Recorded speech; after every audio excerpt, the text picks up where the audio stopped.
Let's see, who else already has master rings? Also, why is my YouTube chat not loading?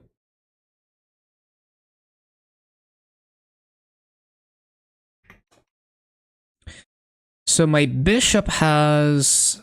Oh, my bishop could use event ring cubes. I need to... Hold on.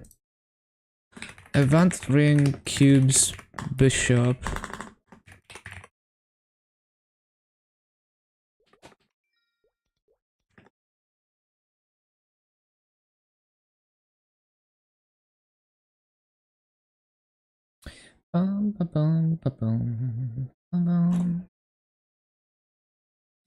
Wait, I forgot to open my chat. Let me see my buccaneer.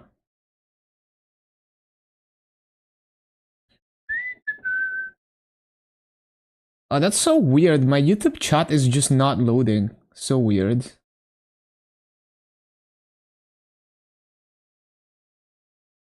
Wonder why.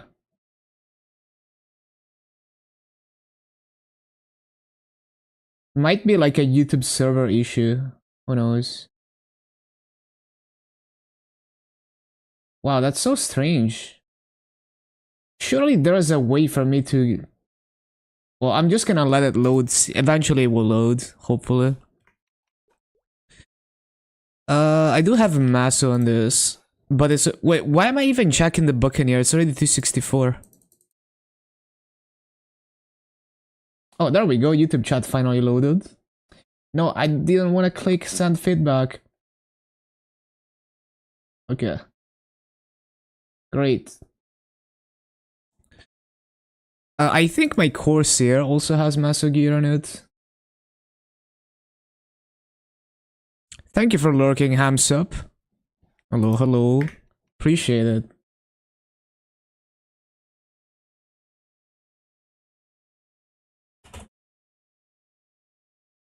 So, yeah, I do have Maso gear on this.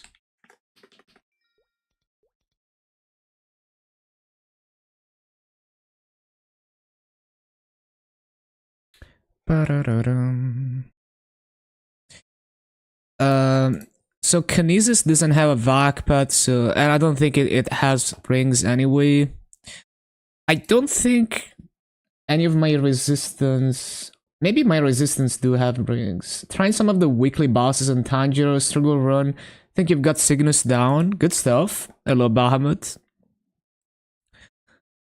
Oh, we do have Master Rings on the DA, so that could be another one. Maybe we do have 6 characters with Master Rings that I could get to 260 to min-max on coupons. Like one character, different character every day.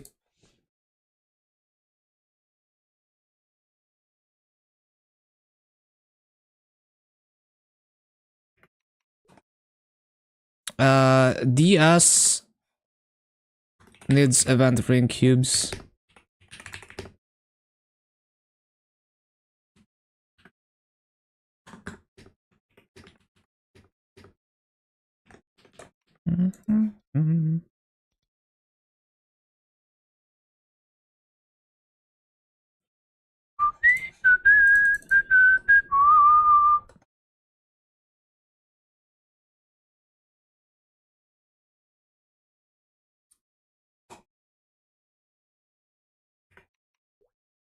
And that's, yep, Master Rings on the blaster.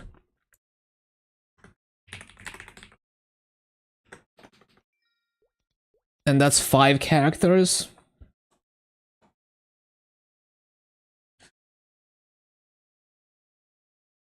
And then, let's see, the Wild Hunter.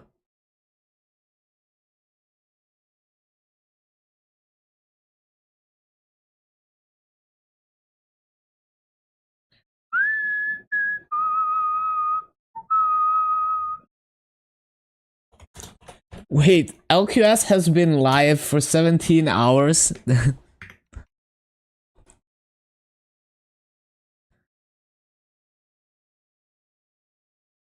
Okay, Wild Hunter. So, these are the characters I'm gonna be grinding to 260. We're gonna, like, after I max symbols, we're gonna do, like, Monday Hero, Tuesday Paladin, Wednesday Corsair, and so on. 6 days a week, and then 1 day off to work on the video. So, like, I think Wednesday will be my day off, because that's usually when I get the lower viewership, and also that's usually when maintenances are as well. So that's the plan.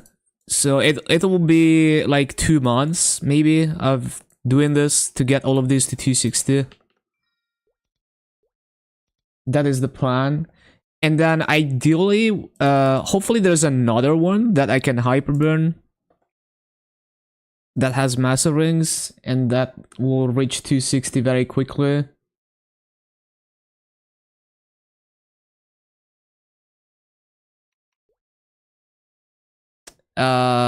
Definitely need to put some cubes in this.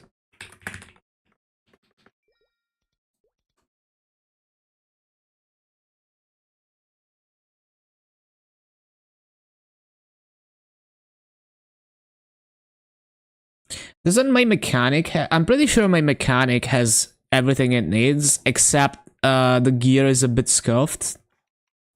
So we might need to make it stronger. Yeah, so mechanic is another one. So, yeah. So I think what we're gonna do is save the mechanic, and the hyperburn will be either hero or paladin. And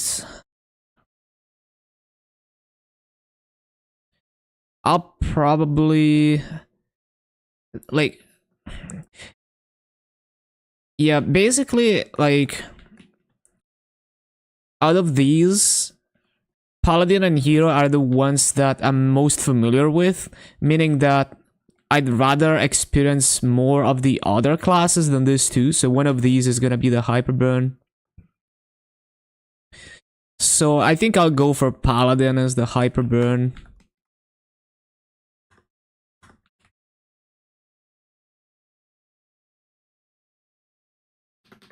Okay, so we got a plan now, somewhat.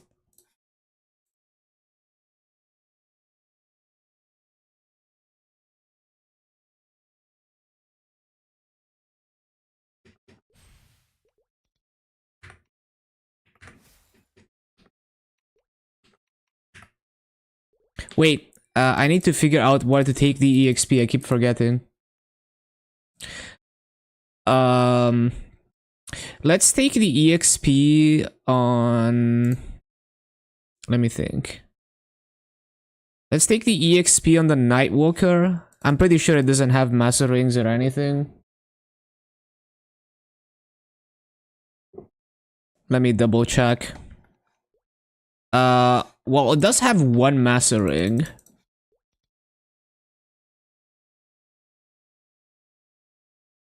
But, well, Nightwalker is one of those classes that's, like, very annoying to grind until you get, 6 shub and stuff.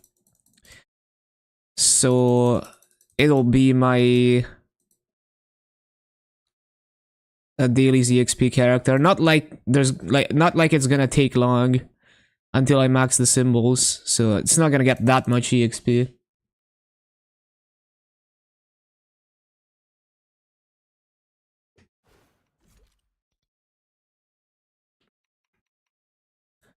Right. Let's do it.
Bum, ba, ba, bum, bum, bum, ba, bum.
Bum, ba, ba, bum, bum, bum, bum.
Bum, ba, bum, bum, ba, bum.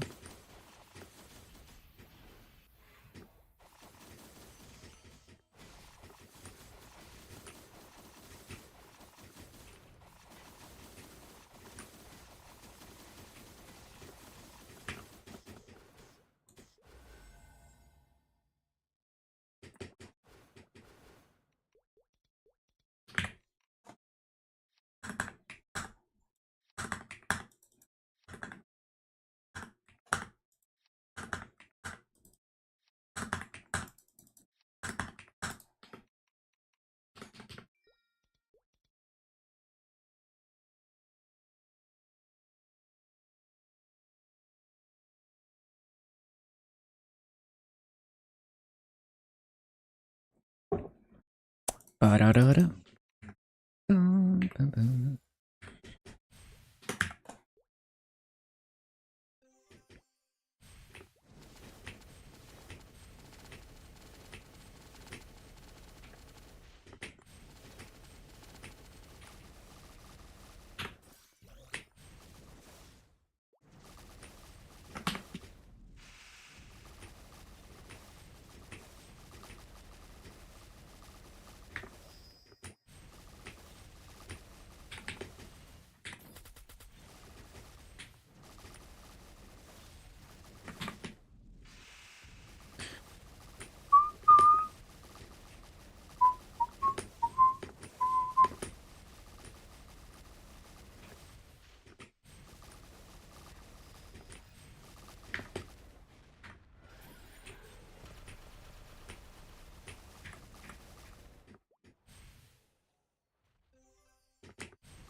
Ba-ba-ba-bum, ba-ba-ba-bum.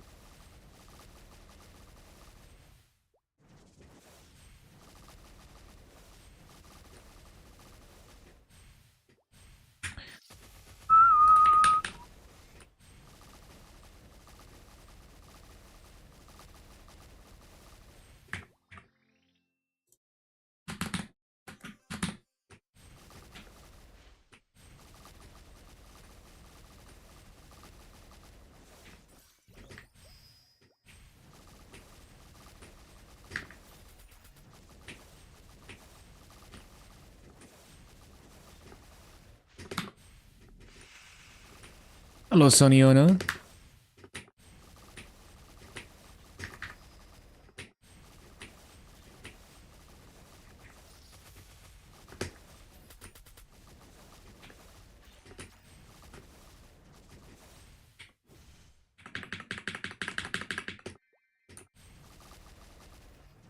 How much Abzu Warrior stuff went up?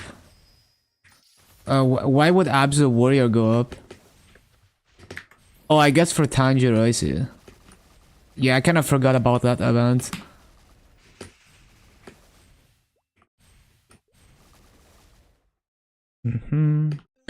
Yeah, I don't know.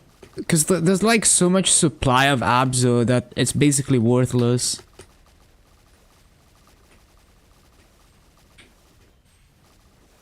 $20 mil to 400, really? I would... That's kind of weird, because, like, there's so much oversupply of it. But I guess when everyone ever is doing Tanjiro, it's still not enough.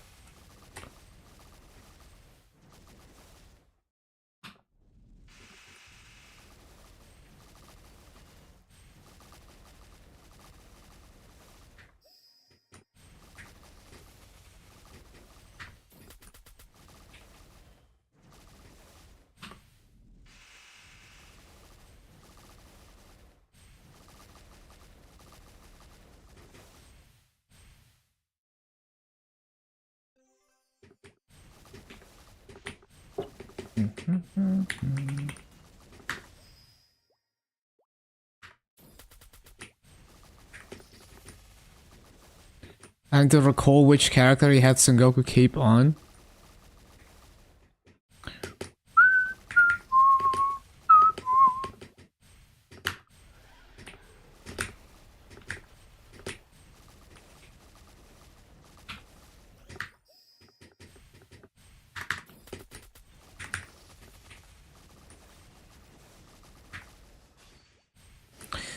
Ba-bum, ba-bum, ba-da-dum.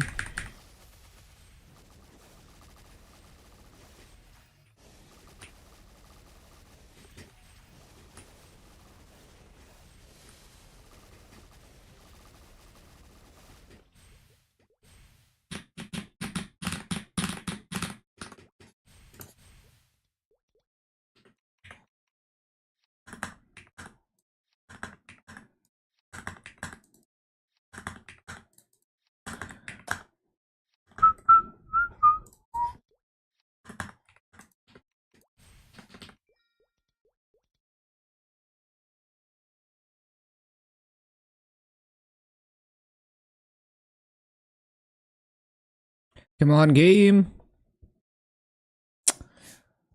Amazing.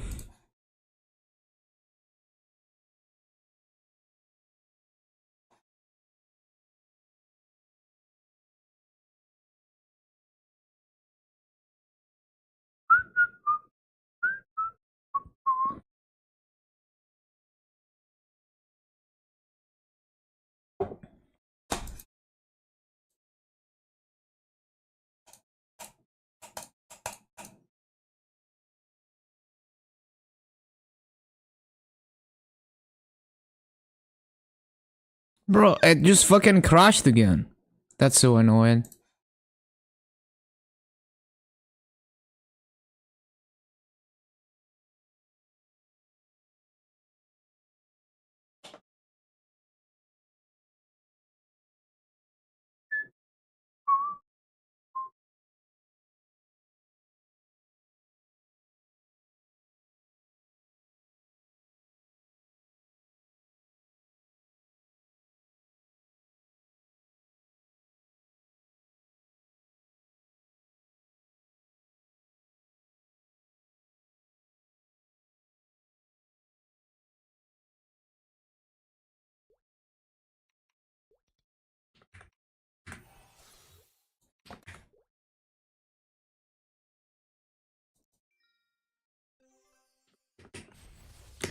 Bum, bum, bum.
Lumion weekly quest stuff also over 10x. That is pretty crazy.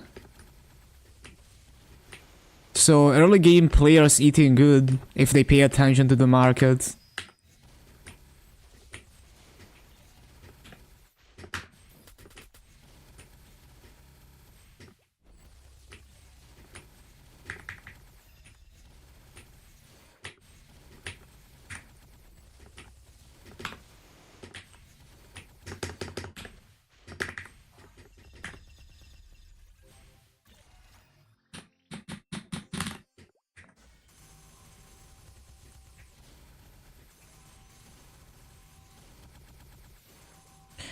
Yeah, it is harder to make these backpacks. Like at least on reboot, they have they have an actual advantage to them because the revive is cheaper. But on regular server, they just look cool.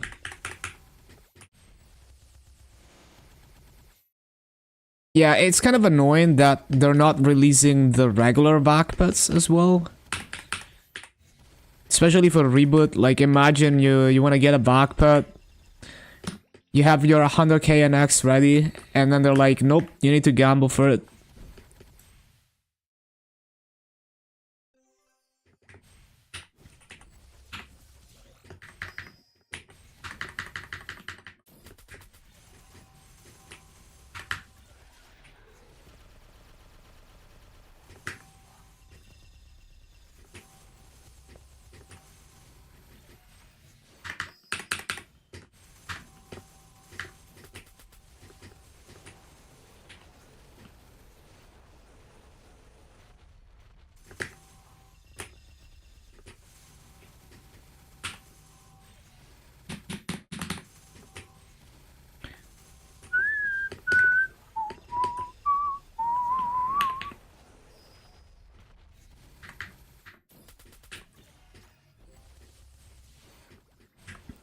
Yeah, free-to-play backpacks in reboot is pretty tough.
Bum, bum, bum, bum, bum, bum.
Bum, bum, bum, bum, bum, bum, bum.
Ba-da-bum.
No.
All right.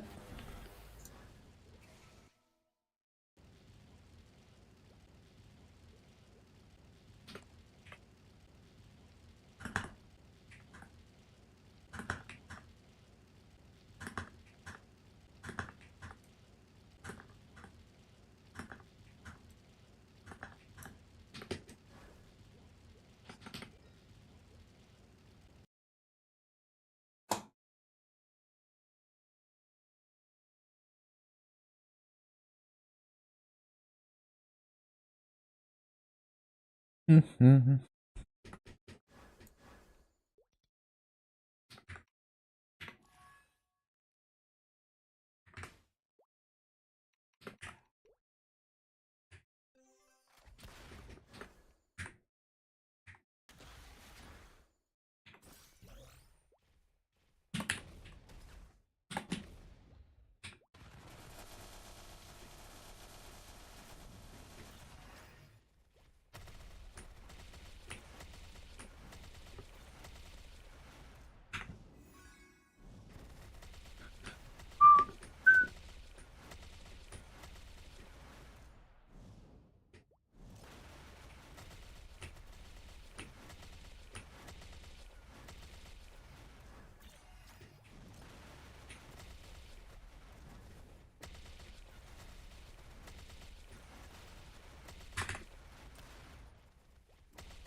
Mm-hmm.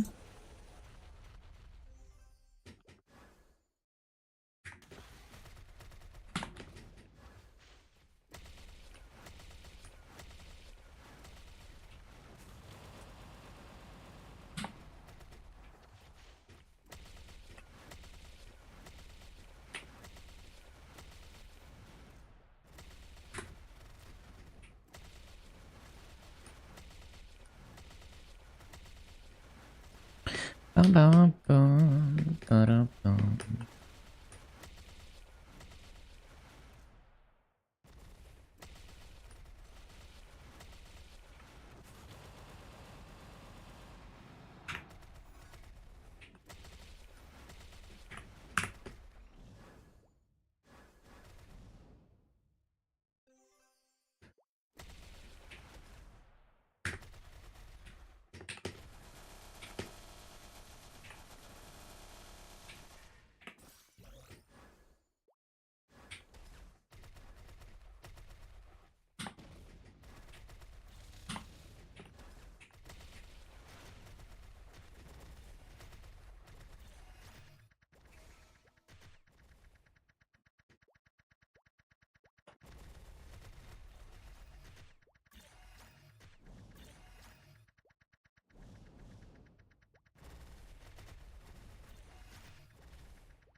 All right.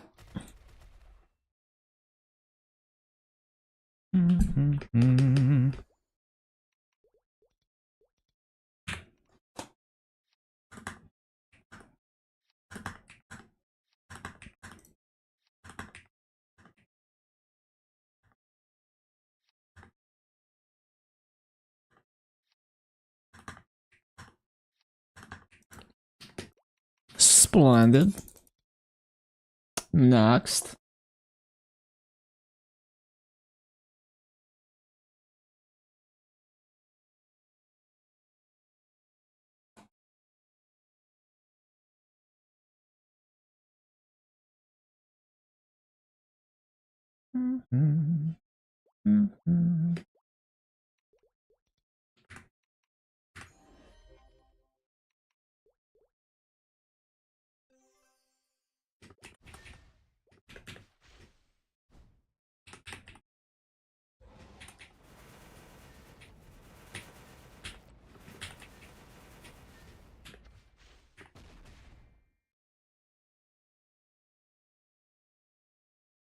Come on, game.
Bum, bum, bum.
All right.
All right.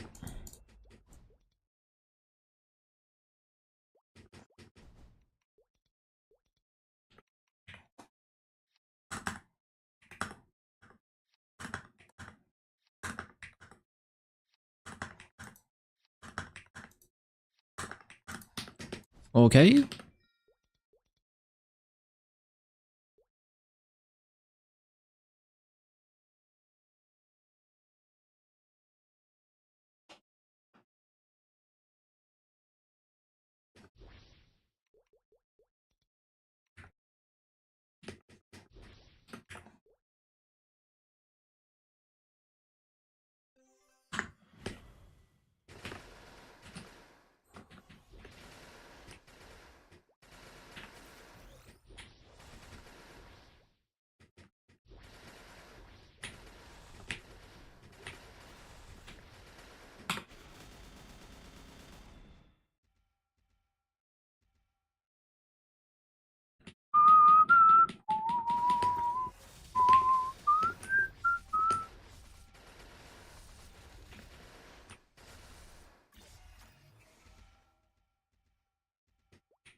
Whoops.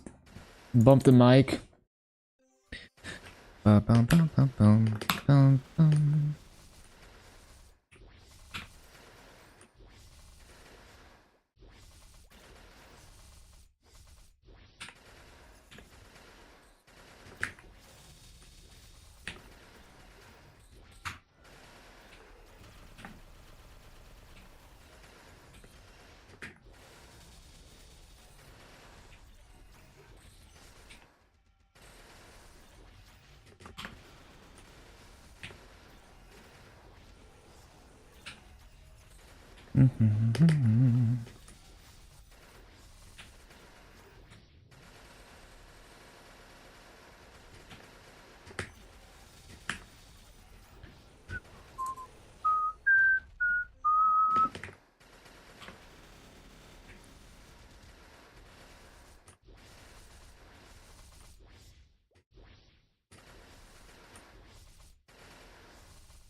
Hello, Kyle.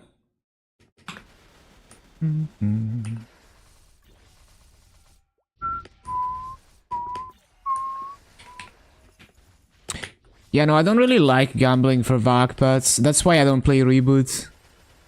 Well, that's why I don't... I don't know why I said don't play Reboot. But, yeah, that's why I don't like open Wonder Berries. I just buy it from the auction house. Oh, you know why I said Reboot? Because they have gamble VAC pets, this patch. They do have that.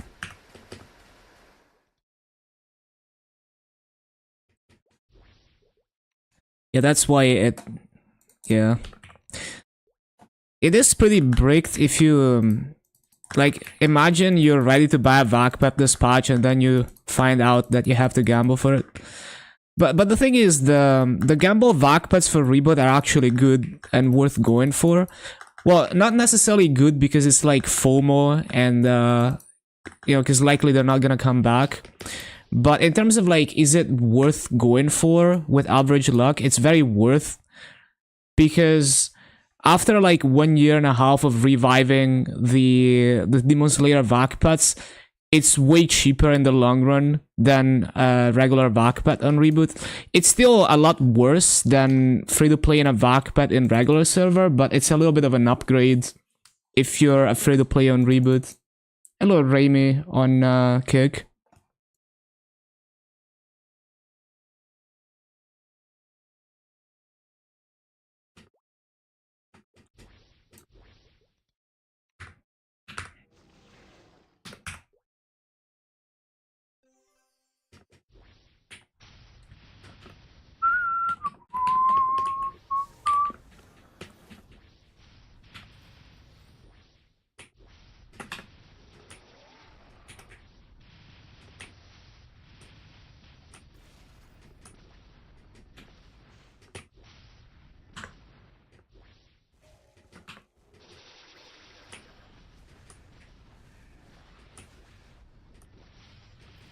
I think the Vax and Reboot just need a PT, people wouldn't be mad.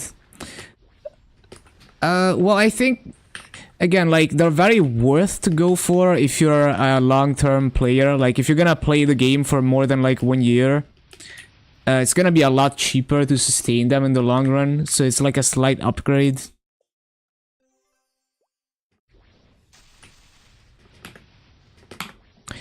The average is, like 30% more than a like normal VAC, but yeah, like the thing is the revive is so much cheaper. Like it's so crazy how you have to pay 14.9k Maple points per month to revive your VAC on Reboot.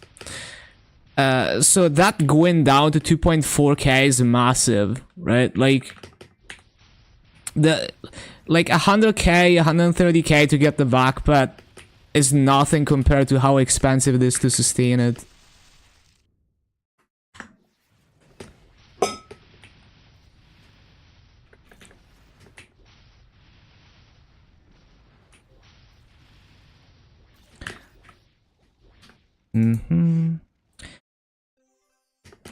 I mean, I don't even care about like the prestige of like, oh, I'm, you know, like free to play or whatever.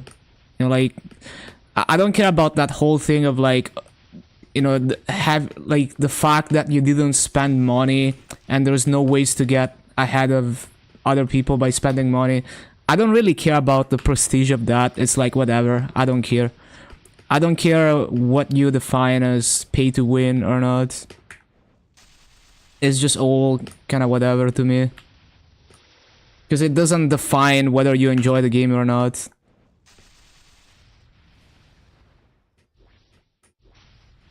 That's just stuff that only the sweat lords care about.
Yo, the tier 1.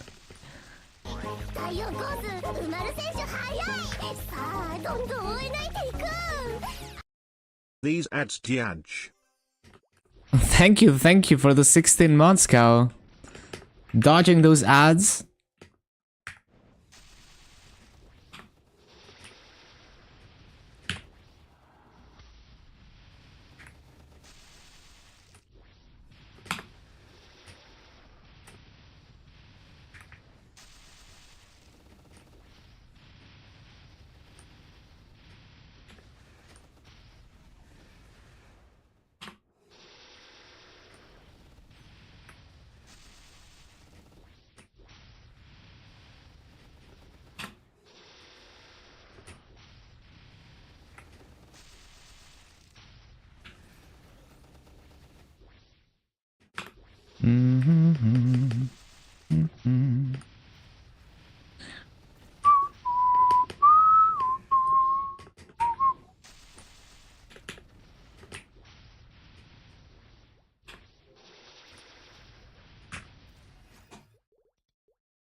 Condom ads, that's funny.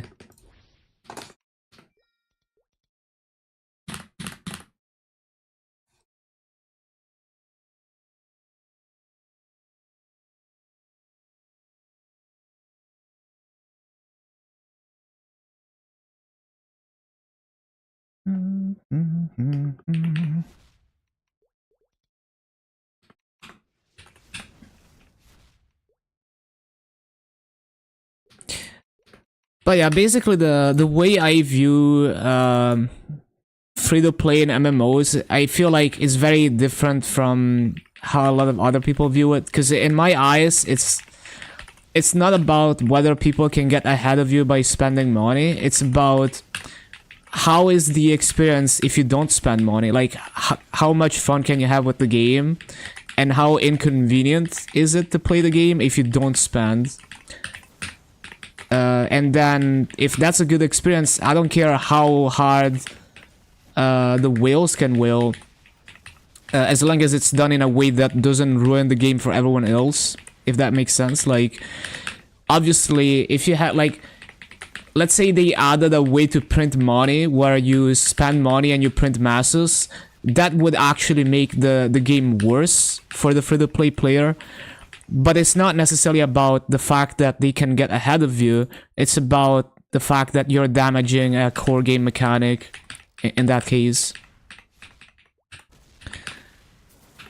So I feel like for many people, it's about whether people can get ahead of you. But yeah, for me, it's about how is the convenience. What like is the game fun if you don't spend? And yeah.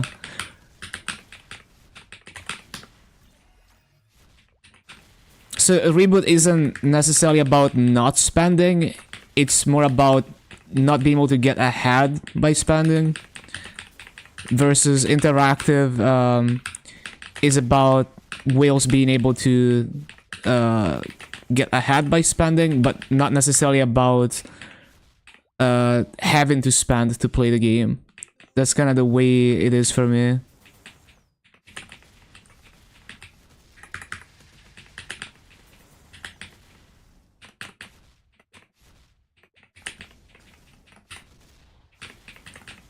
So yeah, that's why I like interactive.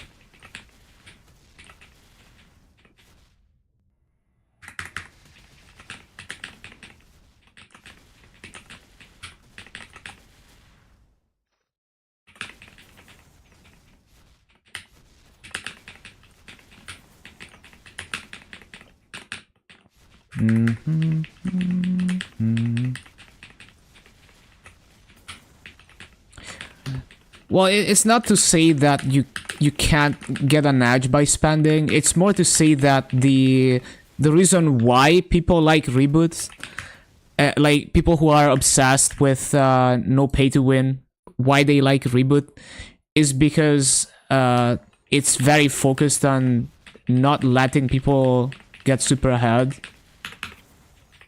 by spending. But for me, it's very different. Like, for me, the whole free-to-play question is like how much convenience and how much can I enjoy the game if I don't spend.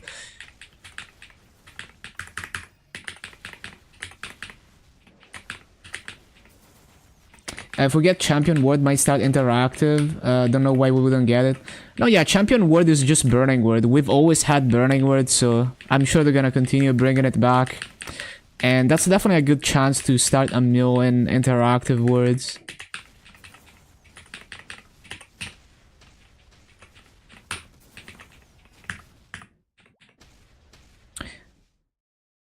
Yeah, exactly. It's like some people mistakenly think that you have to spend money to enjoy the game in regular, when it's the exact opposite. So like, for me, it's the exact opposite. Like, on Reboot, if I don't spend anything, then it's a huge downgrade in the experience, because it's very inconvenient to build up to having backpet and stuff. Versus an interactive, I don't feel like I have to spend to enjoy the game.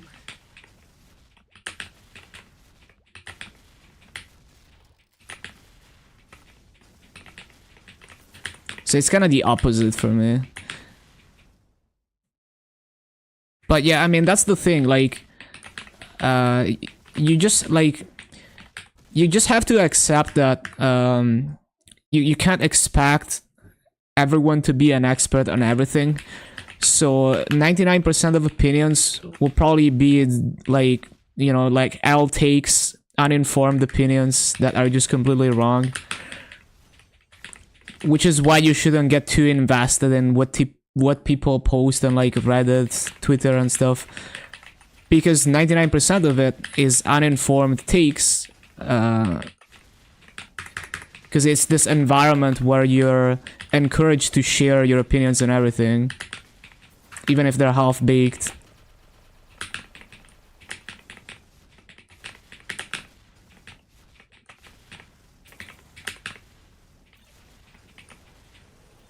$23 200s. Oh yeah, that's gonna be crazy.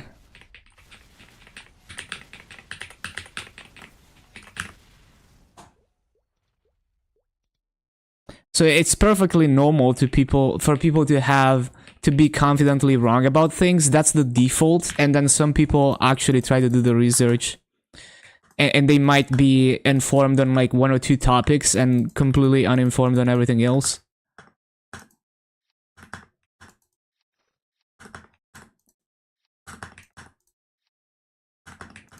So you can't let it get to you.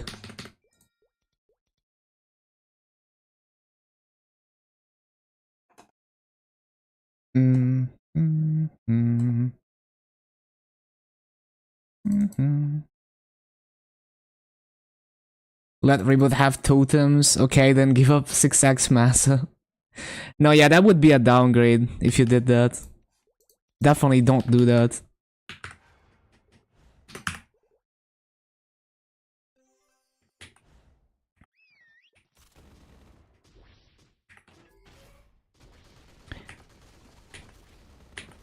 I mean, wanting totem on reboots with no change to master rates is a valid take. I don't necessarily agree with it. Like, I wouldn't like Reboot more if they had like some kind of frenzy totem type thing, and you do like, you know, like 2 bill an hour master rates. Wouldn't necessarily make it more appealing to me, but it's a valid take to have.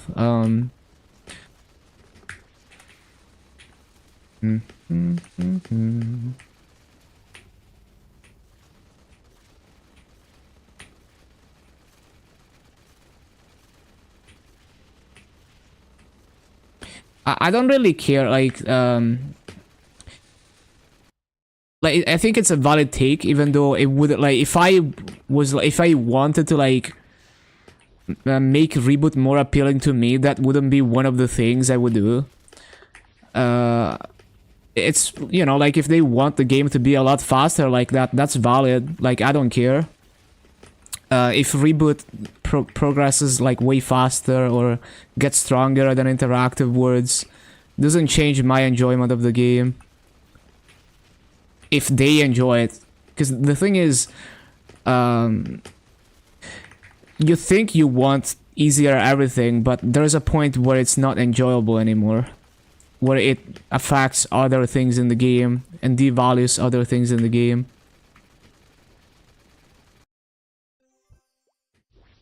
Mm-hmm.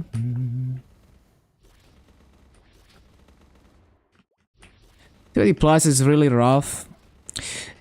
Yeah, but the thing is, the average player shouldn't go for 280 plus. So it's more like, if you make the EXP faster, now what's considered a high level is much higher. So it doesn't change anything. So like, before New Age, like after New Age, 260 is the new 250. So it's whatever. It's like, you're 260, that's the same thing as being 250 before. That's kind of the way I see it. So it's more about, does that faster EXP curve change your enjoyment of the game in some way? And sometimes it does, but if you overdo it, it can also make it less enjoyable. Because now you feel like there's no achievement in being max level. And now you feel like you run out of content and things to look forward to too quickly. So it's not as simple as like just always make it easier.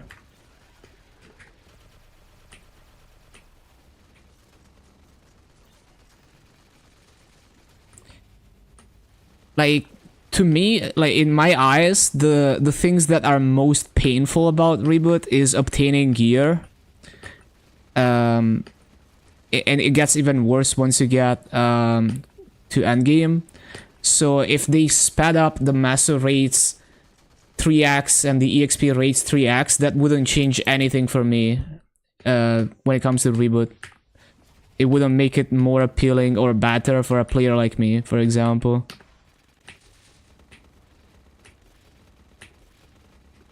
Because that was never a problem for me with the concept of reboot.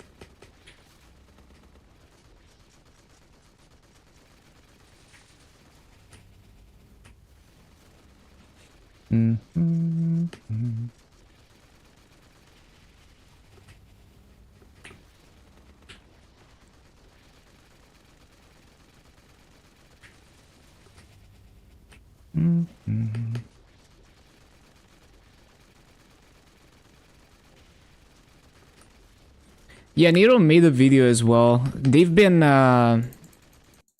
they've been pretty disorganized this patch. But nothing new, right? That's Naxon for you.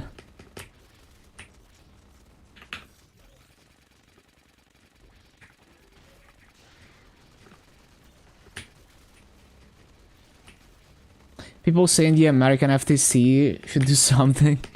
I mean, there is some legal grounds with the...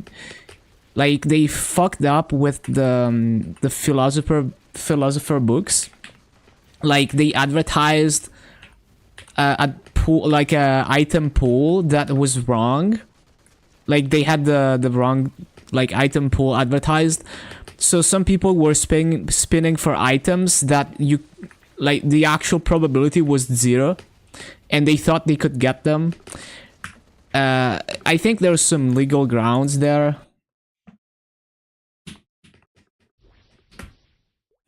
So that's probably the one thing where they could really like start a lawsuit over that.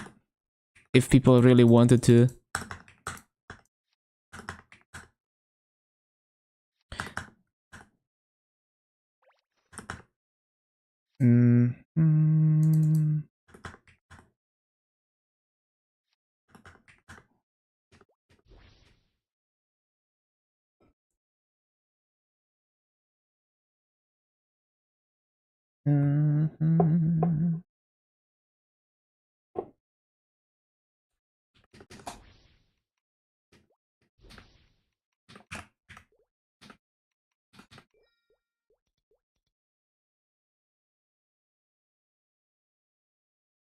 But yeah, who knows? Who knows? Who knows if anything is gonna come out of it?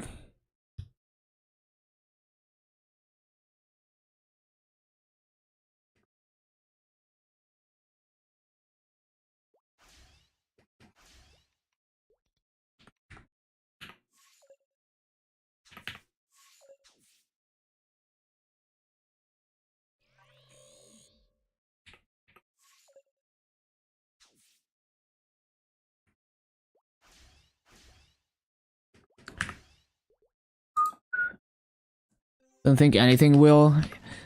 Yeah, I mean, I don't think the player base is organized enough to start a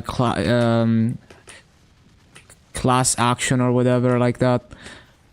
Like, there's probably not enough people affected by it, but who knows? It's like all it takes is one person to be pissed off enough and rich enough to go after them.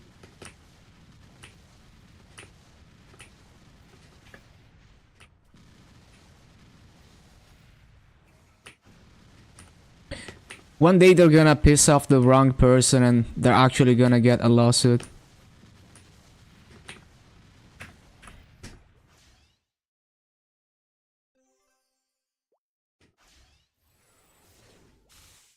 All it takes is someone who is wealthy and has nothing to lose, like someone who's like really pissed off and is acting on principle and has the money and means to do it. All it takes is one person like that to get pissed off.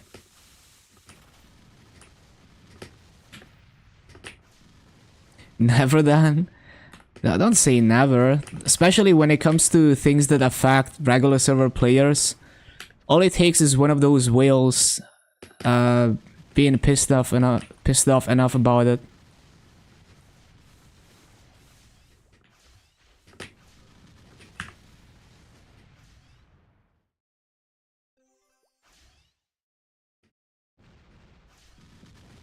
Didn't Korean FTC only sue them for 5 million USD? I haven't really looked into all the facts there. It's just like, yeah, I've seen the headlines, but like I haven't done any actual research into it, so I can't really say anything about that.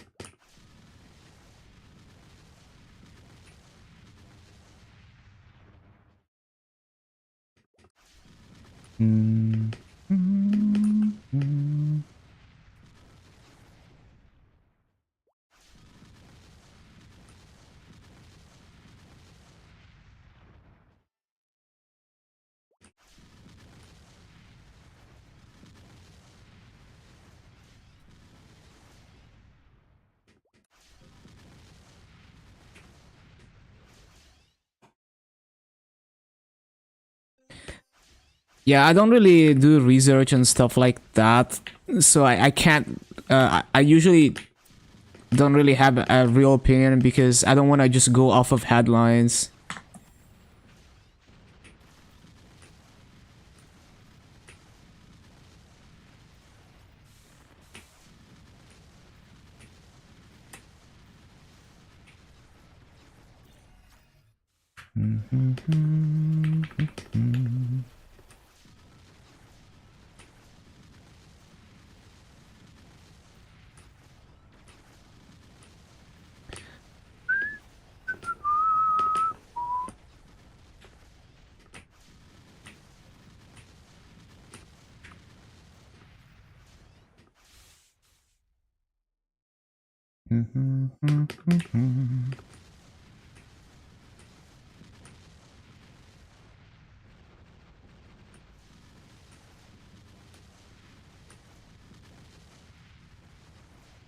More pissed off that Tanjiro isn't a hyperburn. Yeah, you just have to, you just have to have the mindset that you don't need to complete every event thing ever, always. So this is just an event that most people don't need to complete and it's not worth for them to complete. Even if you stop at like you know, at like 250, 245, whatever, you still have a bit of an easier time setting up a boss mill, even if you only do dailies on it.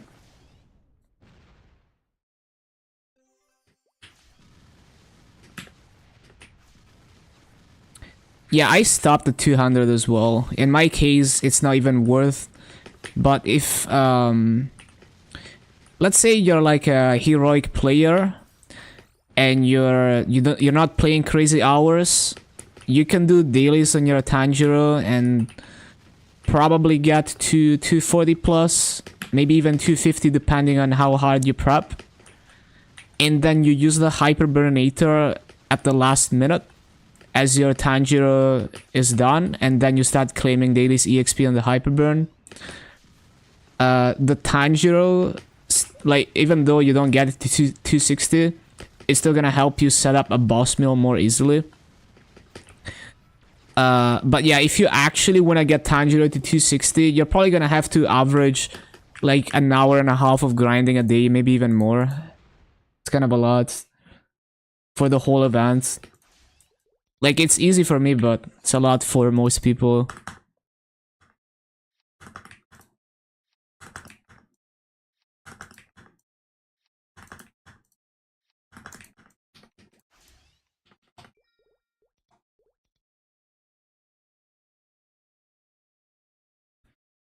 Go for the 100 frags, and that's about it.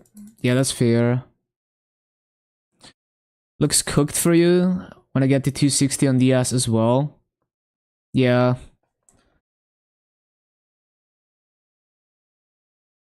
Definitely prioritize your Hyperburn and your main over Tanjiro. That's my advice. I'm not saying skip the event, but don't stress too much over hitting 260 on Tanjiro.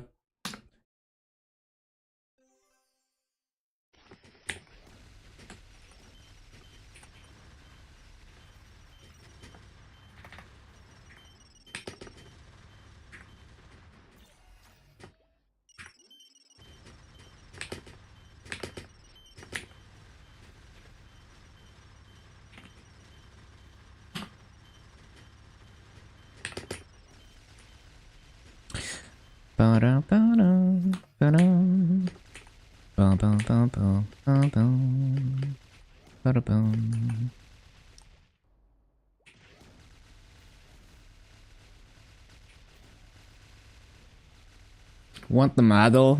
Why? Just because it looks cool.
You're making your hero into Tanjiro?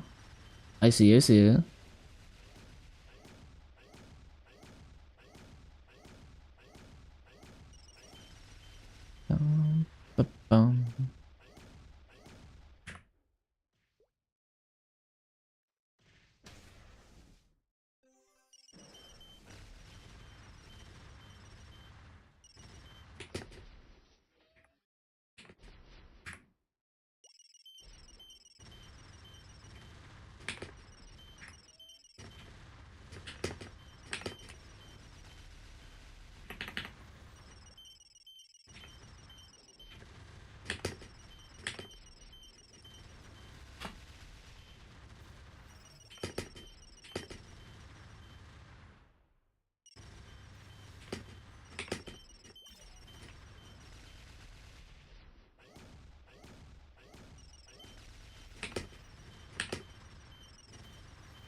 EXP events?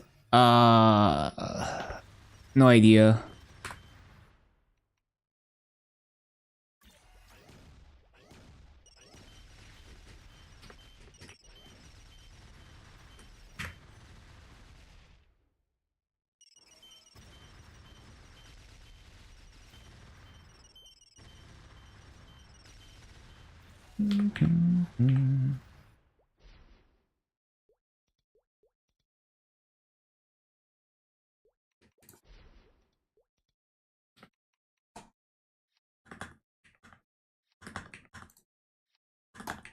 Yeah, I'm gonna have to make arcanes for this mechanic. Oh, I have a shoe in here.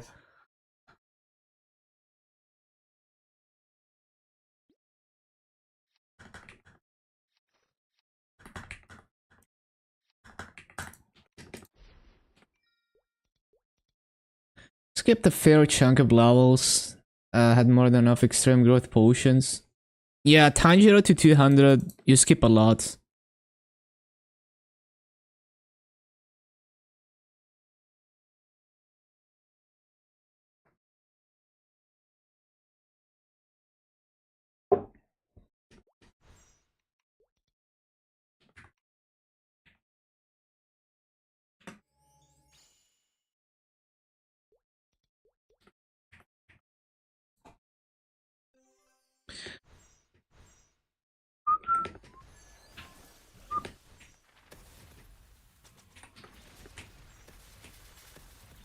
Bum,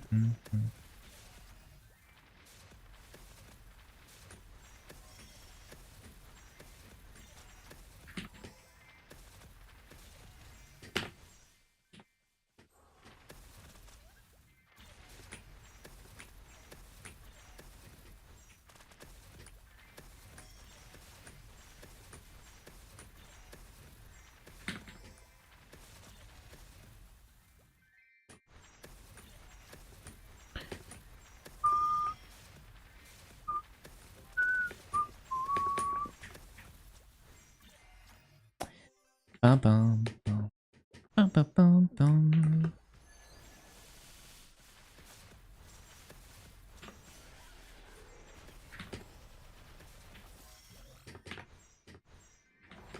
Bum, bum, bum.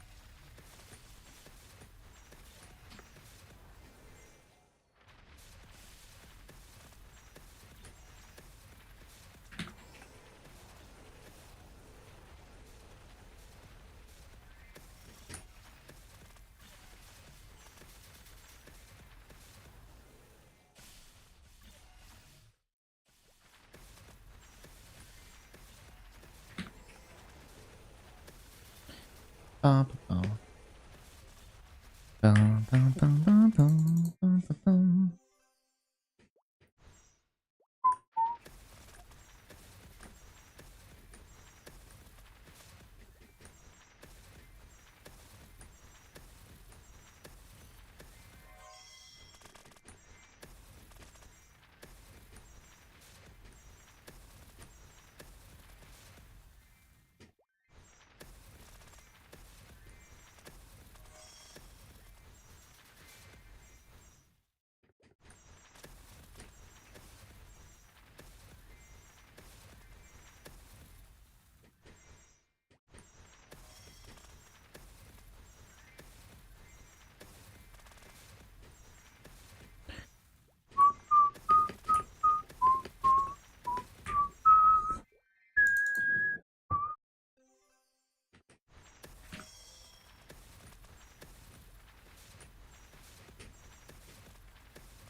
Bum,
bum. Bum, bum, bum.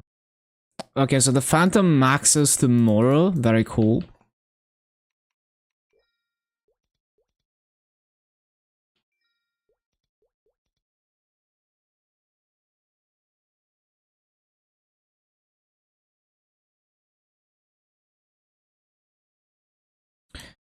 Bum, bum, bum, bum. Bum, bum, bum, bum.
Is it better to go map one level above you? Map that's way higher level? Uh, it depends. Like, there's many times where going to way higher level mobs, if you're getting good kill rates, is actually better EXP. like when I was grinding my 250s, I would go to this mob immediately at 225, and even though the mobs are 238, and it was much better EXP than if I went to mobs in level range.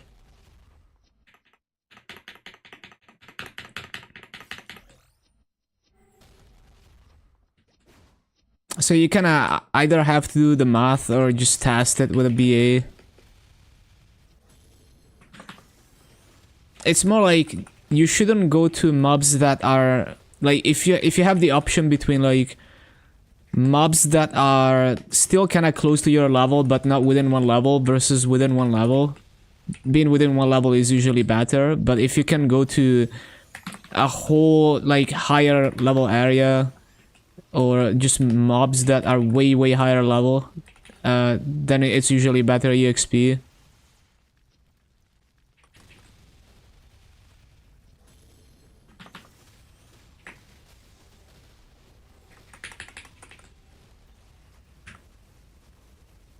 Like, for example, if you go to Limina at 255, it's not better EXP than Labyrinth, unless you go to the 1000 Arcane Force maps, and then it is better EXP.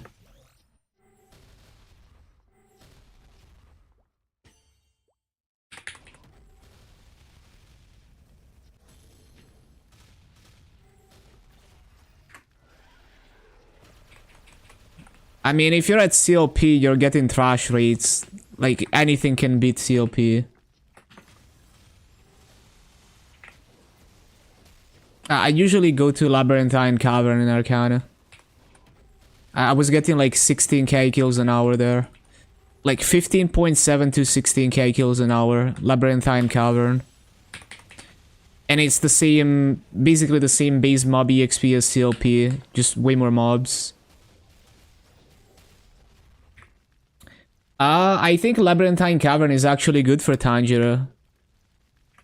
Try it. Because the hitbox is very tall on Tanjiro, so you should be able to multiplat in Labyrinthine. The only annoyance is the gap in the middle, but that's an annoyance on every class. I need to go eat dinner. I'm gonna finish this daily and then I go grab food. But yeah, just try it. Labyrinthine Cavern. Like, the one in the Maple Guide. Like... this one. Labyrinthine Cavern.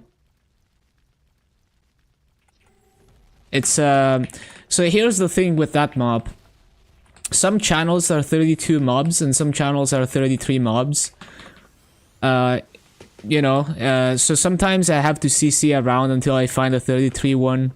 It's a kind of a bugged map. But, yeah, even if it's 32, like, even if, let's say you can't find a 33 channel, it's still infinitely better than CLP.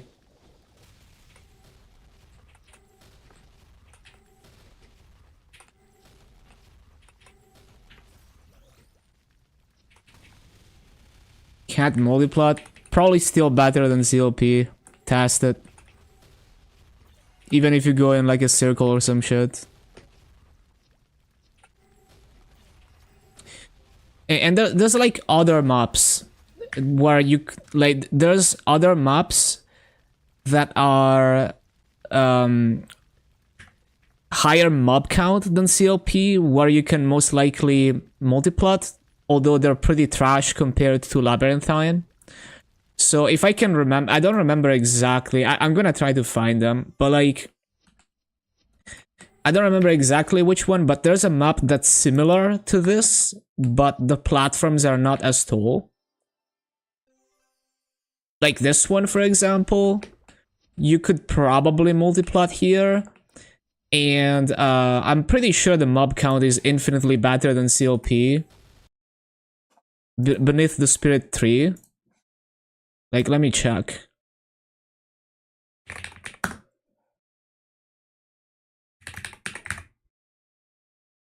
Load. Oh my fucking god.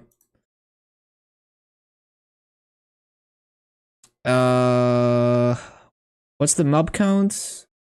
Yeah, so 29 is already a million times better than CLP, right? That's like almost 1.5x the rates as CLP. So try that. Try Beneath the Spirit Tree. Okay, I'll be back.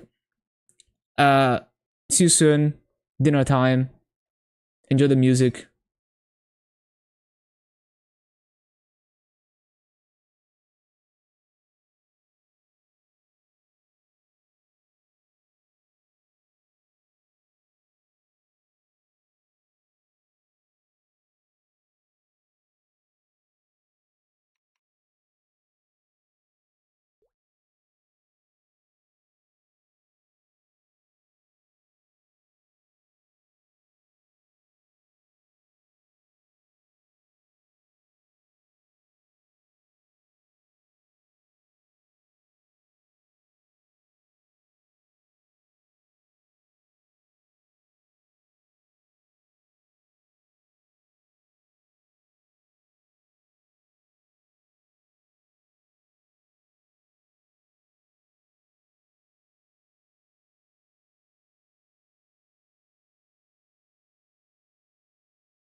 Okay, Bach.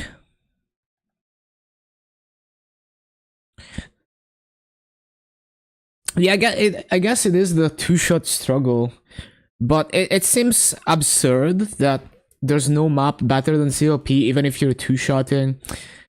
Like, there's probably another map where you can actually multiplat everything. Because, like, those hitboxes are pretty tall. I feel like there has to be... Like, I'm pretty sure there's other maps like that with 2 levels. Where the platforms are even closer. All you have to do is just go and try literally every other map than COP. And I'm sure you're gonna find something. Because the mob counts are so much better everywhere else.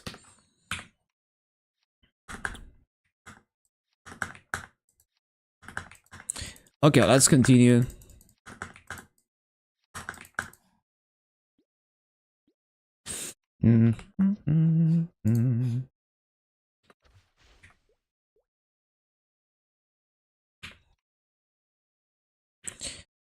Did they do everything on this? Yeah.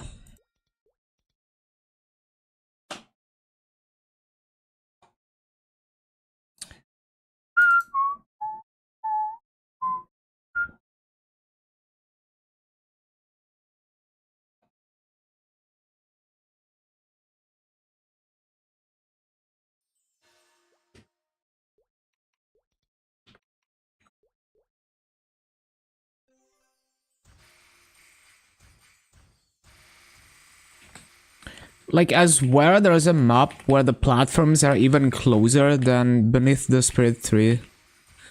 Where you could probably stand at the top and just hold down the Tanjiro attack and go from side to side of the map.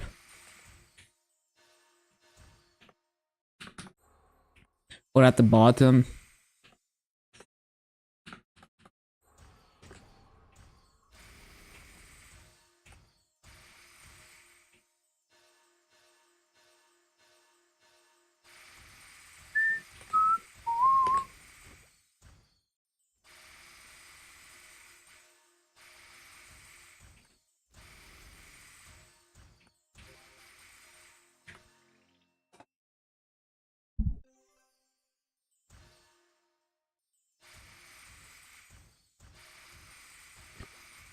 Ba-da-da-dum, ba-da-dum.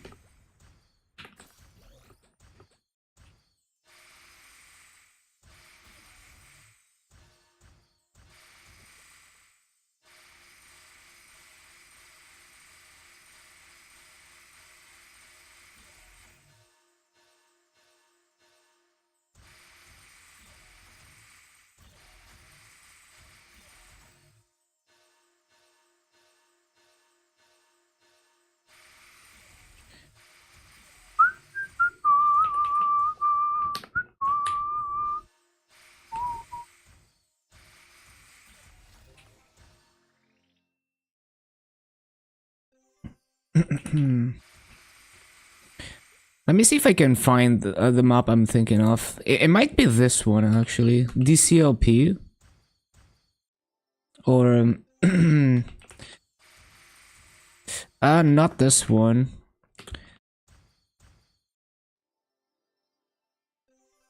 Yeah, which one was it?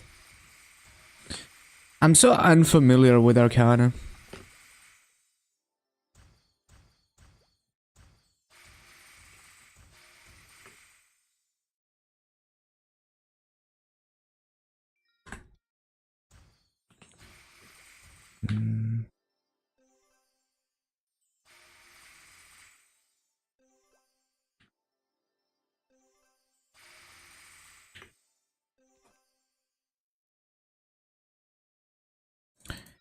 Let me just take a look at these maps. Kinda curious now. Because I vividly remember a map like that.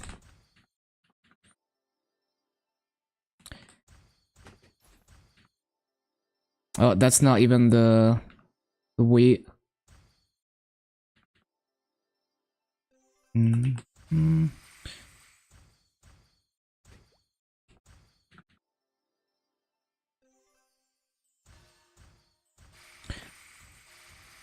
Like, yeah, I feel like there's no way you can't multiplot here as Tanjiro. I don't know.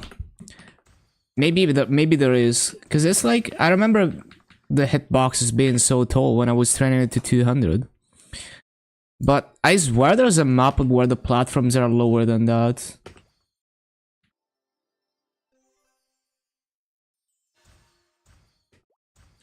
Like, can you not multiplot here? Like, there's no way you can't multiplot here as Tanjiro, come on.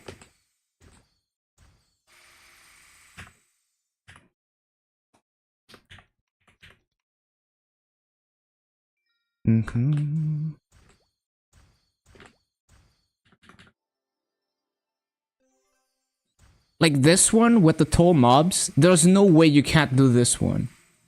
Like, there's no way as Tanjiro that you can't hit the bottom attacking here. Like, it can't be that bad, right? Or even the bottom, like flash jumping here as Tanjiro, there's no way you can't hit these. And what's the mob count in this one? So it's deepest part of the cavern, lower path.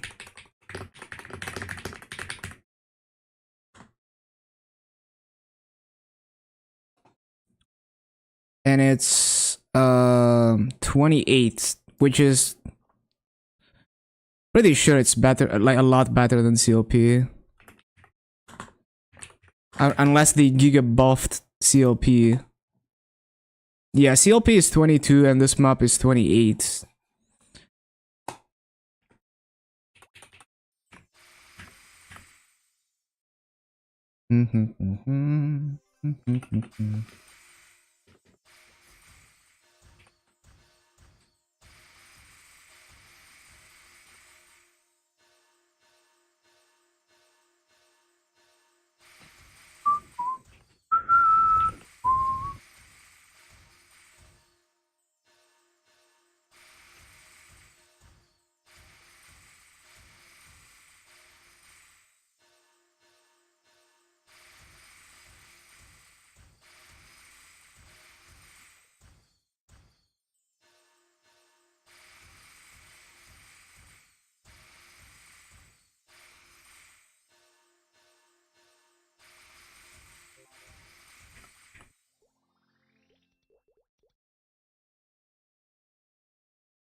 Mm-hmm.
All right.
Hello, Lazy. Hello, hello.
Leveling Tanger is so bad. The 35 already wanna quit.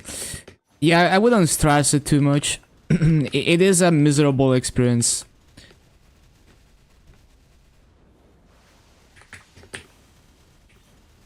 Especially if you can't one-shot on it. It's gonna be miserable.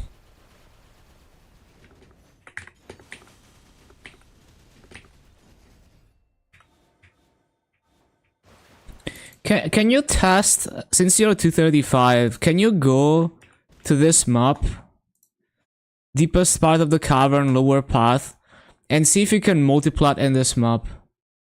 Like, if you, let's say, if you hold down your mobbing skill on the top platform here, can you hit the bottom on Tanjiro?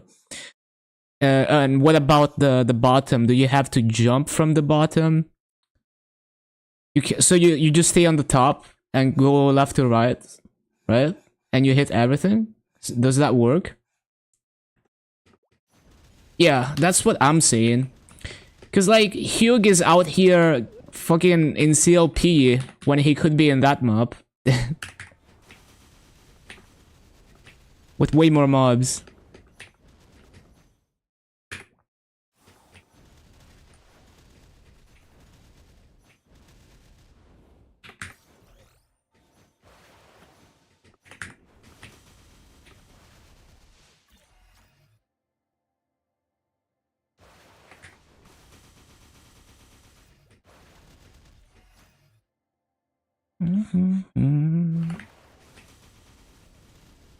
Yeah, pretty much. That's what I'm saying.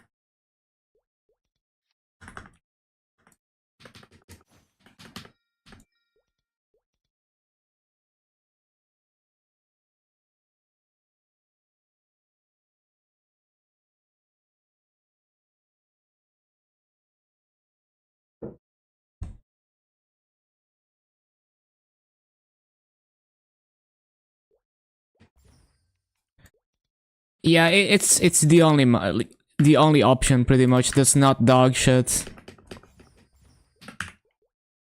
And it's not even that good because it's only 28 mobs, but it's already infinitely better than CLP.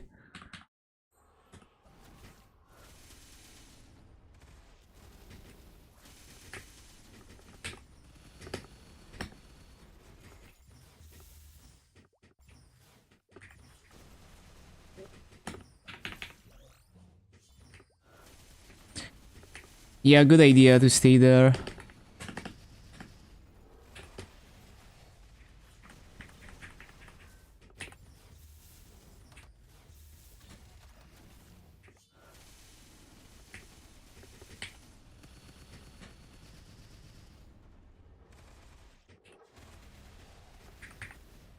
How many characters, max symbols?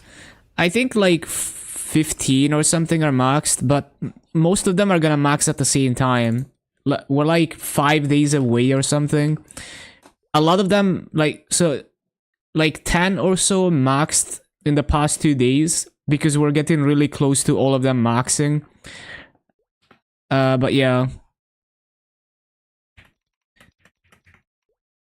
I've just been doing dailies on all of them pretty much. Oh, I don't need to do Morris. Why is it still ticked?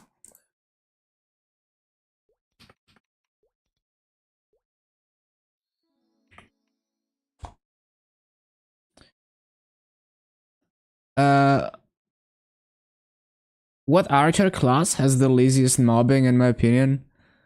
If you fund it enough, Bowmaster, but you need to be strong enough.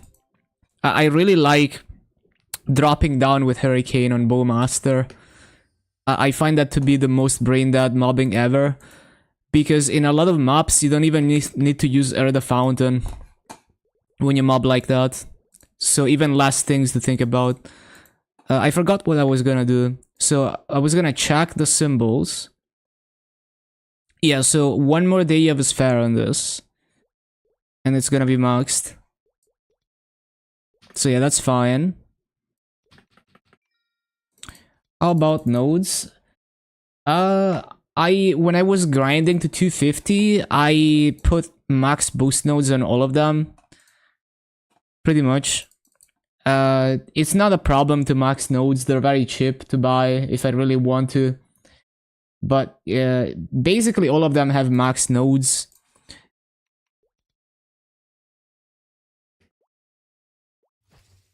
Steam tells you how much you spent on a game. I don't know. You probably spent a couple thousand, right? Hello, nice guy.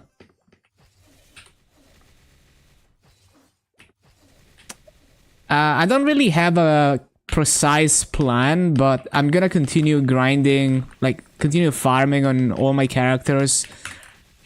Continue grinding out more levels and reinvesting the Maso into making all of them stronger.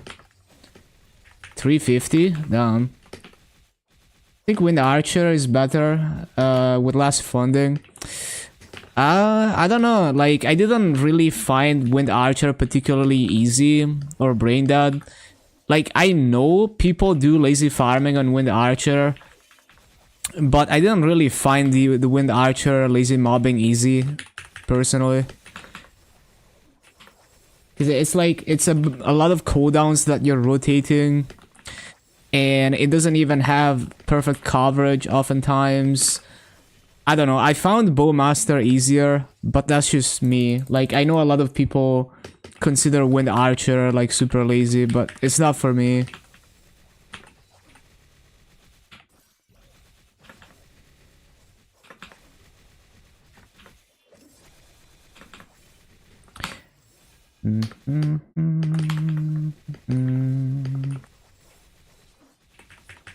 The post that asking whether Jesus 30 is worth it, yeah, that was so funny, man.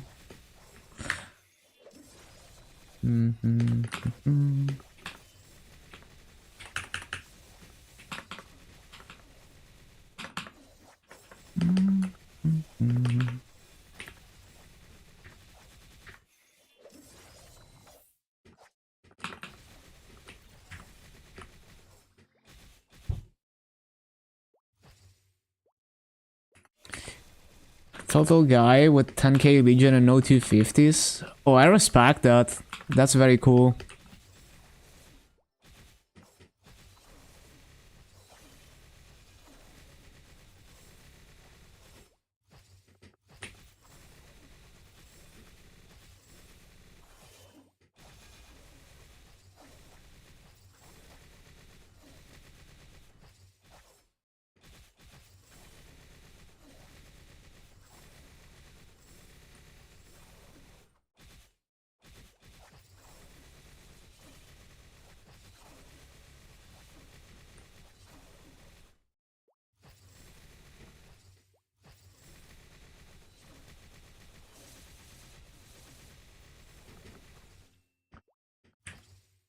It does have flying arrows, but yeah, my experience grinding with Archer to 250, it wasn't as easy for me. as Bowmaster. That's just my subjective experience. It's a little bit better now that you can move with Hurricane on with Archer. Opens up more options, but yeah, still.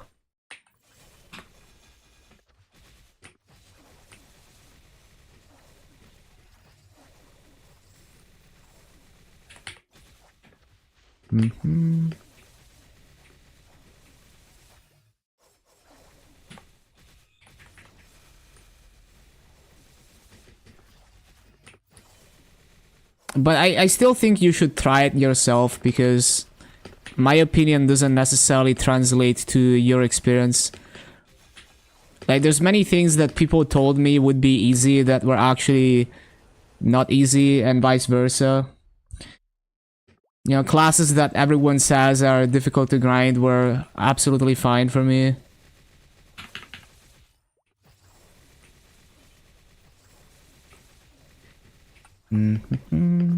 Like, I remember people told me like Battle Mage was a good mobber and like lazy mobber, but I found it very difficult to play.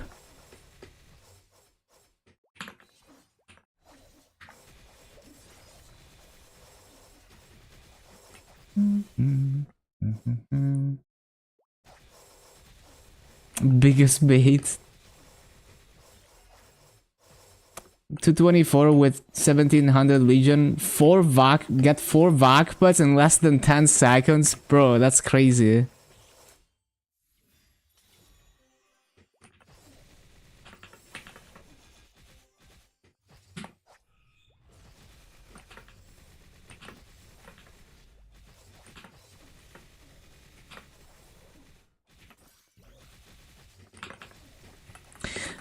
Yeah, it's also like, I have the mindset of like actually trying to full clear mobs. So in the context of someone who doesn't even pay attention to mob counts, it might be completely different.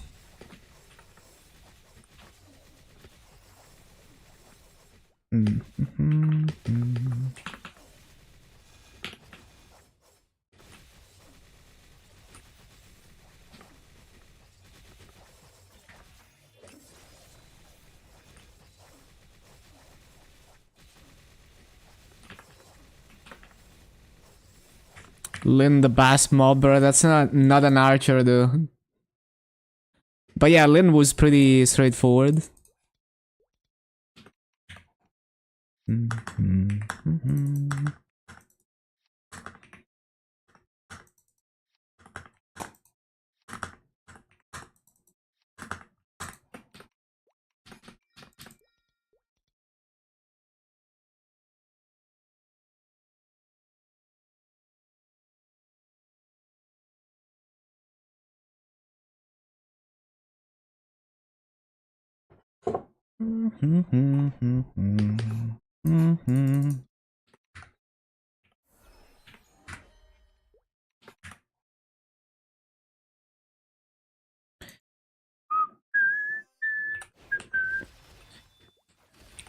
Like, another thing with Wind Archer is that if you want a full clear, you have to time your cooldowns quite well. Because it's not like dual blade mobbing where you press the cooldown and it just kills everything. It's like you need to kind of press it in advance, especially things like the tornado, because there's a timing to it. Like, it's gonna take some time to move through the map and clear the mobs. If you cast it too late, you're gonna miss the spawn cycle, and then it needs to come back, and the comeback movement needs to be synchronized with the spawn cycles. Same for the Vortex on Wind Archer. It takes time to travel to the map and suck the mobs. And so if you time it, if you time it too early or too late, you're gonna miss some mobs. And you need to time it so that it gets 2 spawn cycles. So it's kind of a lot of work to time, to get it just perfect like that.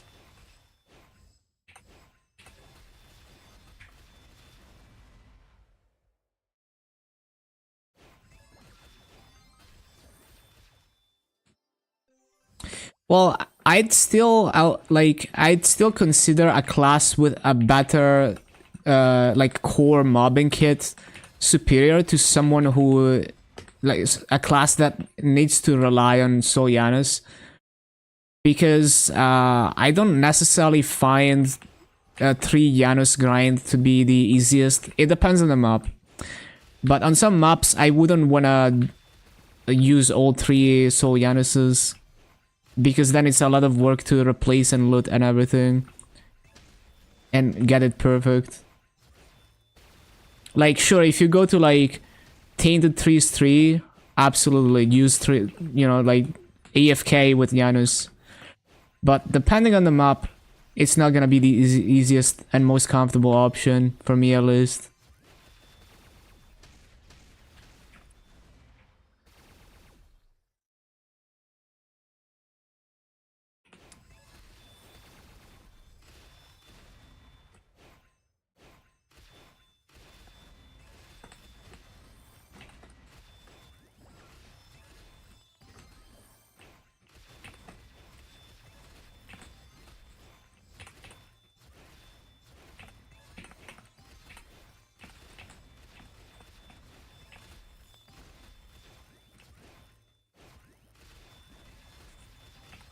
Marksman worse.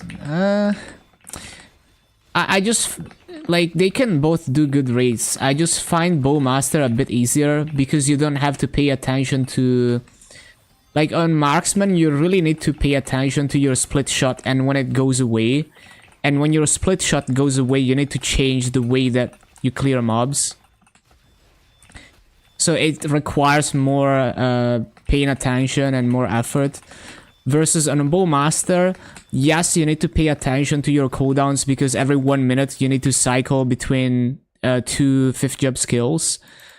But you don't need to change the way that you mob. You're always like doing the same thing on Bowmaster, so I find it easier. And drop down rotations, like on Marksman, you can use your horizontal range to do like drop down rotations, right? But I don't even find that easy. I don't think there's ever been a drop down rotation that I found easier than just jumping around the map. Just because if you're doing like a drop down rotation, you need to attack left and right, and it slows you down a lot. So actually what ends up happening is that you're barely making the spawn cycles and there's like no time to catch your breath in between spawn cycles if you're doing a drop down rotation. So yeah, I mean Marksman is a good mobber, just I find it slightly harder than Bowmaster if I'm trying to get perfect rates. But like the thing with Marksman, I guess, is that it performs better if you're weak than Bowmaster, because if you're very weak on Bowmaster, you can't really take advantage of like your flying projectiles, and you can't mob with Hurricane. Maybe your Arrow Blaster is too weak. So Marksman has like a lower damage floor, I guess, to get good rates. Pathfinder, I haven't done 6th job mobbing on any of those classes, so I don't know about 6th job. But pre 6th job, I didn't find. Well, okay, so the thing with Pathfinder is that it's very flexible and you can do good rates on it, but it's difficult to play it well. So like there's a lot of like movement stuff, like you have a teleport. And like the macro with the 2 main mobbing skills is weird, and sometimes it doesn't go off. The hitbox of the macro is very weird, so it's not very wide in how it hits mobs. So a lot of the times you cast your mobbing skill and it only hits the mobs in front. Right, like if I'm a Pathfinder and I attack here, it's gonna kill these 3 mobs and it's not gonna kill these. So I need to like spam the mobbing macro a lot, and it's like very confusing to get it consistent. So I personally didn't find Pathfinder easy to mob on if I'm trying to min-max rates. Not to say that it's bad, it has like a lot of nice movement options with that teleport. But yeah, like the cooldowns are weird to use. There's just like a lot of stuff to get used to. So I had a really bad time at first on Pathfinder, and then after grinding on it for like 100 hours, I started getting used to it. And then as I was like 245 plus, that's when I really started getting used to it after like 150 plus hours of farming. And still, I don't really find it to be the most comfortable and easy class to farm on. At least if your goal is to min-max raids. Like, if your goal is to stand in the middle of CLP and hold down your mobbing macro, then sure, but you can do that on basically any class.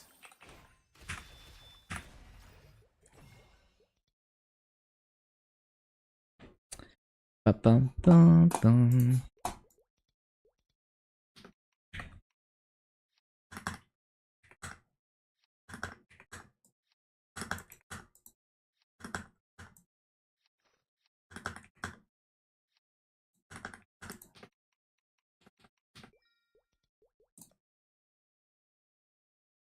Sick job just add Solianus. Well, isn't there a mastery core for the mobbing skill? I think there is. It could change things significantly if the mobbing skill had trouble multiplatting before.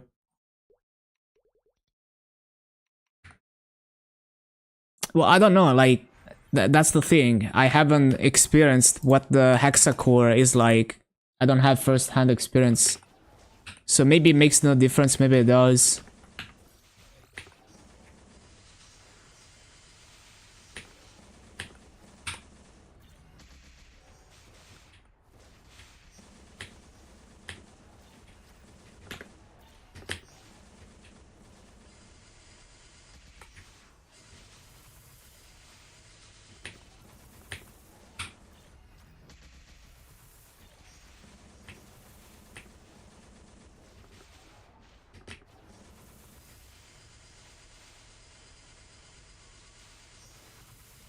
$295 more frags and we go 30 origin. Let's go.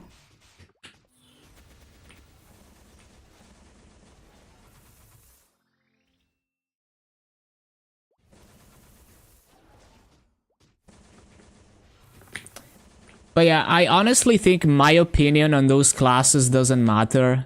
It's probably not gonna be the same for you. Like, if I say it's good, it doesn't necessarily mean that it's gonna be good for you. So I don't think you should overthink like what I think about the mobbing of one class versus the other. Hello, come on, sir.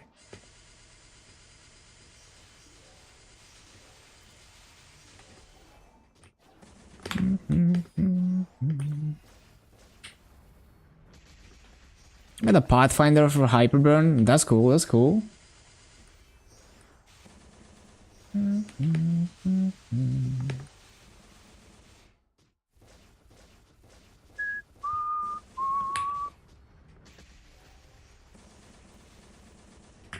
Yeah, Pathfinder is a very unique class, actually.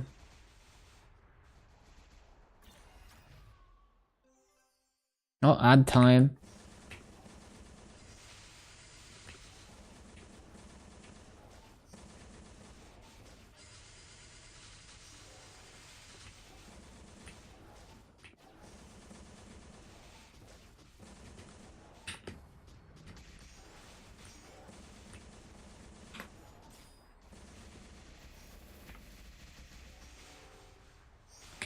Is there a reason to start from 0?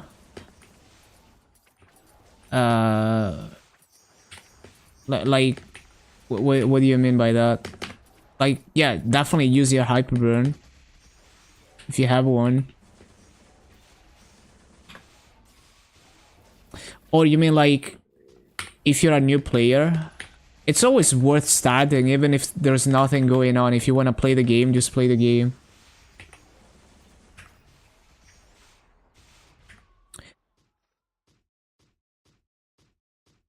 Oh, I see what you mean. Like, is it worth making a fresh character now? Like, yeah, no, I would always prefer hyperburning an existing one. Yeah.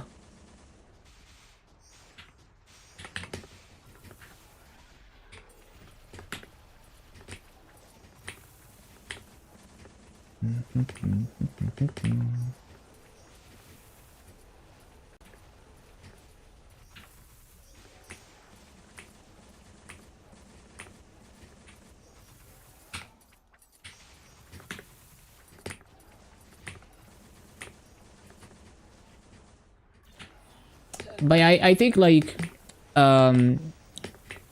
any class can have chill mobbing if you're not in the mindset of trying to min-max rates. Because it's like on Pathfinder, you know, you can go to a map like Alley 2 or some shit, or Alley 1. You put Fountain on one side and you stand in the middle and spam the macro. But you can do that on almost any class if you don't care about rates. But then if you're trying to like, if you're looking at like how much flexibility do I have with min-maxing rates in different types of maps, doing active rotations and stuff, then it changes a lot, and it's also like subjective depending on like your style of like farming and stuff. So I personally found Pathfinder very awkward outside of those lazy rotations. Like it's good, but like I didn't find it like super easy or anything for active rotations. Like I'm not a fan of the hitbox and the mobbing skill. It's very tall, but it's not very wide. So I always have to like pay attention and confirm that I didn't miss a mob because the skill is not wide enough and stuff. But that, yeah, that's the thing. It's gonna be a different experience for everyone, because it just depends on your mindset on how you're farming. So I might farm completely differently than how another Pathfinder player might farm. But it's very fun to play.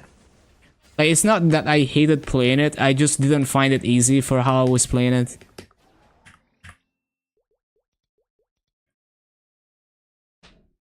Yeah.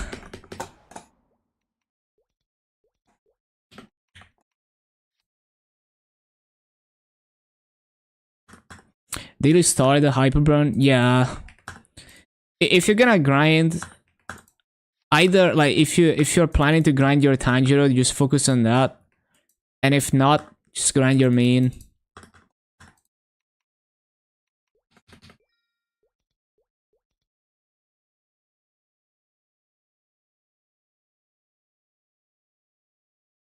Huge main attack. Yeah, for sure. It's a solid kit. Decent flexibility on Lin. The diagonal dashes are huge as well. Not many classes can have that.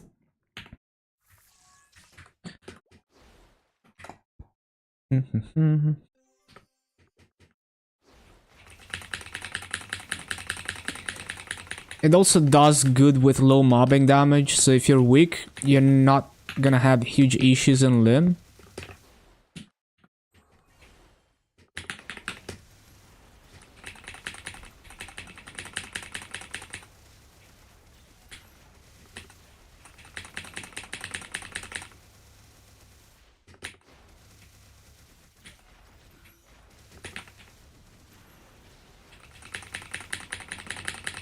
Never have issues again. Yeah, that's true. Well, it depends how hard you play though. Cause like, imagine you're turbo farming on a new character and you get to 270 super fast and now you're super gated by Sacred Force. Maybe if you played one of those classes that can just shitpost their way and still one-shot, like if you're like a Lumi, you know, like you can kind of just shitpost your way and brute force everything through your reflection.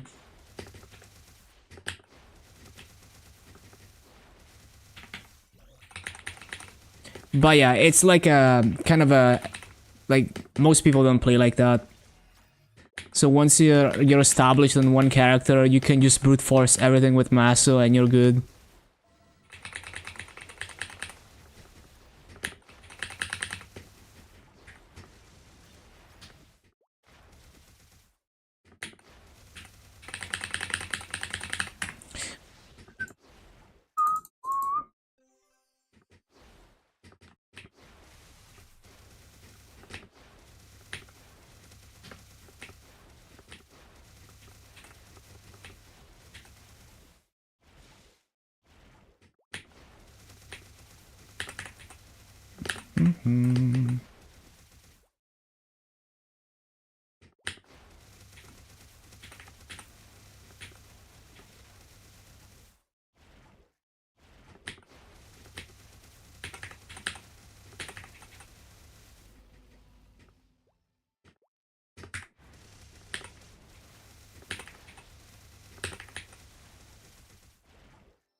Wanted to grind Tanjiro today. Did you run out of time?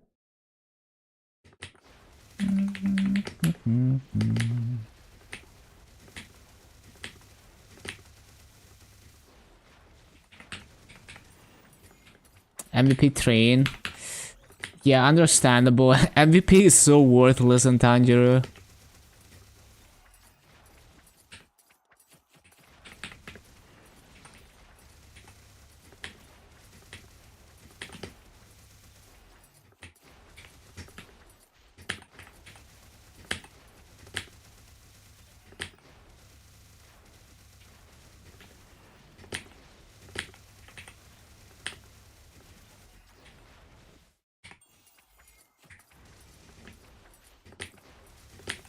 Another MVP train. Time to grind.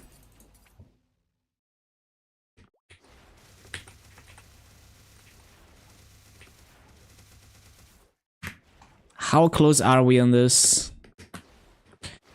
Like 4 more days.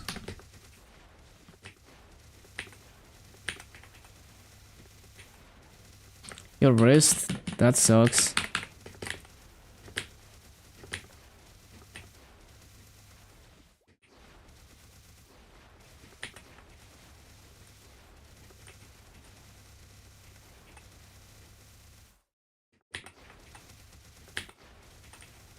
Really active farming.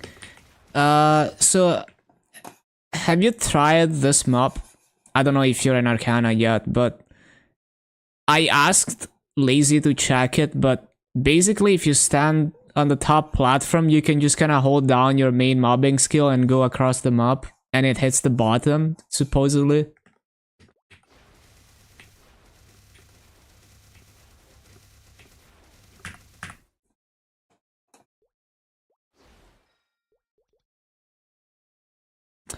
But yeah, apparently it works. I can't test it because I haven't leveled Tanjiro, but yeah.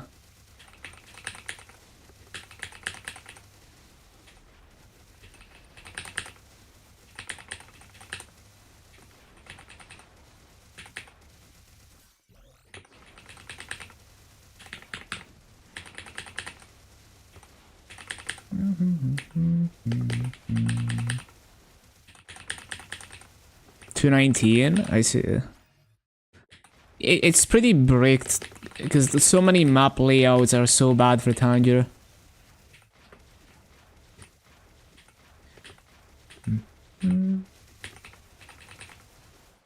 Like if you one shot, it's fine. Like it's decently tall on the mobbing skill, but if you don't, and it seems pretty hard to one shot on it. It's pretty bricked. Yeah. Oh my god, game, please.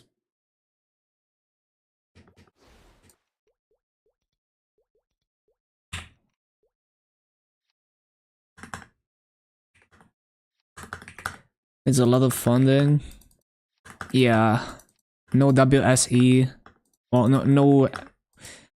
no emblem or secondary, I think. Obviously, you do get a weapon.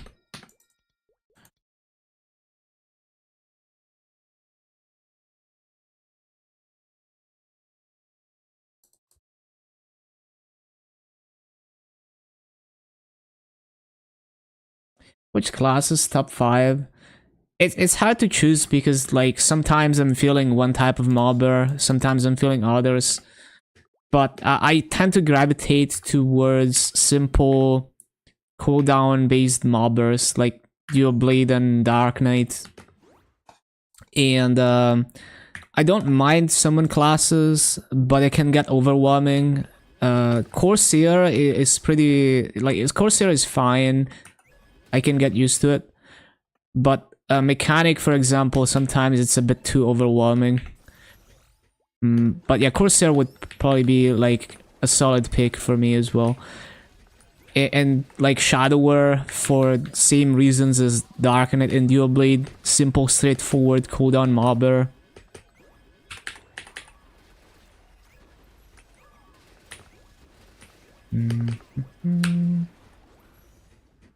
Like there's many classes I enjoyed mobbing on.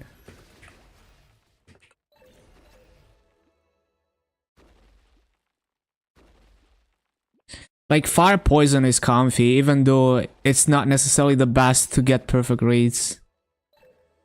Bowmaster, if you're strong enough to drop down with Hurricane on Bowmaster, that is like the most brain dead mobber to me.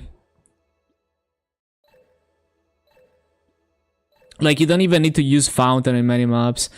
Like Kinesis is pretty insane too, although it does take more effort because you kinda need to replace the psychic points stuff very frequently. Like the psychic drain, you need to replace it very frequently. Well, the thing is, mobbing is the most important thing to me. And I don't have, like, I only do early game bosses, like, I don't do hard bosses. But in terms of, like, boss mill, it would be similar picks as well. Like, boss mill-wise, Shadower, Dark Knight... like Shadower Dark Knight would be, for example, too, and Bowmaster as well. So there's a lot of overlap in those classes that I like mobbing on in terms of the bossing aspect. Dual Blade is also like fine as a boss mill, pretty straightforward.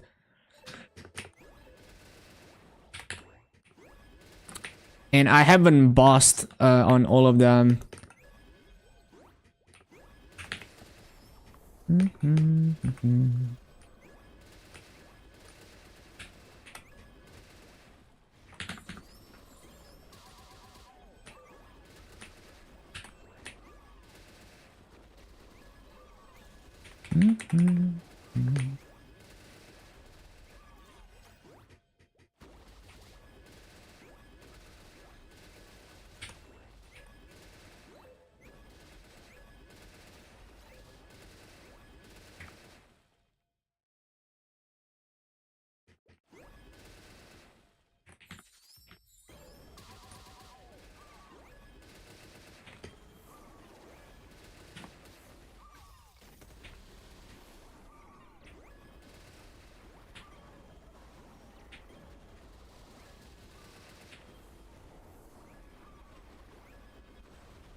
And like all those classes that most of their damage output is short cooldowns, they're very satisfying to play as boss mills, and it makes the running a boss mill less of a slog because you're not waiting on your 3 minutes burst.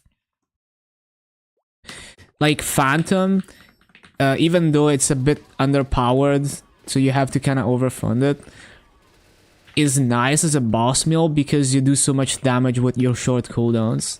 Same as Dark Knight, except Dark Knight is not underpowered.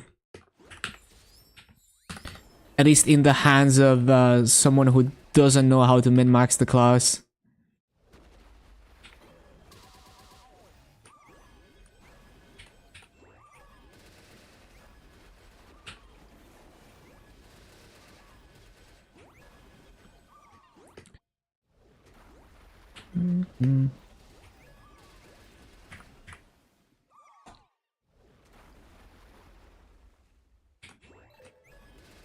It's not that bad. But yeah, it's like you might need a little bit more gear. Especially if you're not a tryhard and you're not maining Phantom and you're just, you know, just using your cooldowns, not trying to min-max. You might feel like it does less damage than other classes. But in the context of a boss meal that just needs to burst down bosses, that's absolutely fine. Because you're gonna overfund it anyway.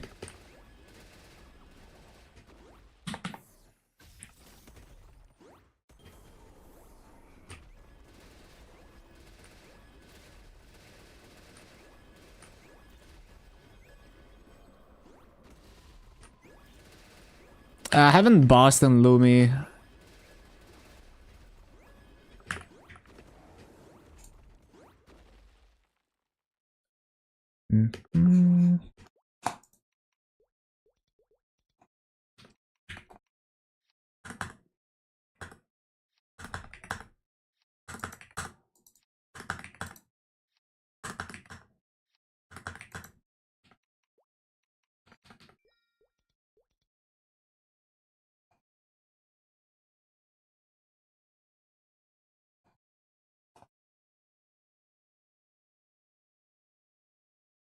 Like AB bossing, also comfy for the same reasons. Short cooldown cycle.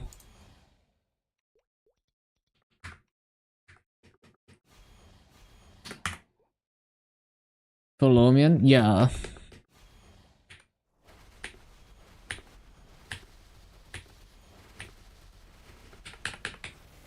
Like, I only do up to normal slime.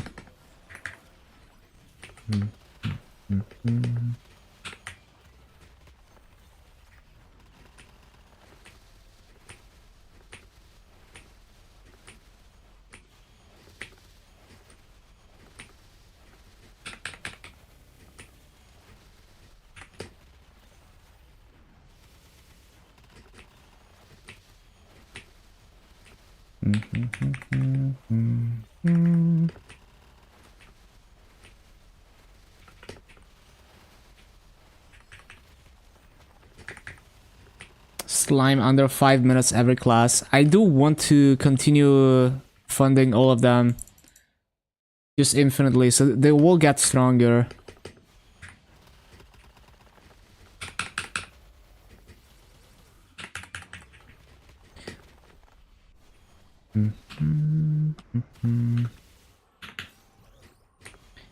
But depending on what KMS does, like if they lower the EXP curve to 285 significantly, then I'll probably focus my funding on 6 characters at a time, so that I can get 6 characters strong enough to grind to 285, rather than equally working on everything.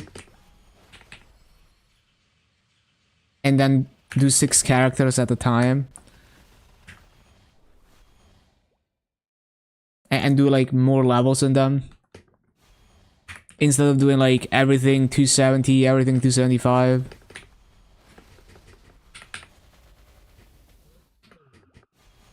So if by the time I reach 11k Legion, if they've lowered the EXP curve to 285 significantly, then I might do that. Honestly, even if they don't lower it, it is a very appealing option because I can make way more masses per hour if I do that than if I do everything 270 and then everything 275.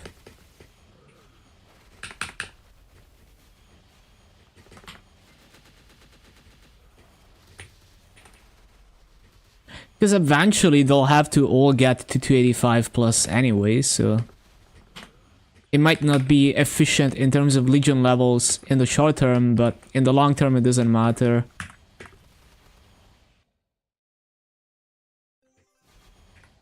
And eventually they're gonna make 285 easier, and then everything is gonna get to 285.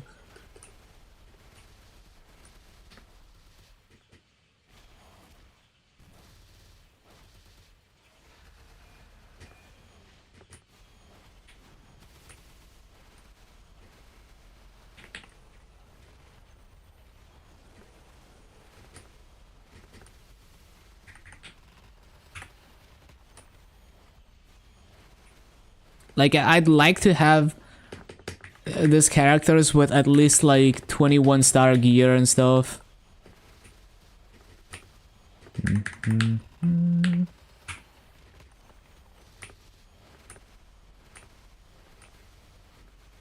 Have to take a shower. Sweaty gaming.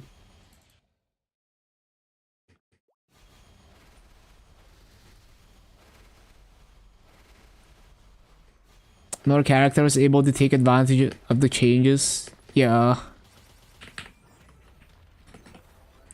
The moment they make grinders dailies easier, well, they're already doing that. I get to start like working on grinder symbols, and then eventually they make them less expensive to upgrade, and then I actually level them.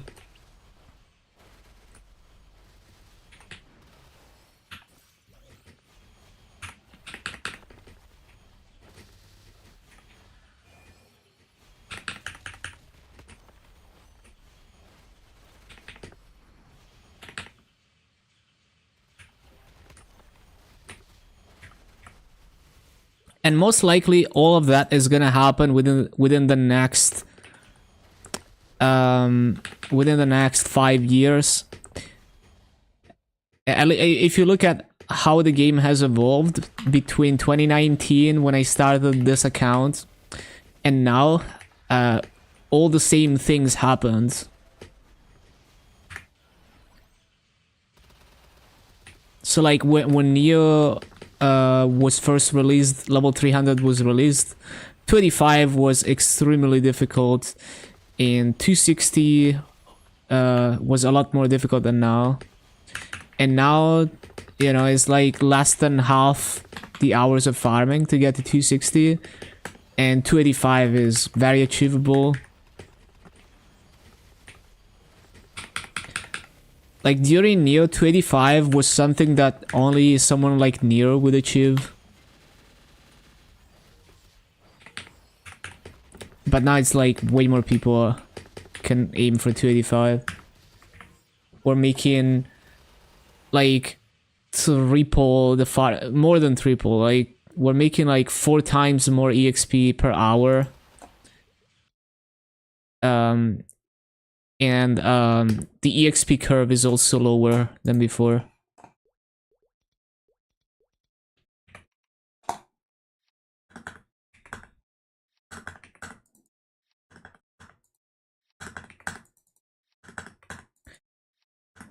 Like I think every area is like 20% more EXP, so it's like moving to Arcus 1.2, moving to Shangri-La 1.2, Odium 1.2, and then there's Arteria, and then Karshan, and then Talahart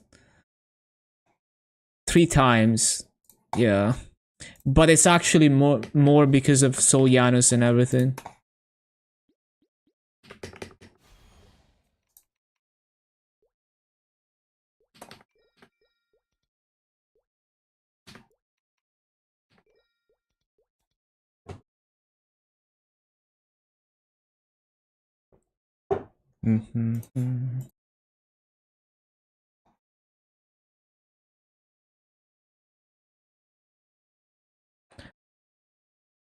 So it's actually times 1.2 again if you have max Soljanus.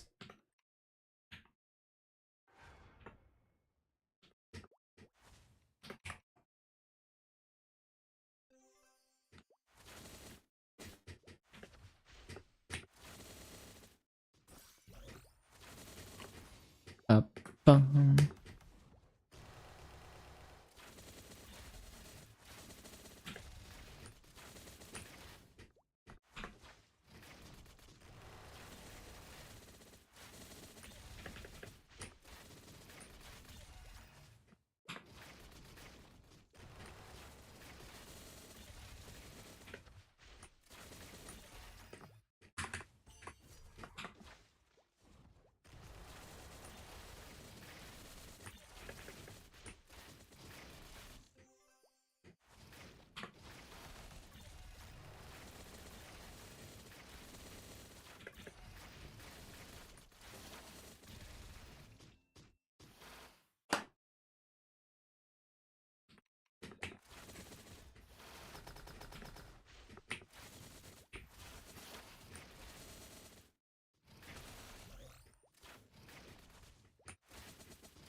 Okay, it's night leveling so much faster than Nero was. Yeah, because it's so much easier now.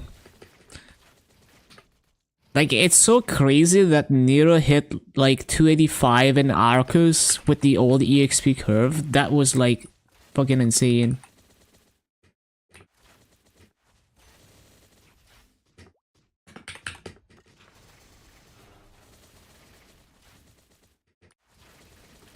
Like these days, like if you start now, go for 300, you can probably get it done in under 10,000 hours now, but like you could probably get it done in like, I don't know, like 7,000 hours maybe. Like the last levels is like, last 5 levels is like 1 quadrillion EXP per level or something. And the top rates, I don't know, like people are doing like 600 bill an hour, I think, even like 500, 600.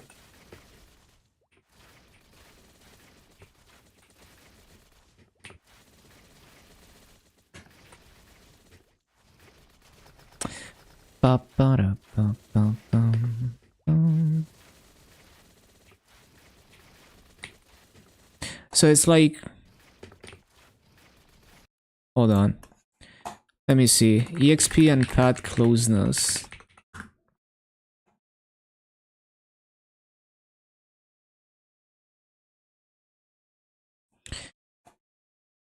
It's like 8.5, yeah, 8.5 quadrillion.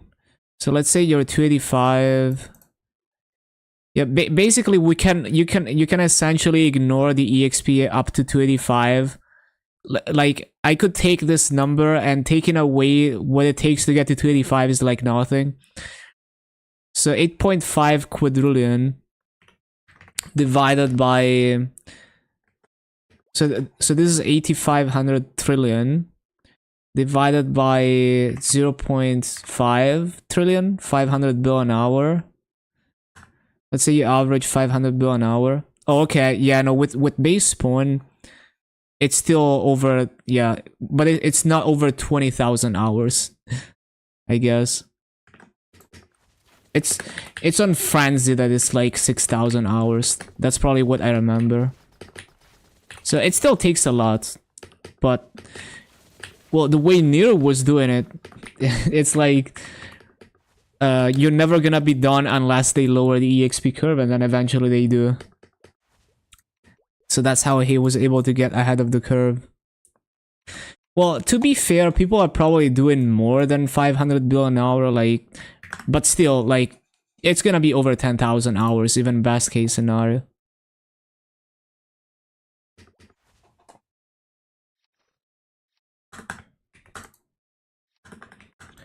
So let's say like maybe 15,000 hours. If you start now, no spawn enhancers for 300.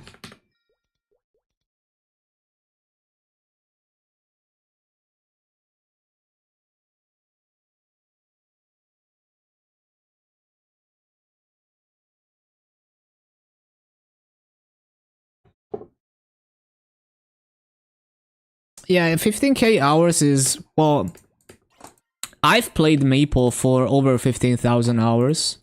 Like, I was looking at my streaming stats, and I've streamed over 14.5k hours since the beginning, and I was playing for 2 years before I started streaming.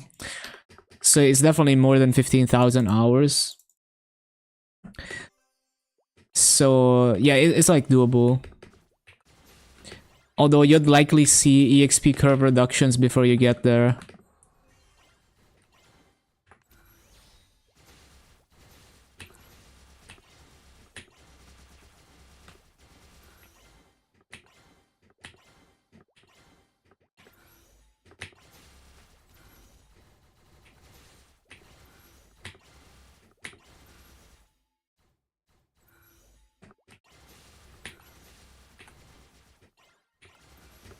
Yeah, exactly. Grinding, like even just grinding to...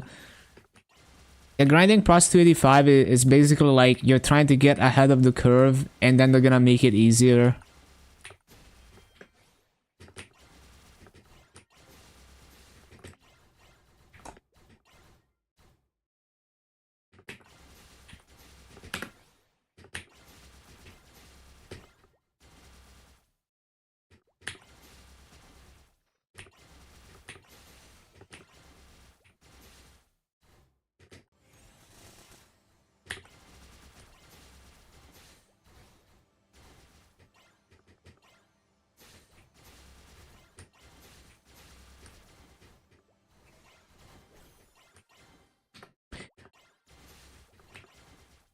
Yeah, pretty much.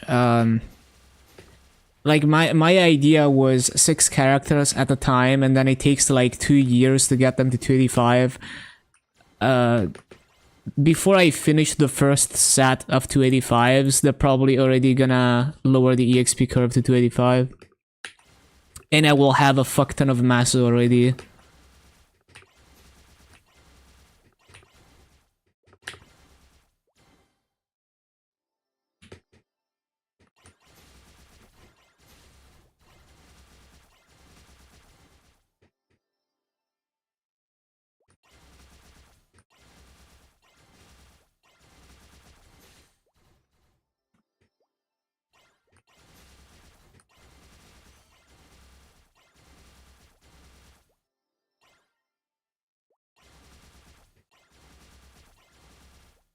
Yeah, advance are just gonna keep getting crazier.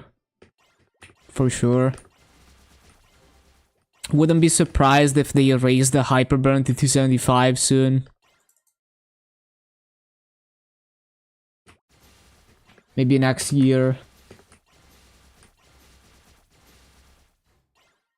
Like basically when they release level 3, 295 and 300 areas, after that they're probably gonna raise the hyperburn level.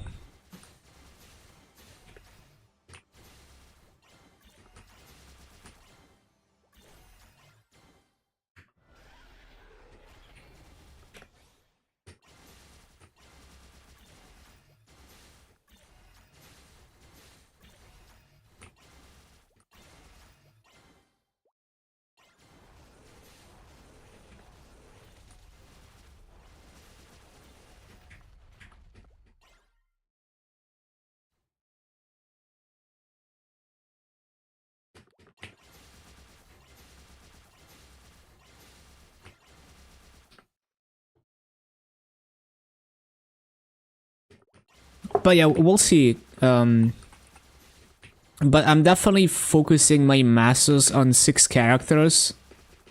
That's definitely one thing I'll do. But I don't know when they're gonna be ready to grind to 285.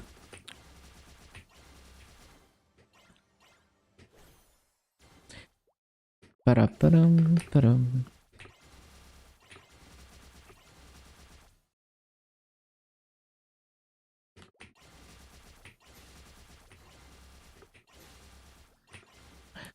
I will also start prepping grandest symbols when we get the dailies changes in the summer update.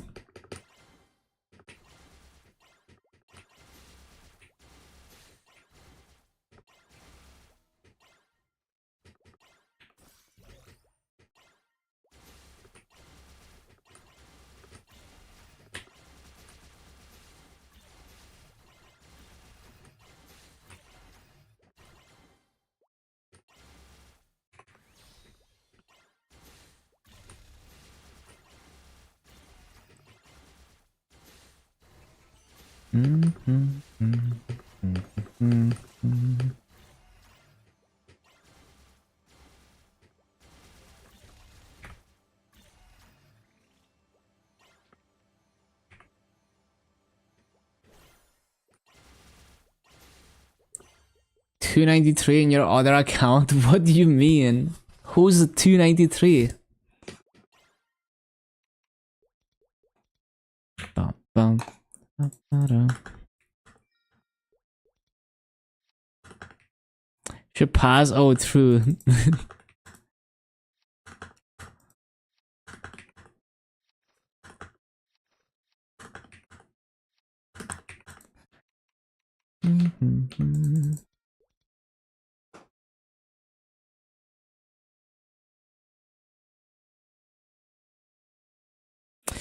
Ba-ba-bum.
Bum, bum, bum, bum.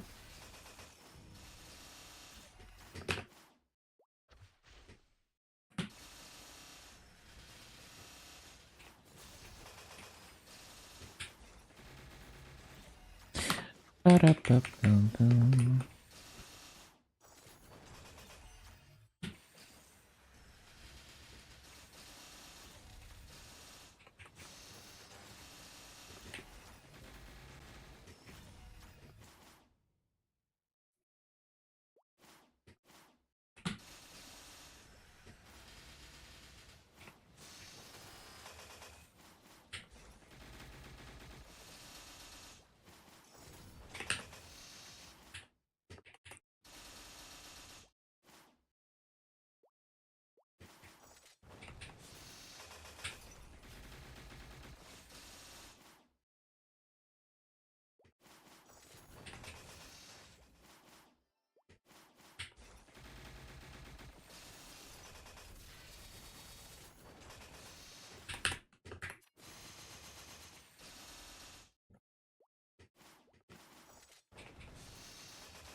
Hello, Whisper Shots.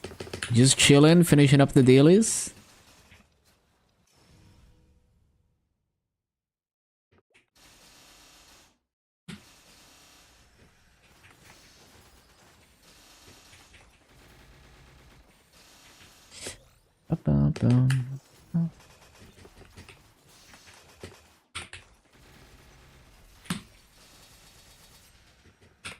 Home alone with your 2 kids. Send help. Oh no. Hopefully they behave.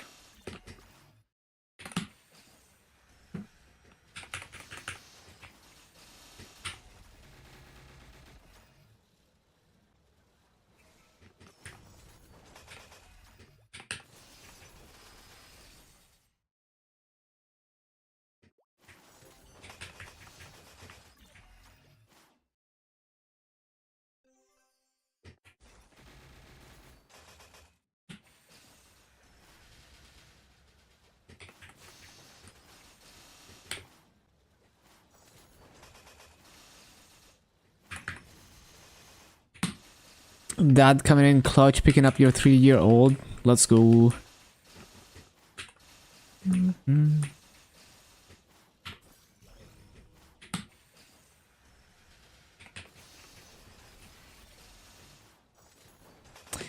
Have a DS playing old Pokemon games to maintain your sanity. Nice. That's chill.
Yeah, that was Kadana.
Ba,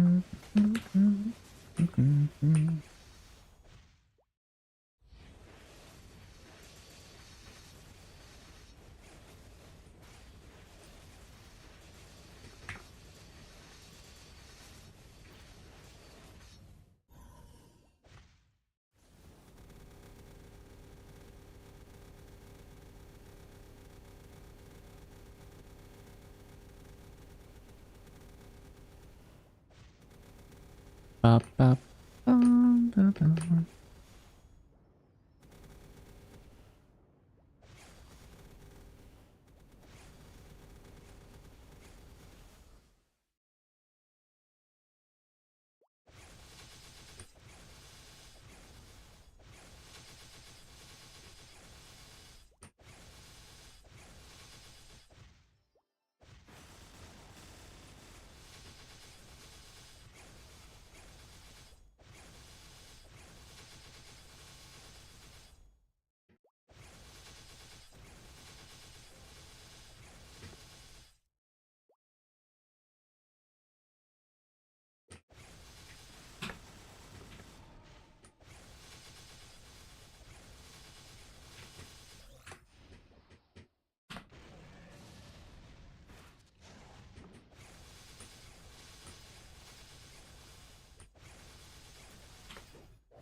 Bum, ba, bum, bum, ba, bum.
Ba, ba, ba, ba, bum.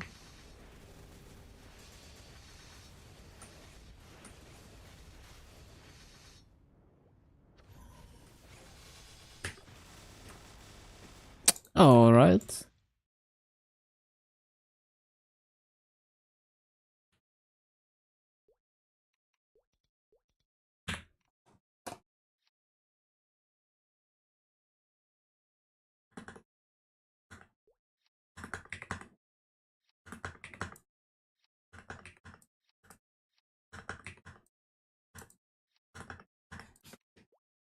Yes.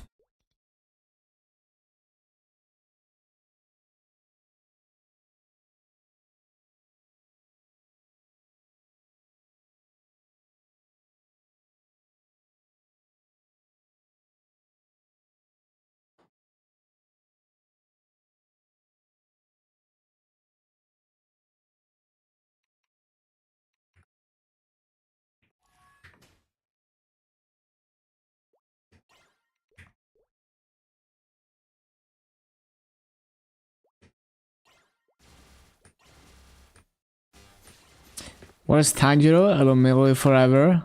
I just got it to level 200 and I dipped.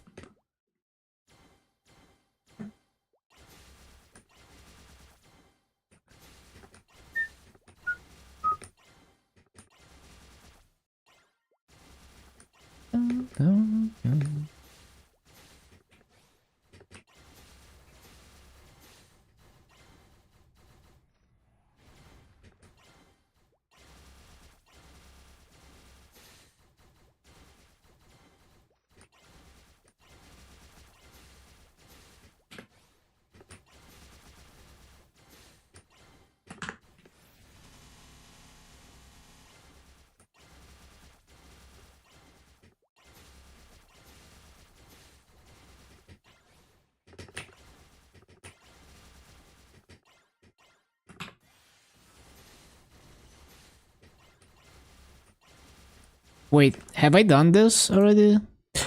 Oh, wait.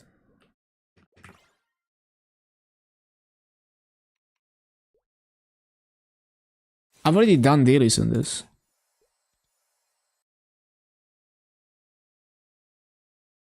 But how did I click on the AB?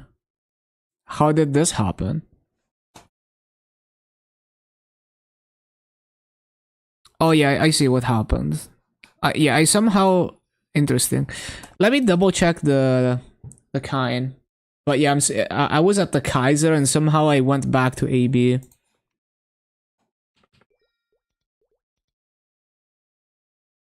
Let me double check Kaiser as well since we're here.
All right.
This is a banger song.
Okay.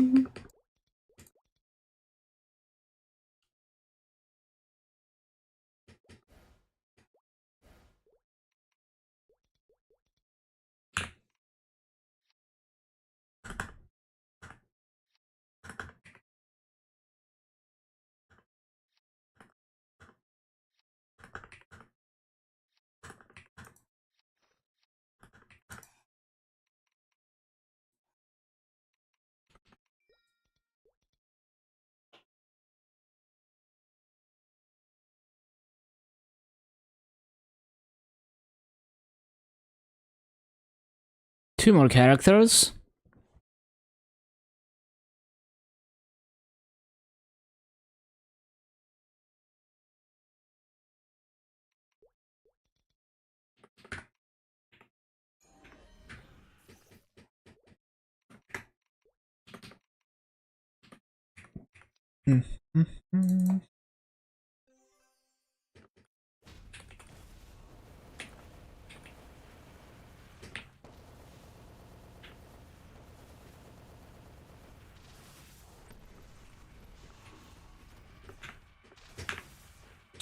Oh wait, I thought I was playing Hayato for a moment.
Ba-ba-bum.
Ba-da-bum. Ba-dum.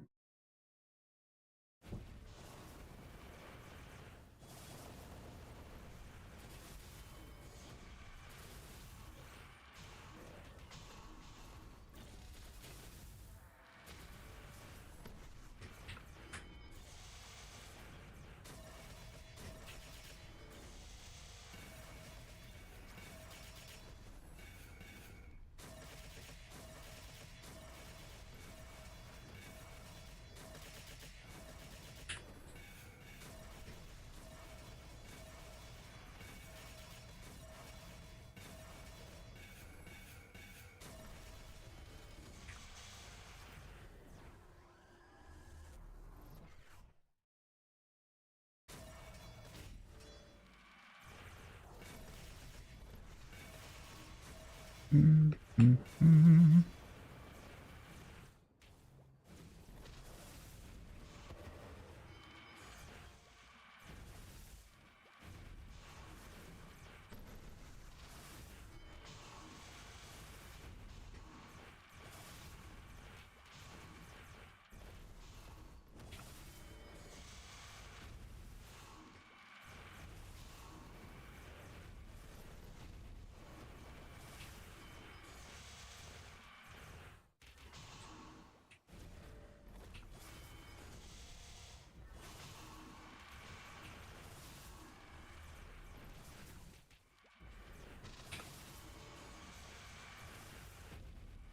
All right.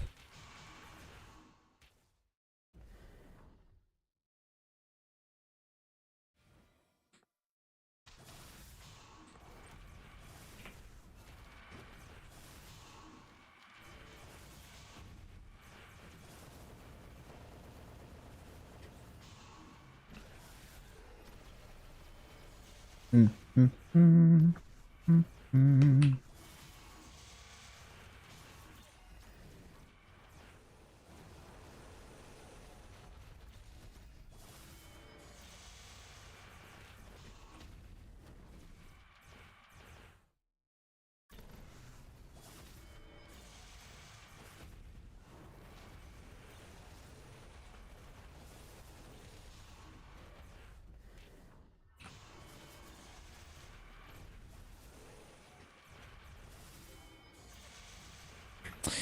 All right.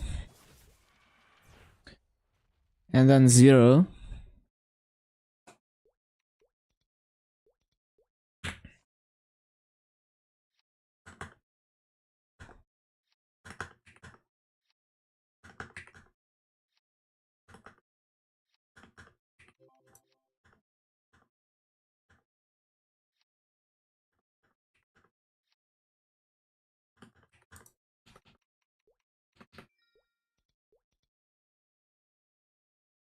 Mm-hmm. Mm-hmm.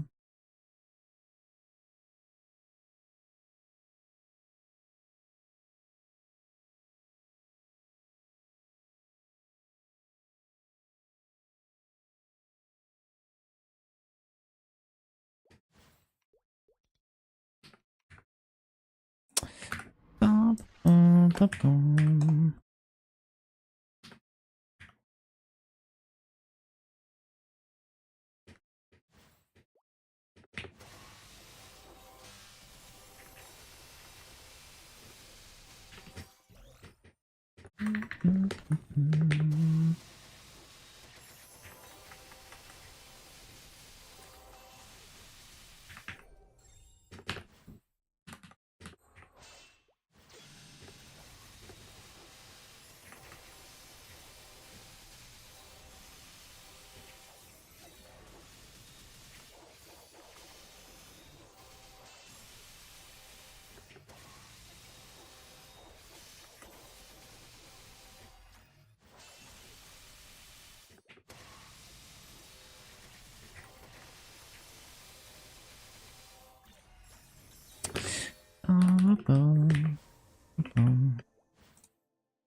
Watching the twins, they're really fun to watch. Yeah, I mean, you know, there is a reason why they get double the viewers, even triple the viewers as anyone else.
You see them doing real life stuff and doing over 15k viewers. Yeah, they're good at entertaining. I'm sure they would be, you know, like streamers like Heis and that, basically, outside of Maple.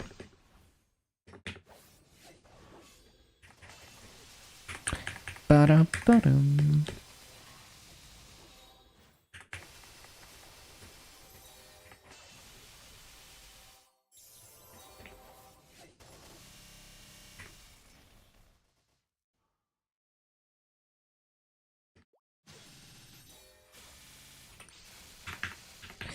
Ba-da-ba-da-ba-dum. They know how to hate farm. Yeah, they know how to get people invested.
Okay, so that is all the dailies.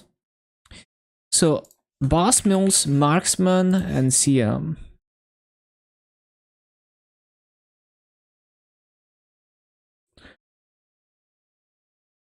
Where's my marksman?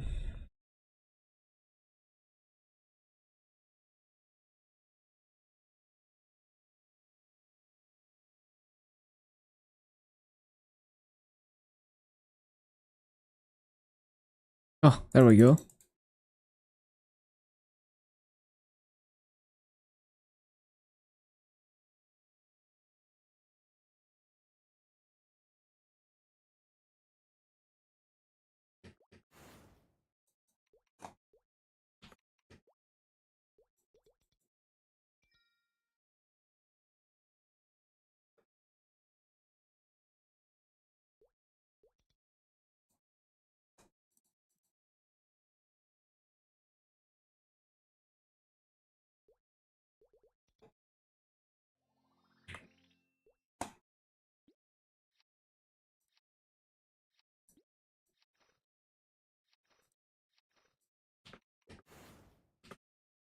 Right.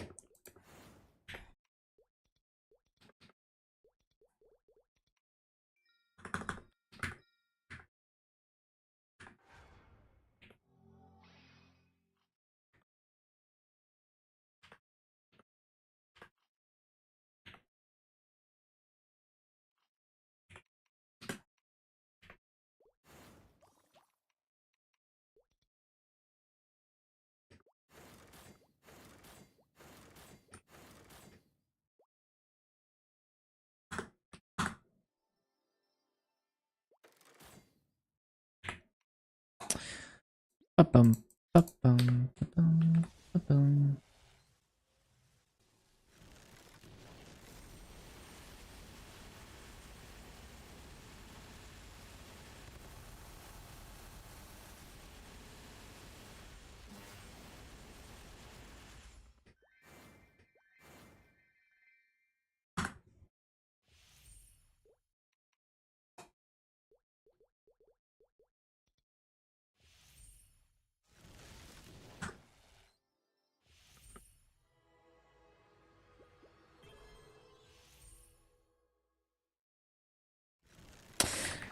Ba-ba-ba-bum, ba-bum.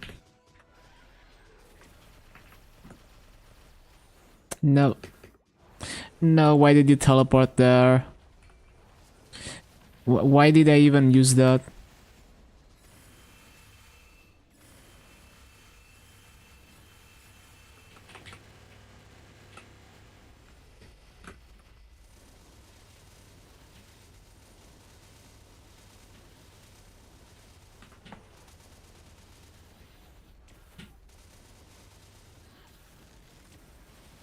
Wait, did I switch to my bossing preset or not?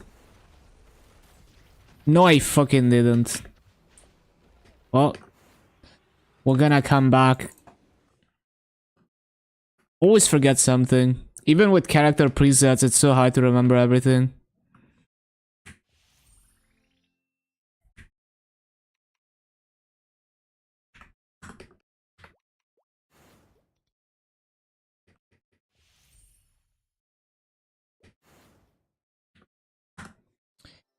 Up-up-bum, ba-dum, ba-dum, ba-dum.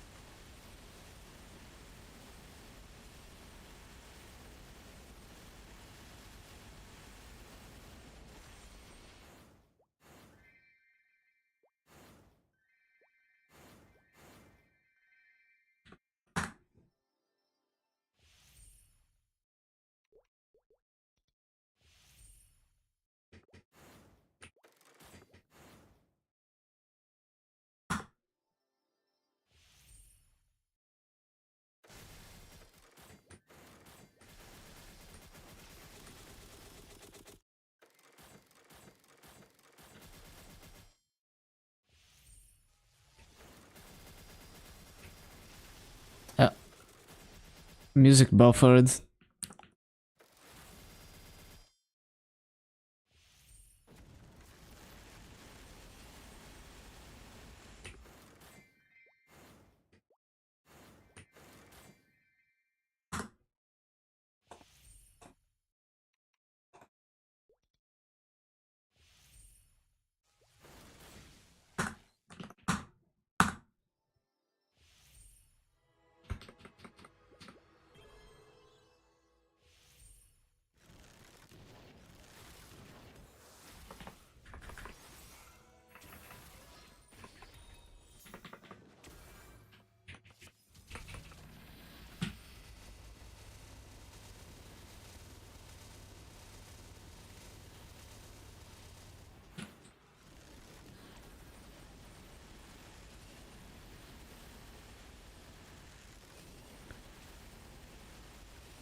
No, I didn't mean to press that. Shit.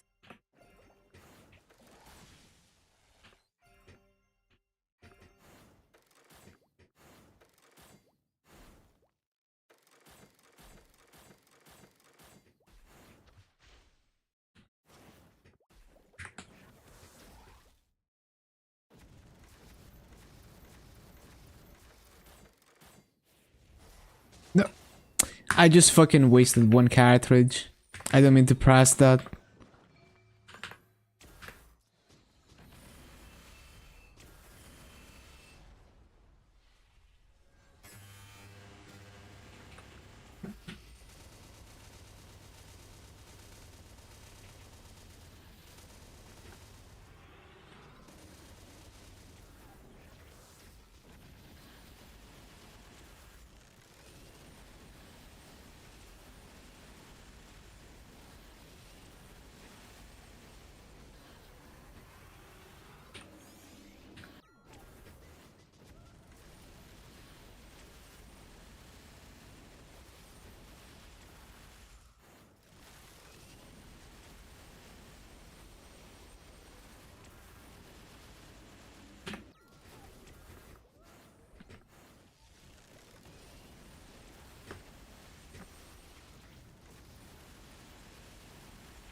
Ba-ba-bum-ba-da-ba-da-bum.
Ba-da-ba-da-bum, ba-da-ba-da-bum.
Ba-ba-bum.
I didn't mean to press that.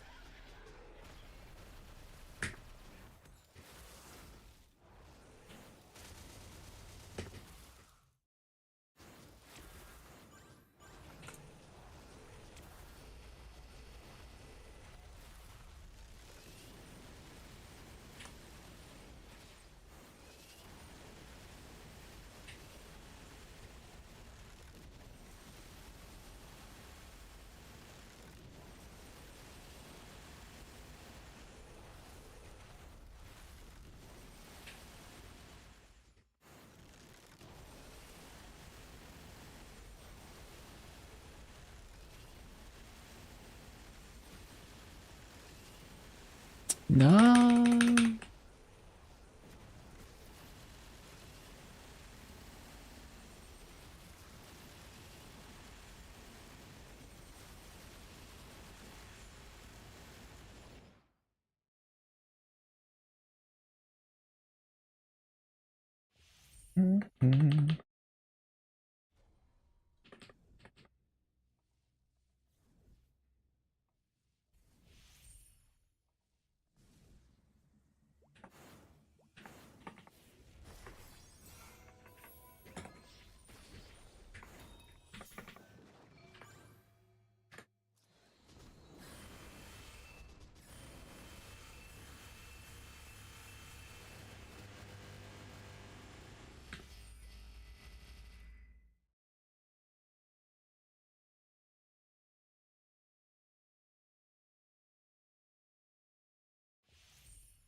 Alright.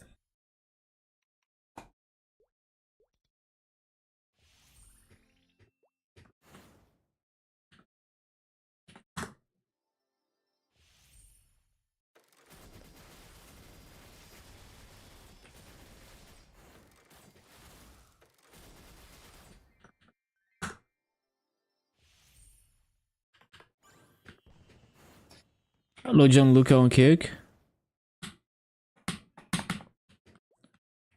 Hello, iframe.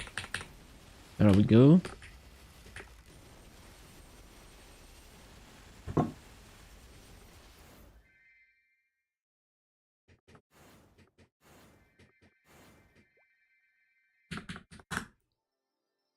Oh, am I doing great?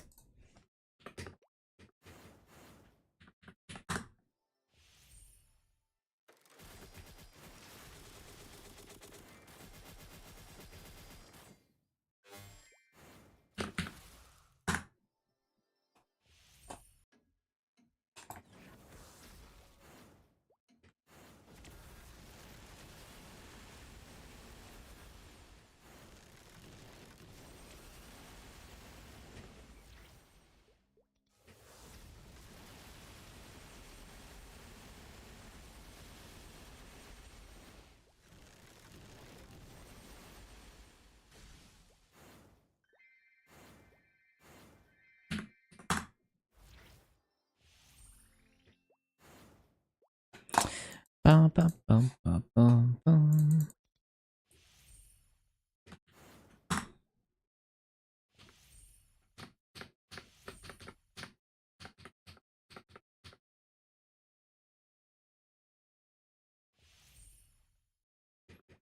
Was looking at the channel rules. Has someone vented about his life in the past in chat? It's just very common for people to try and use chat as their therapist, but you know, like, you have to respect everyone else in chat as well. It's very common in, like, it's not just my chat. You know, you see it everywhere.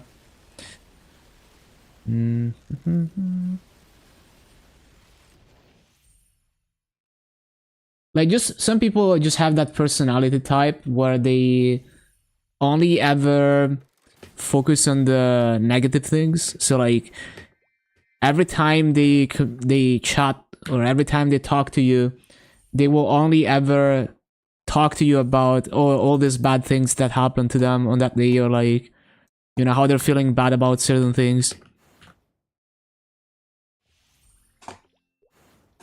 And it's probably a sign that they don't get enough mental health support. Like, they, you know, they don't have a therapist to talk to about that too and stuff like that.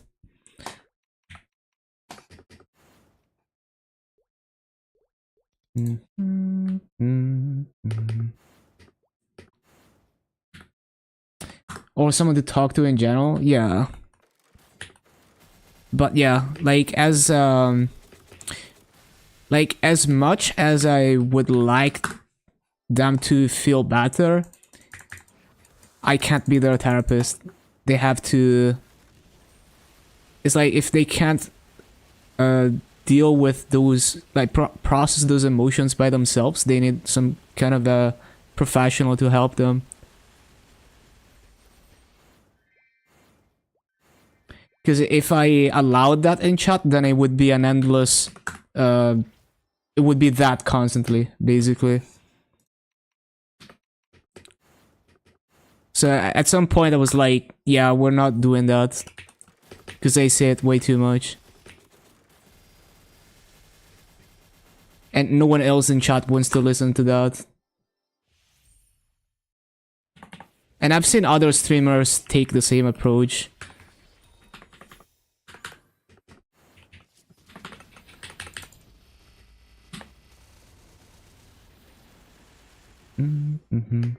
Makes sense, yeah.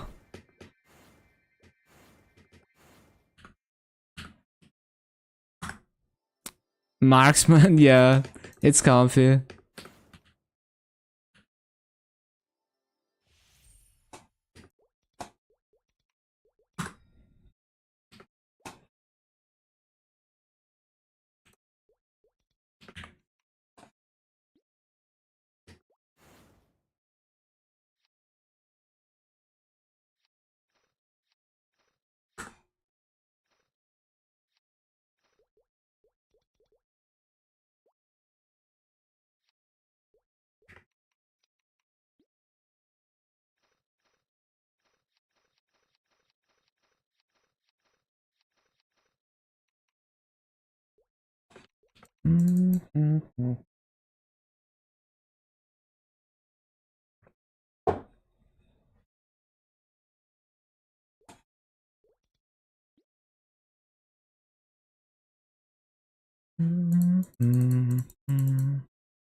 I just fucking used the MVP. I thought I didn't open it.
See,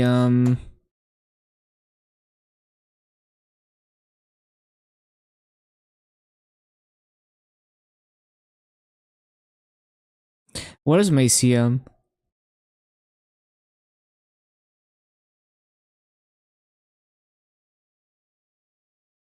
It was right next to the marksman and I didn't see it. Oh, I didn't change it back to raid power, I forgot.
Bossing time?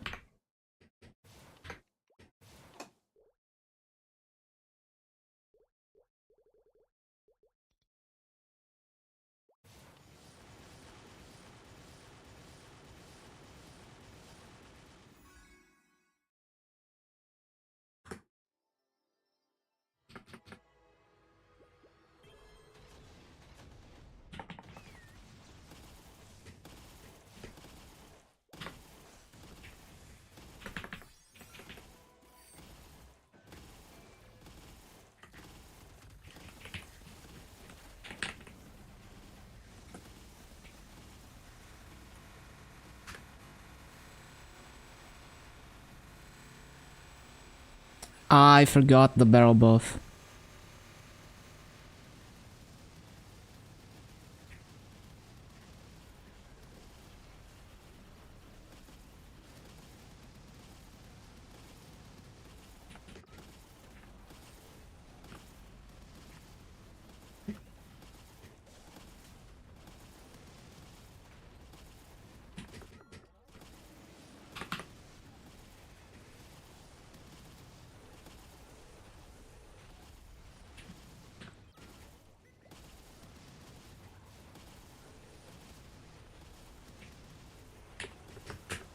He's gonna teleport. Oh no, I didn't mean to do that.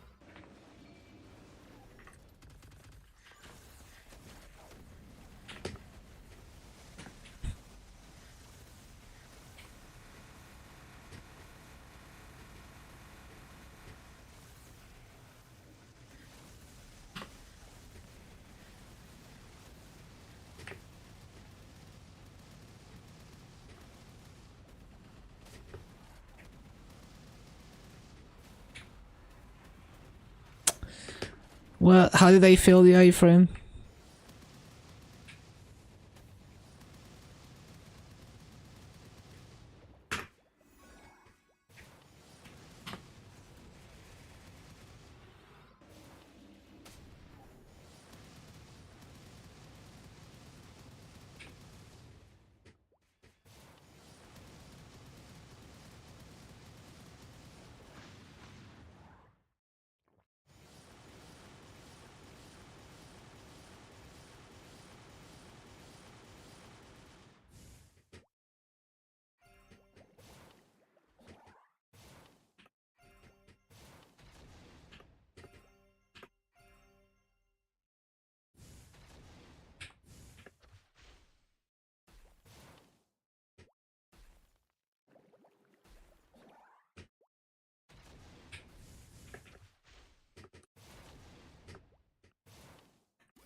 Ba-da-ba-da-ba-da-bum-bum.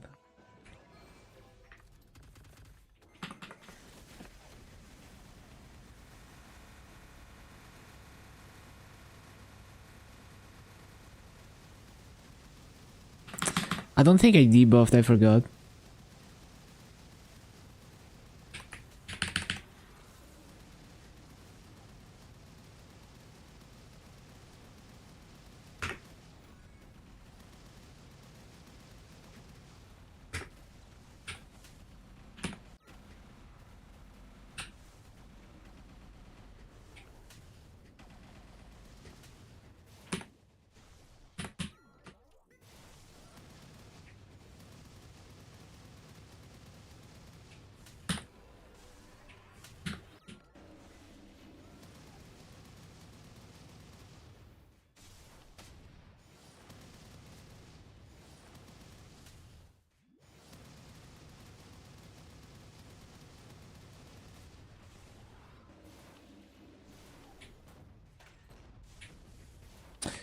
Ba-da-ba-da-ba-da-ba-da-bum.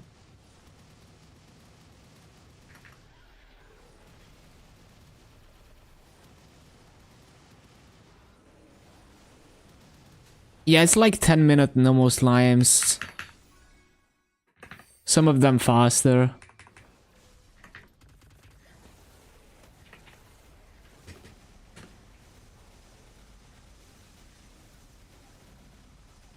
Crap. Wait, the bullets disappear if you die? That's fucked up. Oh, no, actually, no.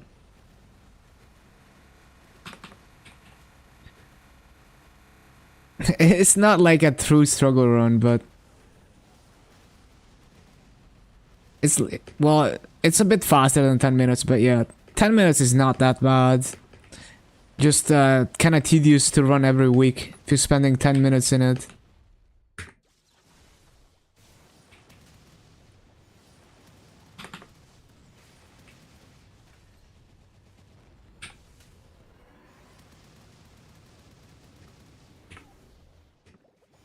It's gonna be a lot faster once I max symbols. It's gonna be like 30% faster.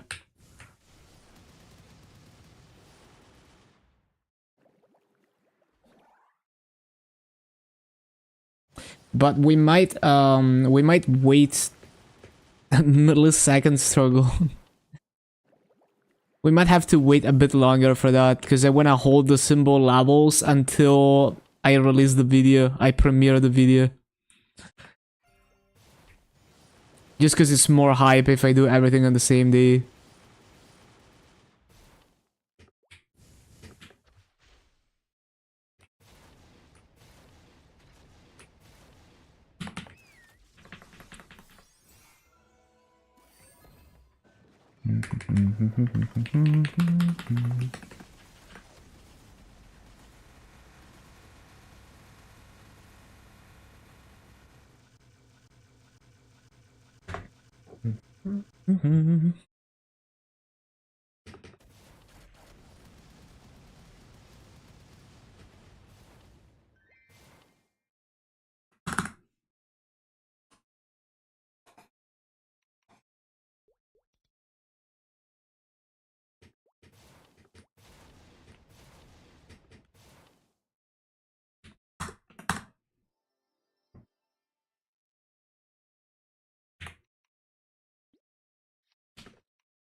Ba-ba-bum-ba-bum.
Ba-ba-bum-bum.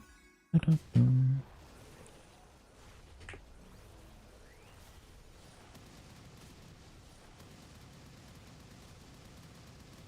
Am I lagging? Yeah.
Hello, Effie. Just chilling.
Bum, bum, bum, bum.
Wait, which boss am I doing? We got 10 seconds in burst.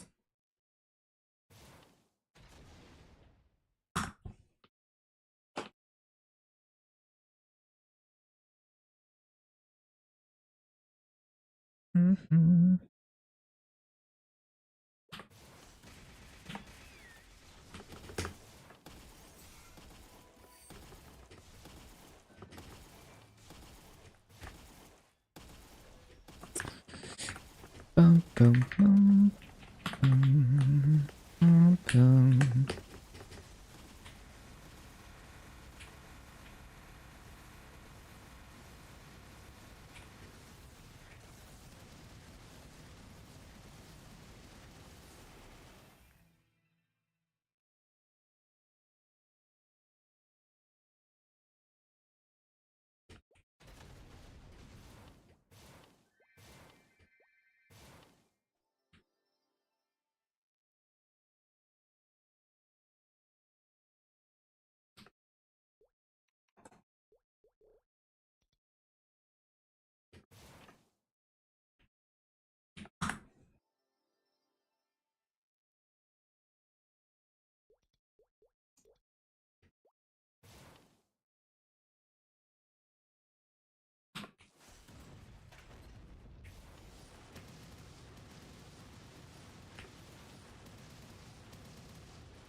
All right, I catch you.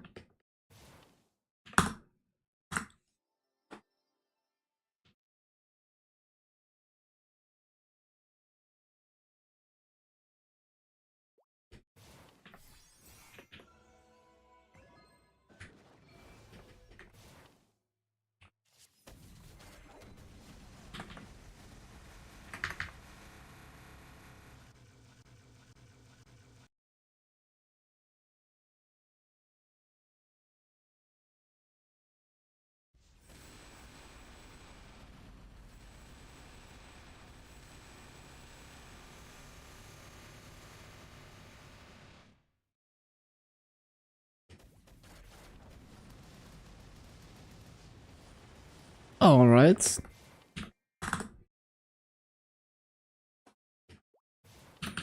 That's the boss mills. And we get to grind 4 hours and a half.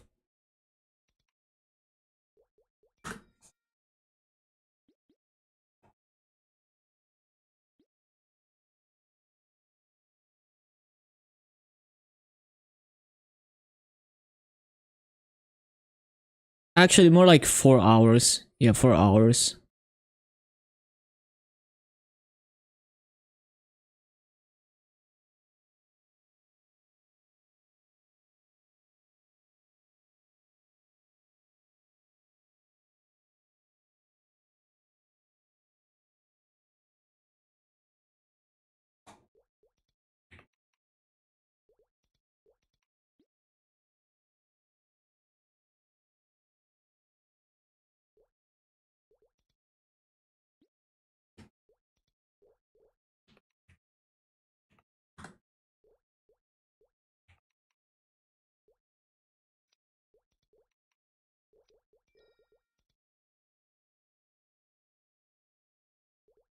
No, I didn't mean to click that.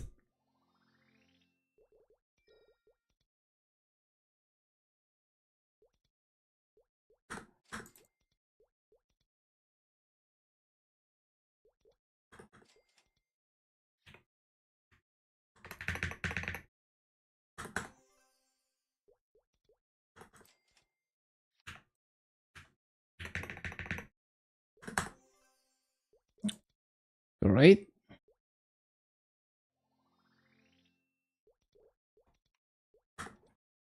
Close to 128 bill. Very nice, very nice.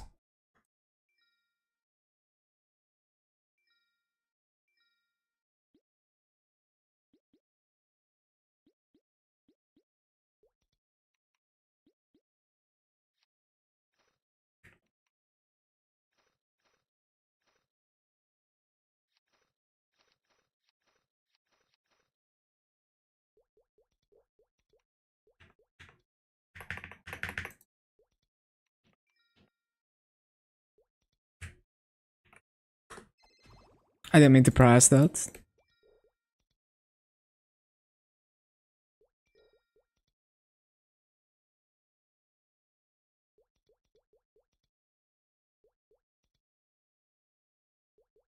I've already done the auction house stuff.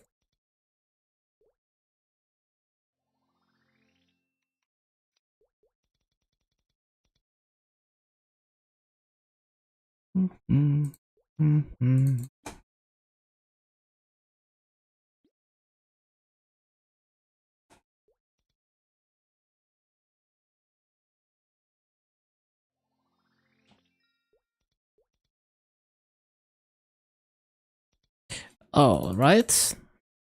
And now we grind on the Phantom.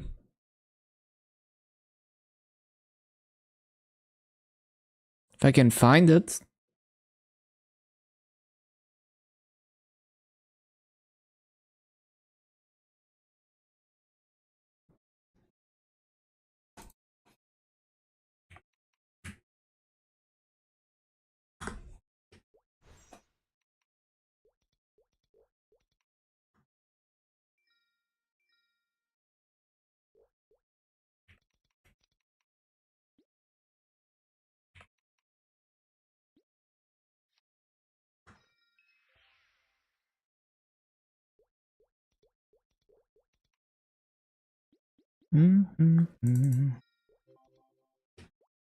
Still waiting for 2 lines attack on this.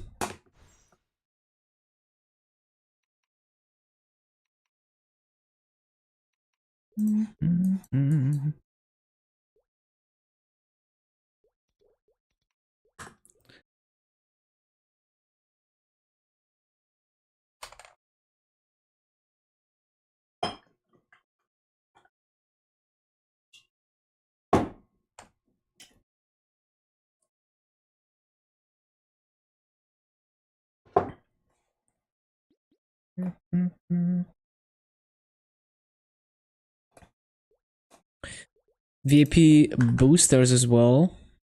Or VP buffs.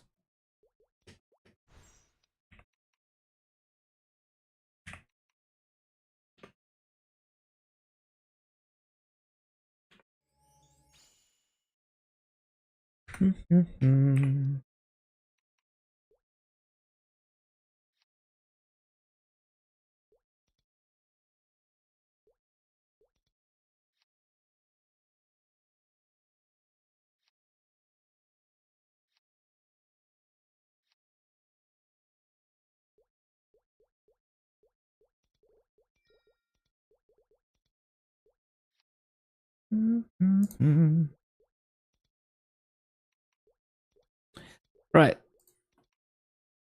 So we will grind 4 hours today. Now the problem is I only have 8 of these, so then we're gonna have to use 10-minute coupons. That's gonna be annoying. So 8 coupons is 3 hours and minus 20 minutes. So 2 hours and 40 minutes. So that's 3 hours and then 4 hours. Seems about right.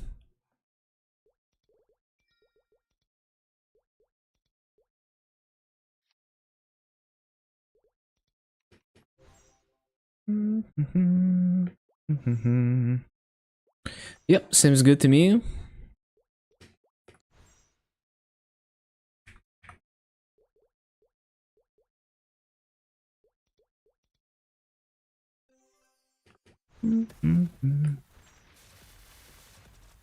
Okay, let's go. 2-hour timer.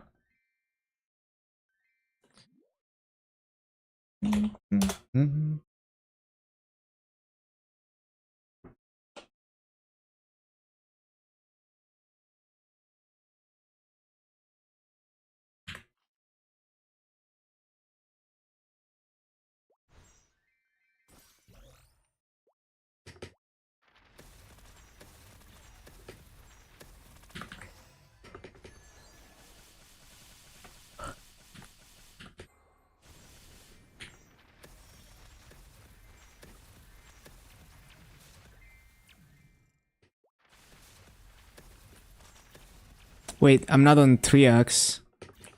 Not on VAP.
Nice lag.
Hello, Sausage. Welcome back.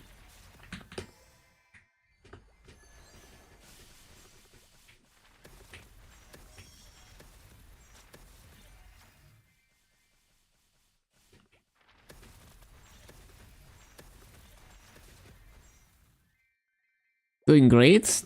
Just getting started with my 4 hours of farming. That's the plan. 4 hours of farming on the Phantom. Got all the dailies out of the way.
Leveling a bishop. Really love the class. Use the Burinator on it. Nice. Yeah, bishop is a comfy class for sure.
Okay, if you skip some main quests, yeah, questing is not really important. It's up to you whether you wanna do them, because like some quest lines give good EXP, but like you can always just grind mobs to level, and that's absolutely fine. There are some quest lines that you need to do to unlock certain bosses, but it's a very minimal amount of questing, and it's not about the EXP, it's about unlocking content.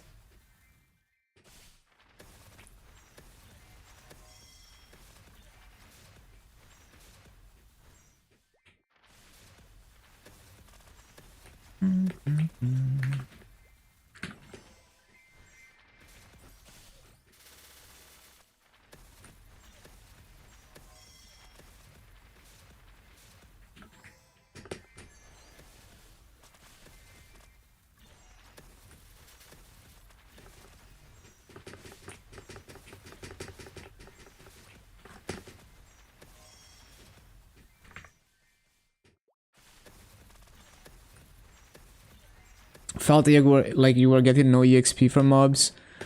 It does take a little bit of experience to kind of know where to go, and just like quickly react to, you know, like figuring out what skills to use and all of that. But yeah, grinding mobs is absolutely viable. Like I did my Tanjiro to 200. I didn't do any quests, for example, but it is tough on a fresh account. You will have a bit of a harder time one-shotting mobs, especially when you're inexperienced. And so there are times where quest lines are just faster when you're weak. But once you have some link skills and some legion, you could pretty much just your character could be naked to like level 140 plus and you would be fine. And only past that you start having to gather some gear.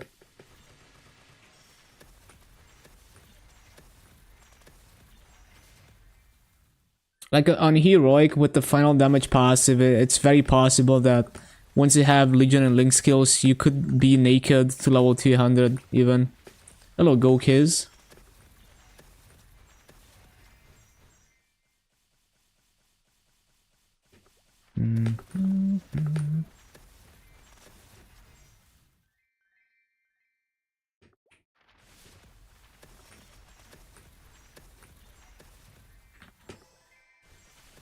And like I remember when I was leveling Legion Mills on KMS Reboot, once I had some Legion, I would simply just use the Legion attack buff coupon, and that's a lot of attack. Use the Ursus buff, that's another, that's already like 60 attack right there, that makes you a lot stronger.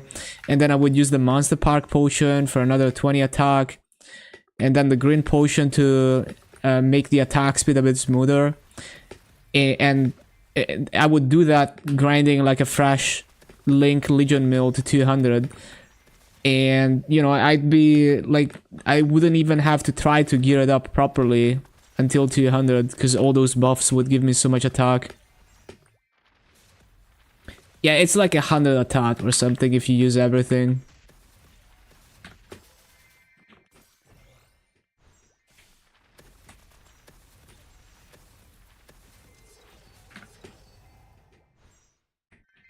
So once you get used to it, it becomes very fast paced, and it's like the slowest parts are getting the job advancements and star forcing your equips for Star Force mobs.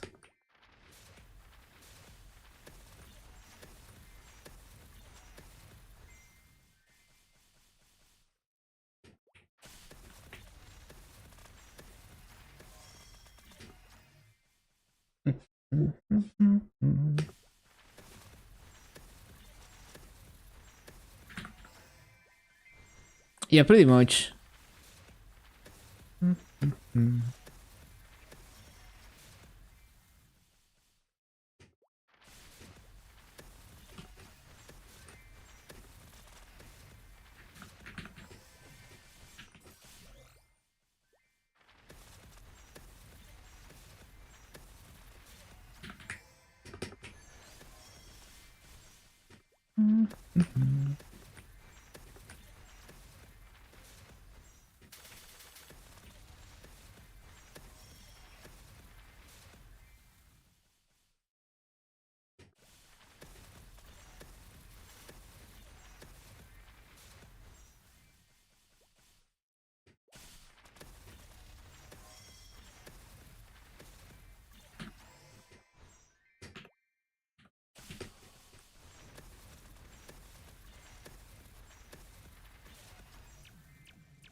Which Link skill should you go for first?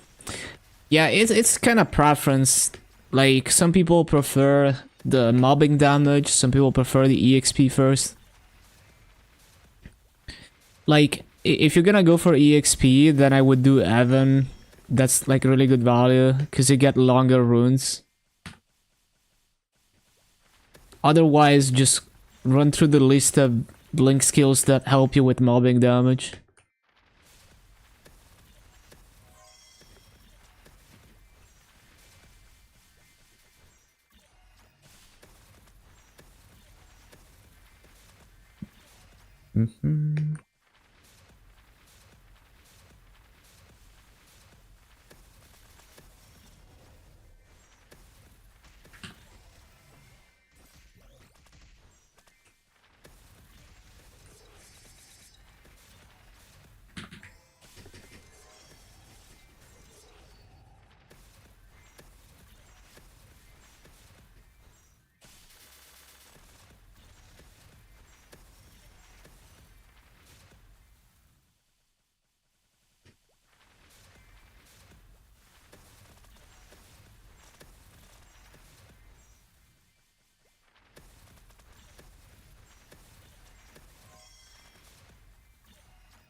Hello, Hugh. Yeah, I wanted to show you the map I was thinking of.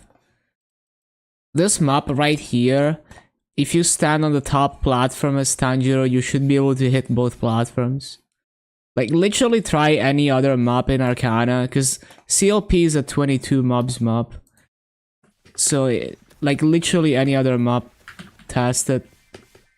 But yeah, it's deepest part of the cavern, lower path. Just test that. Ba, ba, ba.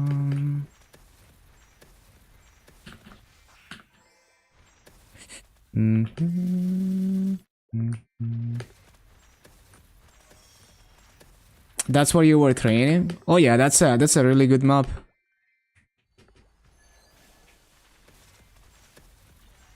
Well, as far as Tanjiro goes, because you know, it's not gonna be good rates, but it's like the best you can do in Arcana.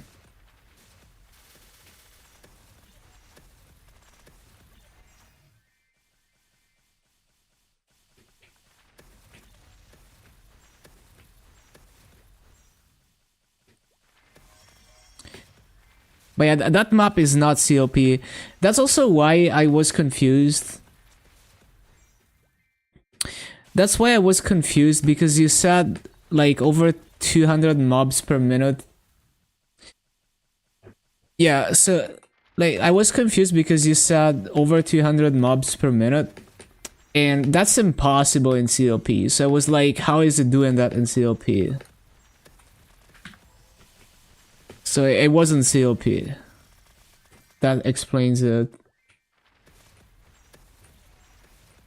Also, I wouldn't recommend doing a 1 minute test because it's very inaccurate. You could be off by one entire spawn wave. Like, literally, you could, like, let's say your real rates are 200 mobs per minute, and you're in like a 30 mobs map or something.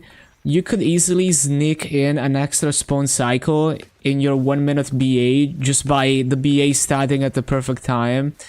and you would measure 230 per minute instead of 200, and it would be completely inaccurate by over 10%. It's still like, so here's the thing, if you know you're full clearing, then you don't need to do a BA.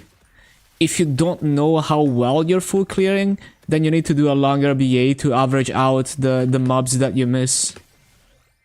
So if you're not full clearing, then do like at least the 6 minutes BA. If you know you're full clearing, then there's no need to do the BA. You know exactly what rates you will get if you're full clearing.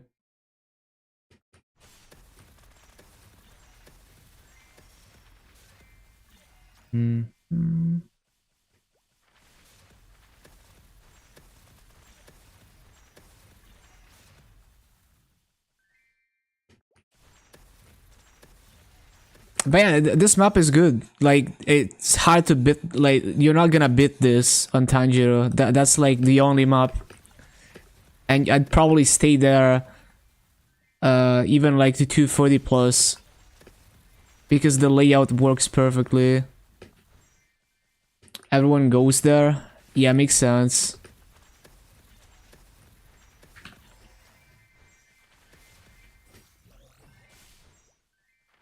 Shadow Dance 2. I mean, anywhere where there's good density, like, you know you're not gonna full clear, but at least if you find a map that has good density with a good mob count, then you're okay. If you really can't get a map at, in here.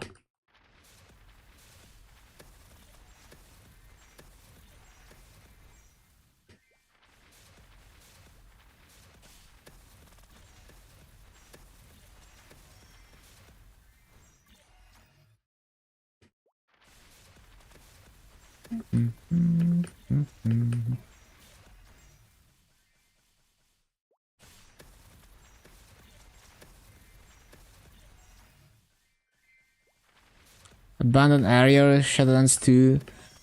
I can see abandoned area. Like, so some of the abandoned area maps have good density in the sense that the mobs have big hitboxes. But the platforms are kind of awkward. I don't know if you're gonna be able to kind of... Well, give it a try. Because it's like the way Tanjiro works is really weird. But if you can kind of walk your way back and forth on the middle platforms, maybe you can kill enough mobs to make it work.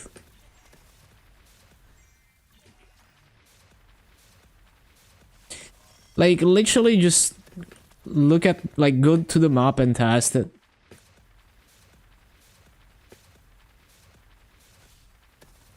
Try to find another lower path map. Yeah. That's like the best option. Try to find maps like it.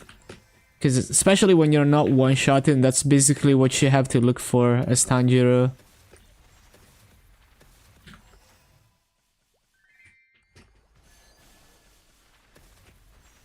Like, just go on Maple Maps, open every map, and look what it looks like.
Ba-ba-ba-ba-bum.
Nice lag spikes.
Any better way to teleport throughout the game? Bind the teleport store. I usually just get by with the Maple guide. There's a lot you can do with it. Like, so you can go to 6-path crossway by clicking this, and then you enter the Pantheon portal and you can go anywhere. But you don't even need to do that really, because most of those things that are in the Pantheon portal are already here.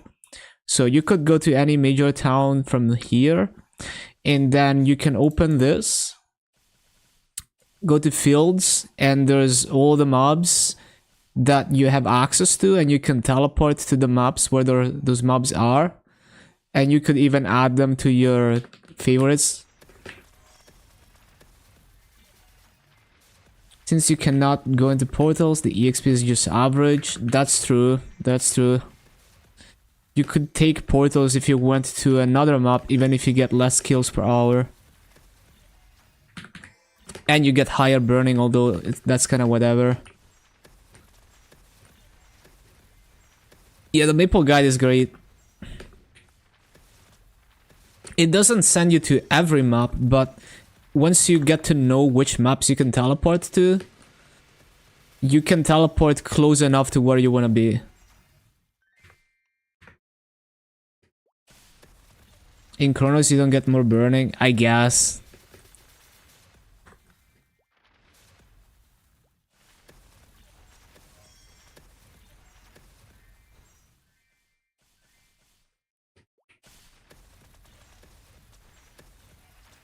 And then for daily bosses, you know, you can just move to them, to the boss menu.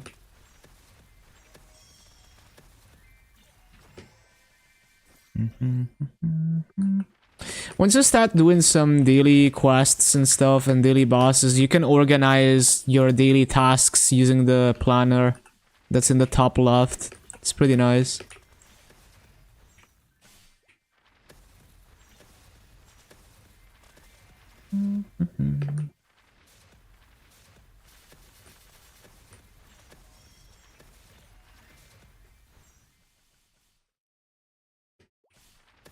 Yeah, it's super nice.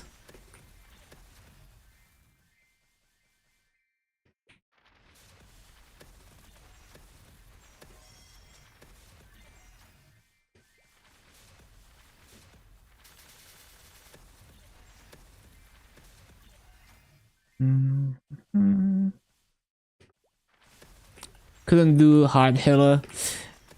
Yeah, there's a few things like some of it is experience of like knowing like how to set up your hyper stats and stuff to do more damage. And some of it is just like you don't understand the boss well enough yet. Hard Hilla is a very annoying boss. So it's like overpowering her healing. You just have to kind of brute force it, and it's very annoying.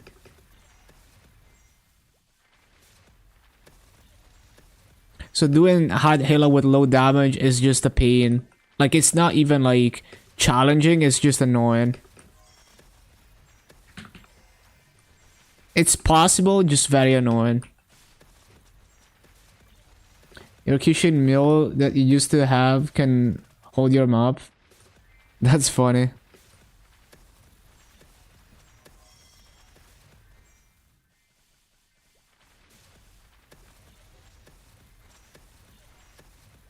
So one thing on Tanjiro that maybe you don't realize is that one of your skills should be a bind. At least when I looked at it, it looked like a bind.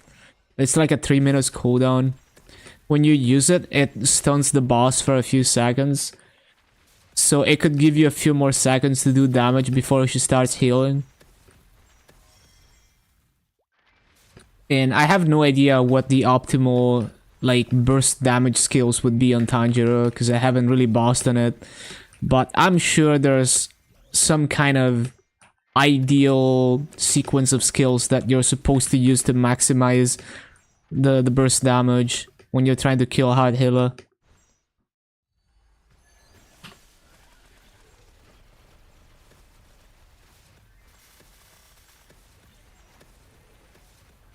So yeah, and every class is like that. Like, there's both knowledge of the class.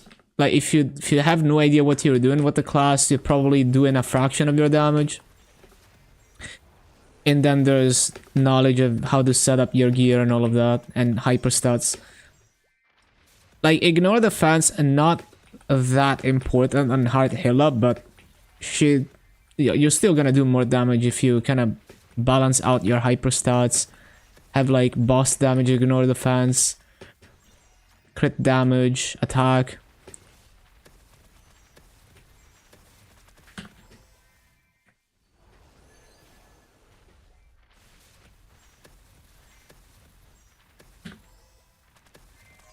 If you don't have thunder breathing, don't bother doing bosses. What level did you get that at?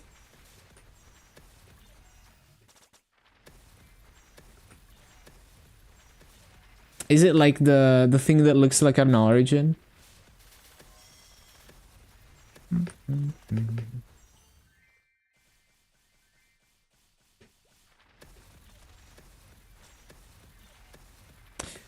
Yeah, Legion and Link skills help as well, for sure. I haven't really tried bossing on my Tanjiro, so I don't know how much you can get away with. Because, like, I have experience doing other classes with no Legion and no Link skills, and being able to clear early game bosses with very scuffed gear. But it's also possible that Tanjiro is underpowered enough that that becomes a problem even when you do everything right.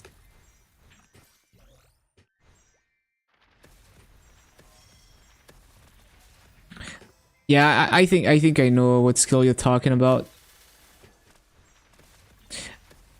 Ba-ba-bum.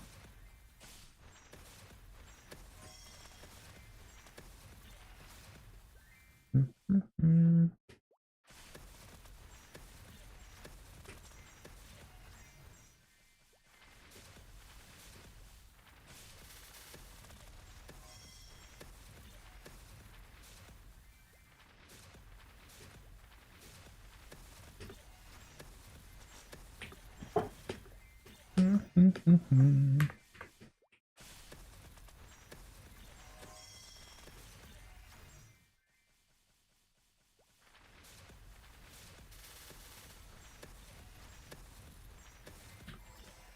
Yeah, that's true. You don't have nodes.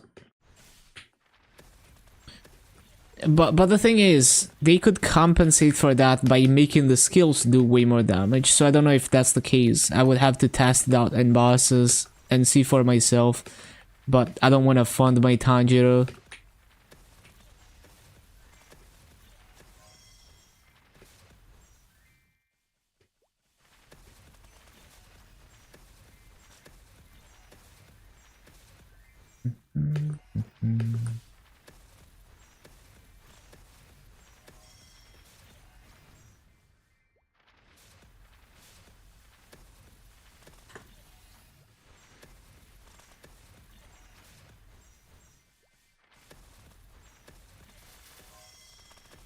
But yeah, I need to test it.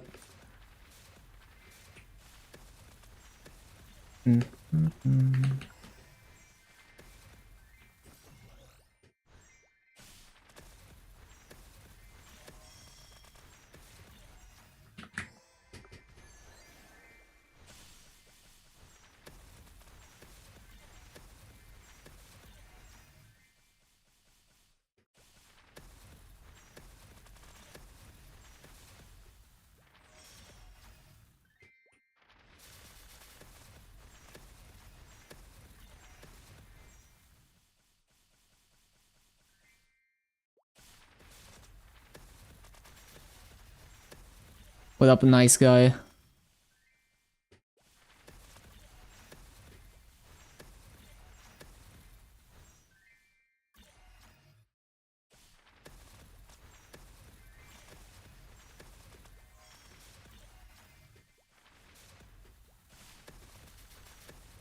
Tanjiro and Lachlan.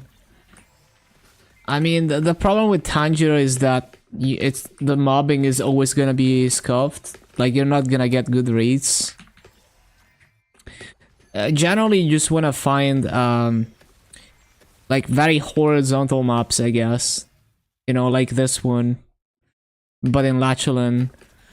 And it's kind of tough. Like, Lachlan layouts, they're not very good. Like, I think I would look for big hitboxes. Like, maybe you could try some of the Dreamkeeper maps, because they're very tall, so you have a possibly a higher chance to be able to multi-plat them somehow, maybe. Because, like, you're not gonna multiplot in Chicken Festival 3, although maybe ignoring, like, missing mobs in Chicken Festival 3 might be better than other mobs just because the mob count is so high. Like, if you go in a circle. But yeah, you just have to test it. Like, it's such a scuffed class that, you know, like, unless I tested it myself, I couldn't tell you. If you're strong enough to one-shot, it's a lot more flexible because you can jump attack, kind of like a normal class. But yeah, basically the thing with Lachlan is that Chicken Festival 3 is... it's like 1.3x plus every other map in Lachlan. Like, everything else is shit in terms of mob count compared to Chicken Festival 3. So if you can hit most of the mobs in Chicken Festival 3, you're probably gonna beat every other map by a long shot. So maybe even if you miss a bunch of mobs there, it's still gonna be good.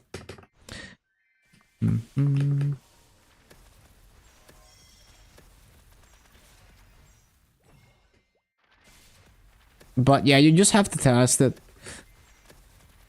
Like, Outlaw Street, maybe the platforms are close enough to hit everything without having to, like, change platforms and shit. Maybe.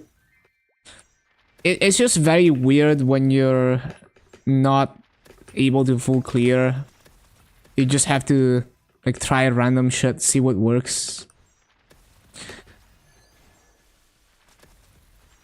But if you can one-shot, I definitely give Chicken Festival 3 a try. Because, like, you don't have to full clear for Chicken Festival to beat other mobs, but yeah, Tanjiro is a very special case. Just most of the time you're not able to even come close to full clearing a big map on Tanjiro.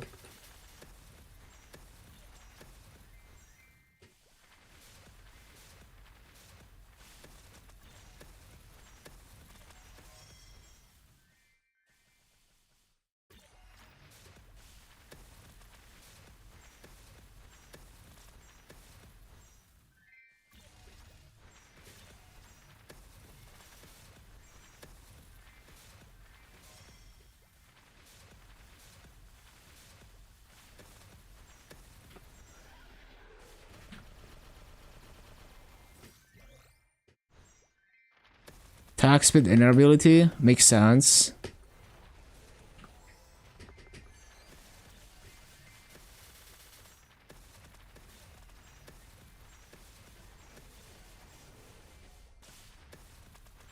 Hello, Nick.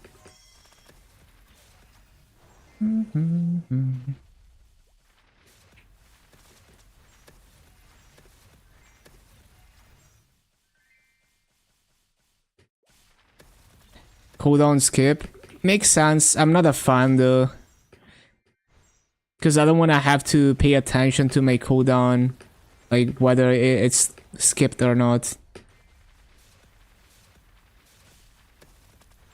It makes it inconsistent. Like, I like consistency.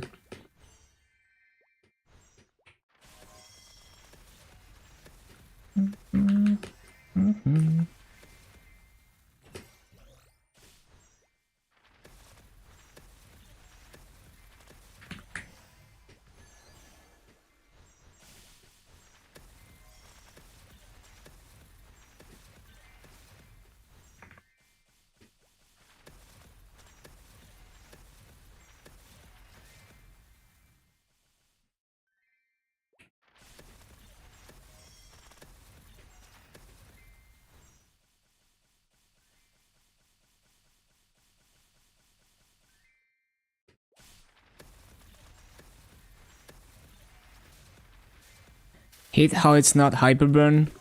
Yeah, that just makes it a lot more difficult. Dance floor 2. So that's the weekend Dreamkeepers.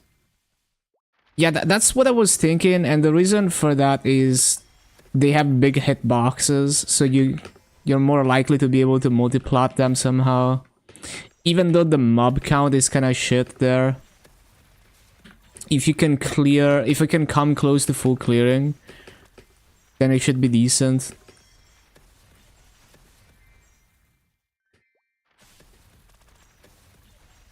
Oh, dancing shoes? Oh, I see.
Nice lag.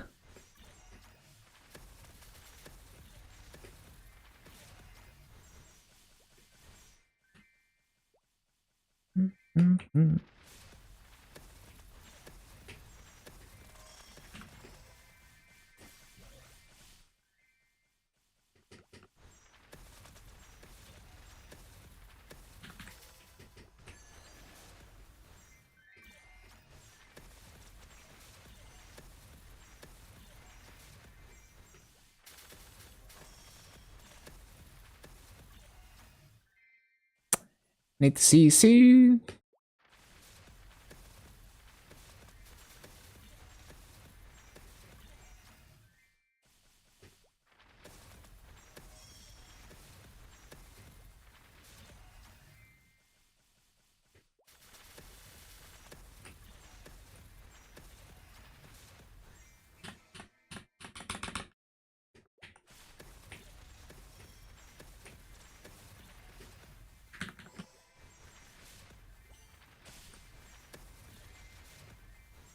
Right.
Ba-ba-bum, ba-ba-bum, ba-ba-bum.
Ba-ba-bum, ba-ba-bum.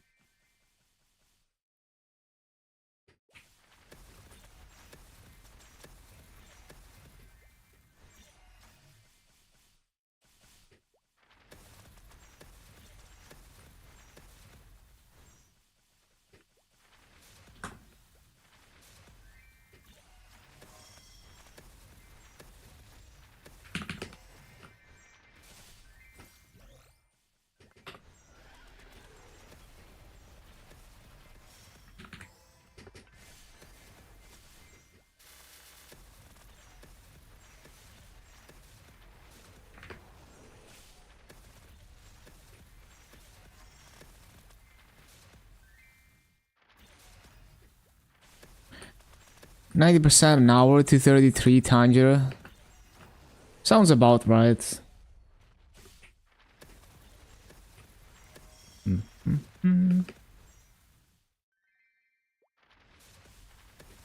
Yeah, that's roughly what I would expect.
Hello, Monster. Chilling out, grinding my phantom. Yep, good day.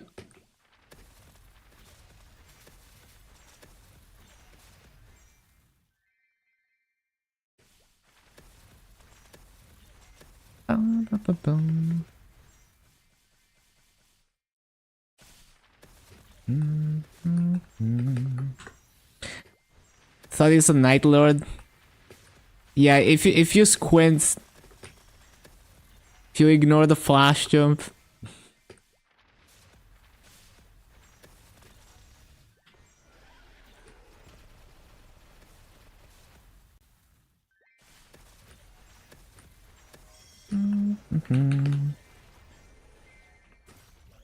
Yeah, it's basically a Night Lord for the purposes of this mob.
Done with the symbols. Well, I did the dailies for today. There's gonna be at least one, like, I think like 5 more days to max everything out. We're getting close though.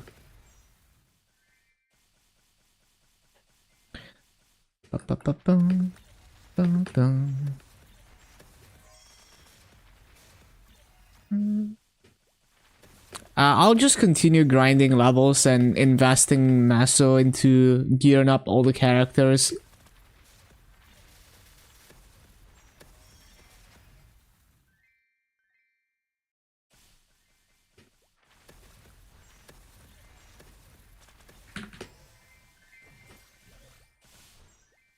Just all the characters.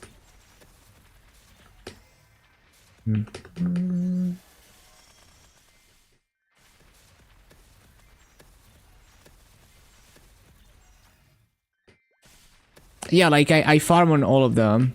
Like when I was grinding everything to 250, I was farming Maso on each of them. So over time, like all the Maso I farm goes back into those characters, making them stronger. Getting Maso gear on characters that don't have it. Well, I was doing 1x1 to 250.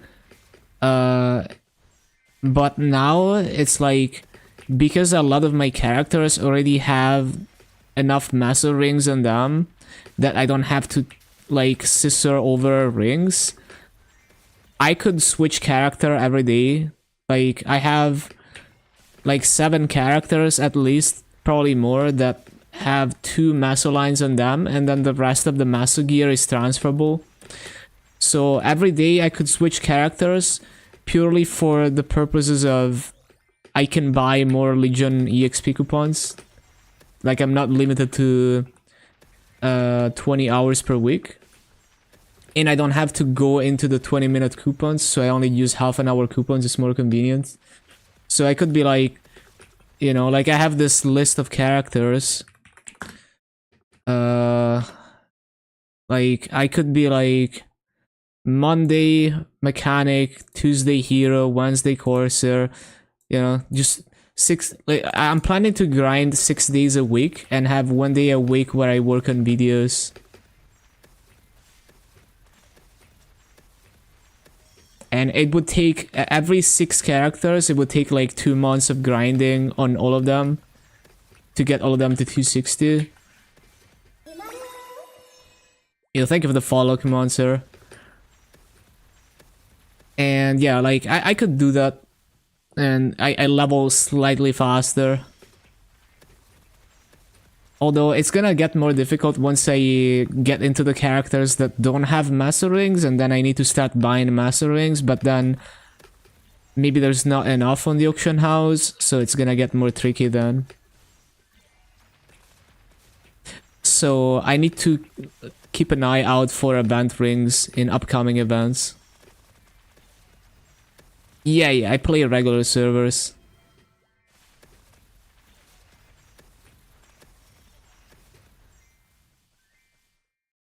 Because if I want to make, like, there's only one, like, I can't, like, either I would have to invest a ton of cubes into the transferable mesa gear to make it, you know, like, roll double, triple primes, and not have to transfer any, like, not have to use untradeable gear. Or I would have to, like, buy master rings and all the characters that don't have them. In the long run, I want to have non-transferable strong master gear on each character, but that's not something that's gonna happen in a few months. So I'm sure my pace of leveling classes to 260 will outpace how quickly I can get master gear on them. And if I have to transfer untradeable rings, like Gollux rings and stuff, then it's a huge tax to transfer them. I don't want to pay that tax because I'm basically deleting master just to transfer one ring. Even though I still profit a lot from grinding from 250 to 260. Because if in the long run I'm gonna buy master rings, then I'd rather spend more, like, even if the master ring costs more than paying the tax to transfer a ring, I have it. And I would have bought it later anyway. But yeah, I don't know how much availability there's gonna be.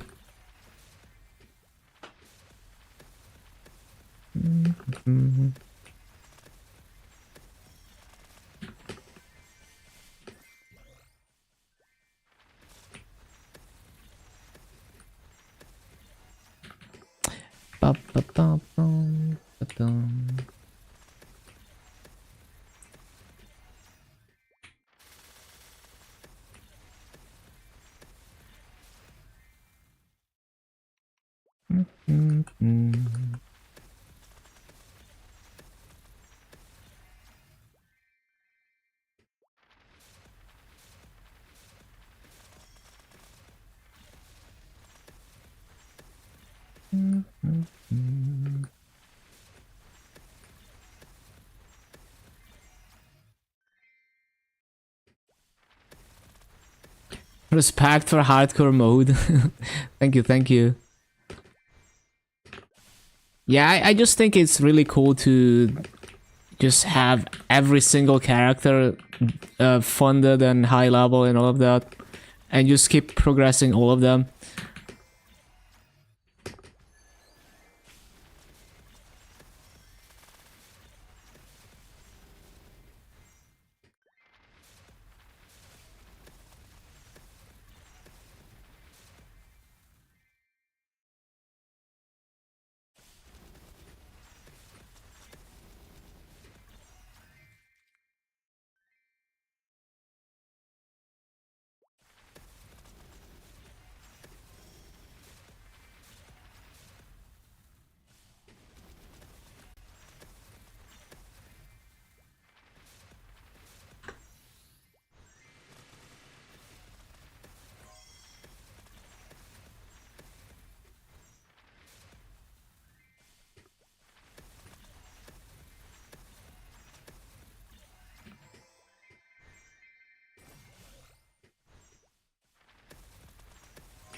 And like another thing I was theory crafting is eventually it's gonna get to the point where it's just better to grind all the way to 285 instead of doing like everything 270, everything 275. Just because you need to invest like a lot more into gear to make them strong enough to grind efficiently. So there's gonna be a point where, and most likely 285 is gonna become a lot easier by then. But yeah, there's gonna be a point where it's like I'll just have to go way higher because I don't farm enough master to fund the next character if I don't.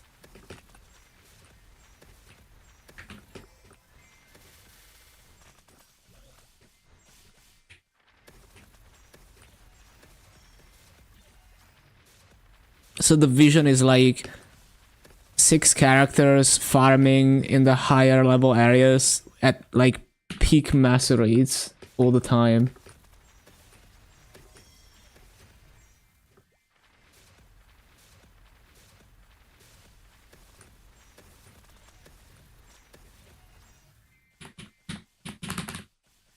And then at that point you also switch to wild coupons instead of EXP coupons. I think after 11k Legion, I'll probably stop using EXP coupons, switch back to wild coupons.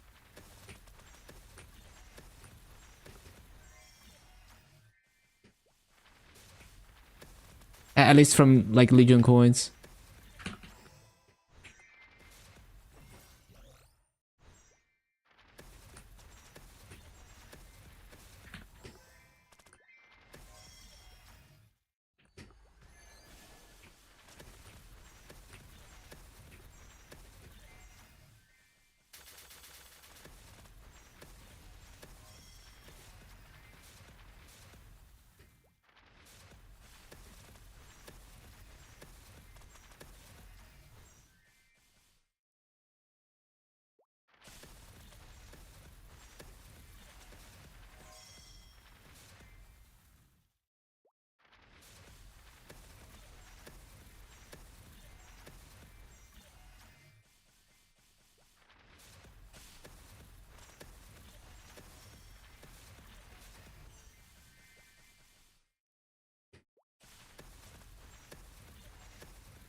Bum,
bum, bum, bum, bum, bum.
Mm, mm, mm, mm.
Mm, mm, mm, mm.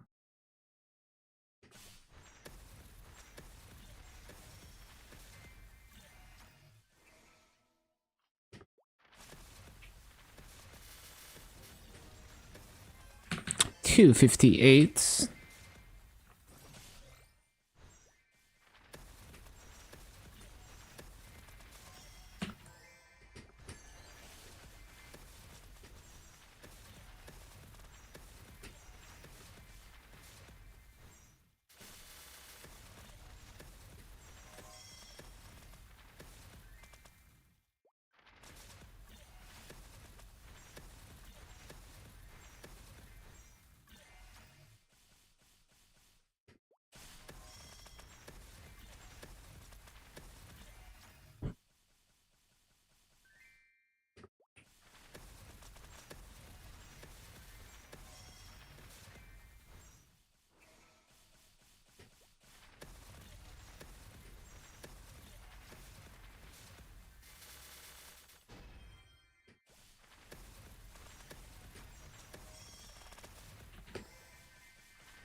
Need the CC.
Ba-bum.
Nice lag spikes.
Ba-ba-bum-bum.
Coupon.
Nice lag.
Hello, Nagumi Sarai on Kick.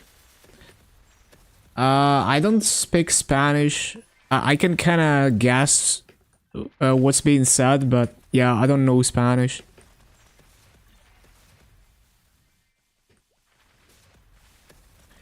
Ba-ba-boom.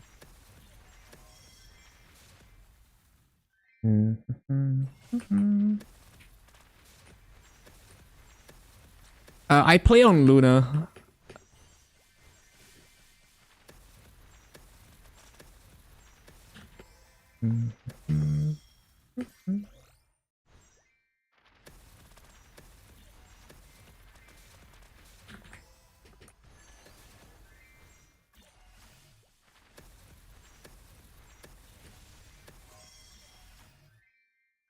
Yeah, this is a phantom.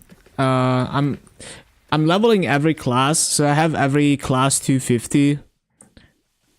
So we're just working on the phantom right now.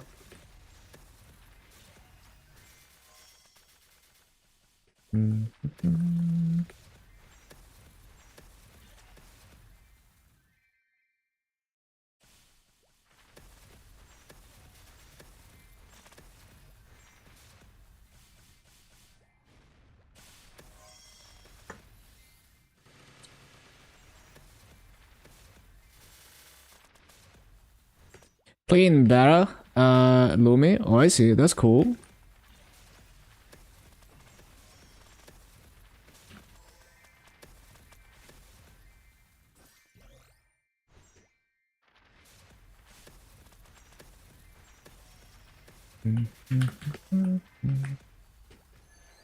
Yeah, nice to see a regular server player.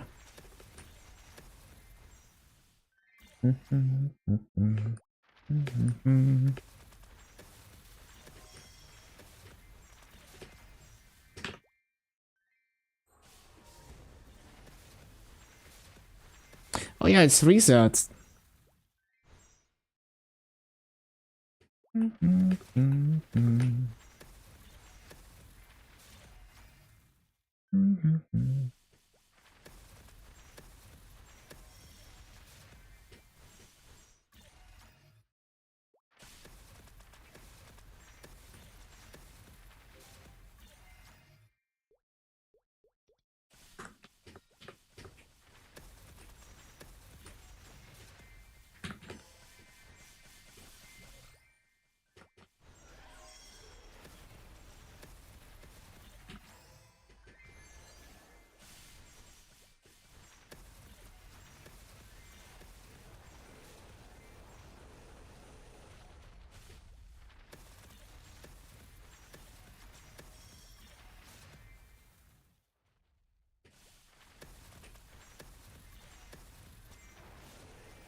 Where can you level up at 200?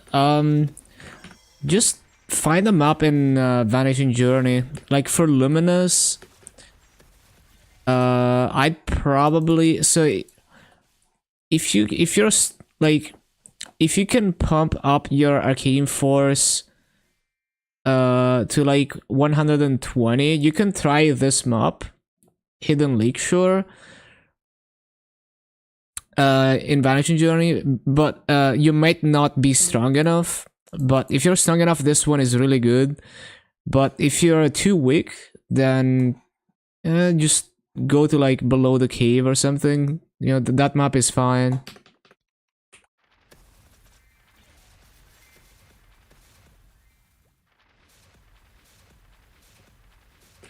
Yeah, definitely. If you haven't done Vanishing Journey questline, definitely do that. It's very important. You get your arcane symbol, and then you get a lot of EXP from the daily quests.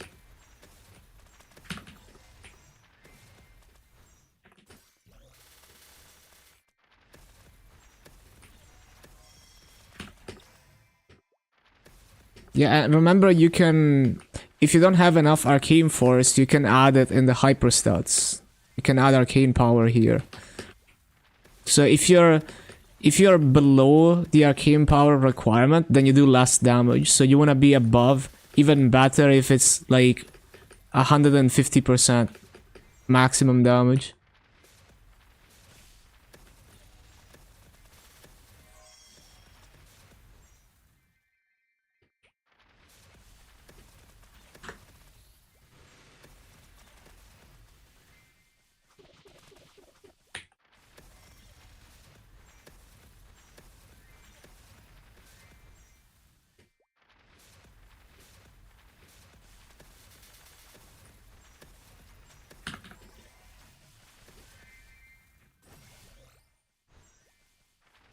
Yeah, no problem.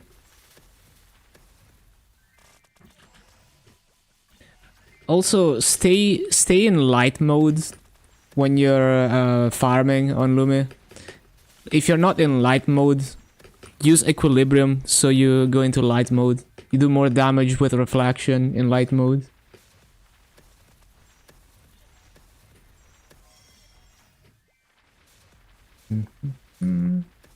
You have 70 followers on Kick. That's cool.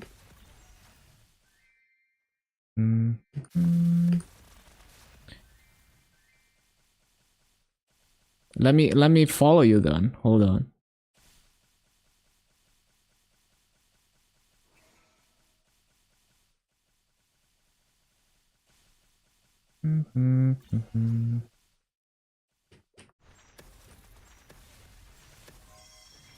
Oh, I'm not logged in right now.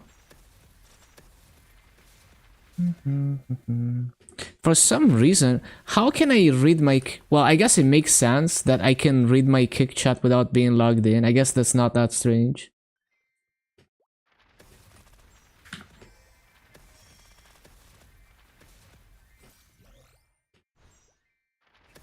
Coming back, played from 2008 to 2012, coming back in 2025. That's cool. Lost your account in 2012. I see. Yeah, that's fine. Game is very different now, so all the things that used to be difficult are much easier now. So level 250 used to be difficult, even level 200 used to be difficult. But now it's a lot easier and there's much higher level goals and you get much stronger than before.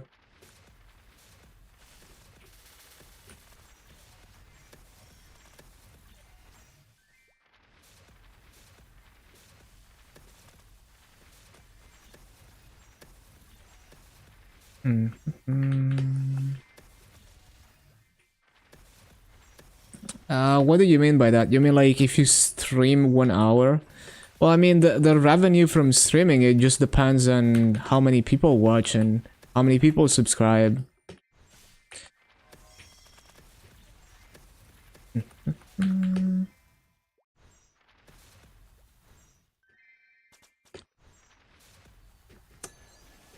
Like, if you're if you get into streaming to to make good money, that's not where you want to be. Like, streaming, if you're not doing it because you're passionate about it or about the game that you're playing, probably not worth. Like, there's way higher paying careers.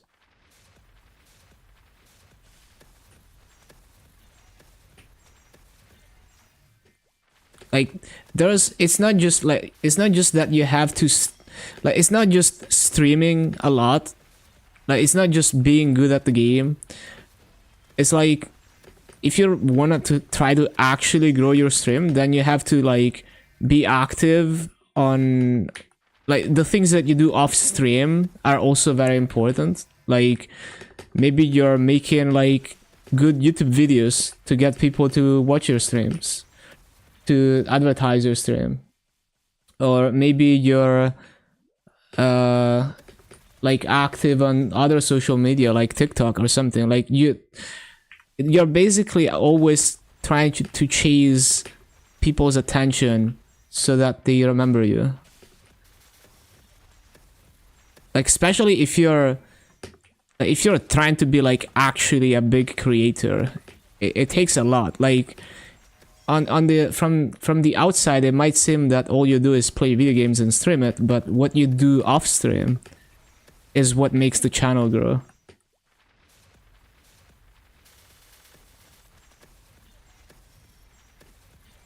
I don't have like a huge viewership.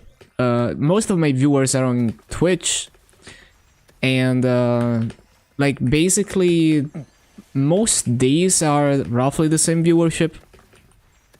I think the lowest viewership is like Thursday and Wednesday, maybe. I think it's because everyone is just doing their bosses. Like, everyone is like actually playing the game, so they, they're not watching streams.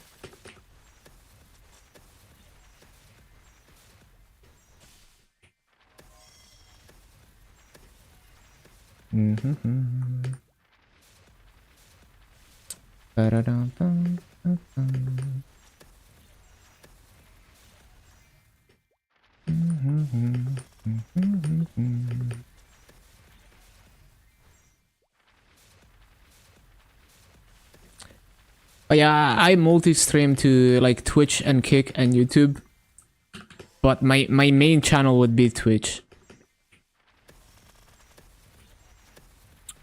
But yeah, basically, like, if you yeah, basically it's like, if your goal is to actually like grow your stream, then you start not by streaming a lot, but by being relevant as like a YouTube creator or other things, and then you start streaming more when you have an audience. In Maple Global, is it illegal to buy masses? Yeah, like well, it depends on how you do it. If you use the Masso market, then it's, well, that's built into the game, so that's allowed. But yeah, I mean, if you do like real money trades and you're buying Masso like that, then yeah, that's not allowed. And if you get caught, you get banned.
Need to see you soon.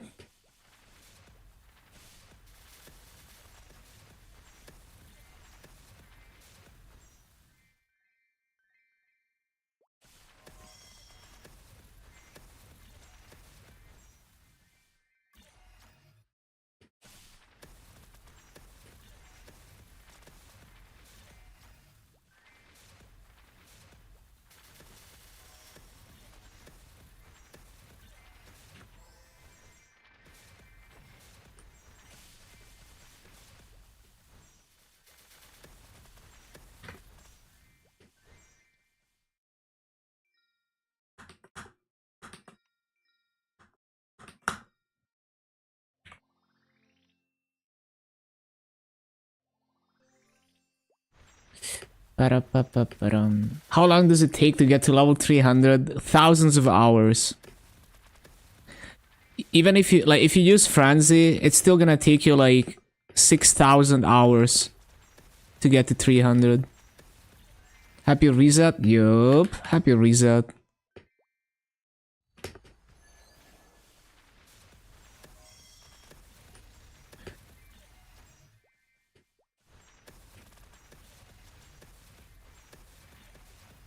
There's only like a few people who are level 300, and there's no content after level 290. 3 years? More. Well, yeah, if you use Frenzy, yeah, you could do it in like 2 or 3 years. But like for example, people who play on Reboot or Heroic, those people, they take 3 times as long because they don't have Frenzy. Or like I don't use Frenzy, for example, so if I wanted to get to level 300 and play the way that I play, it would take more like, you know, 3 times as long. So if you grind a lot, it would be like 6 years probably. 5-6 years.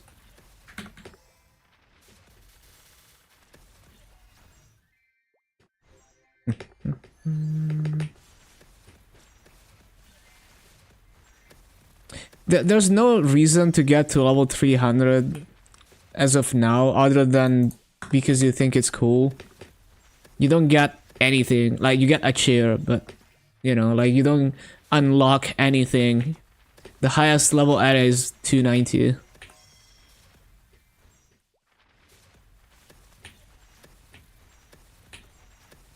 I think the highest level boss is also, like, when they release Baldrix, I think that boss is like 290, I forgot. I guess, like, if the boss is level 290 and you're level 300, you're doing, what, like 10%? No, was it 10% or 20% final damage? I forgot. I think it's 10%. But, well, by the time you're level 300, there's like 10 new endgame bosses. Because it's been years by the time you reach 300.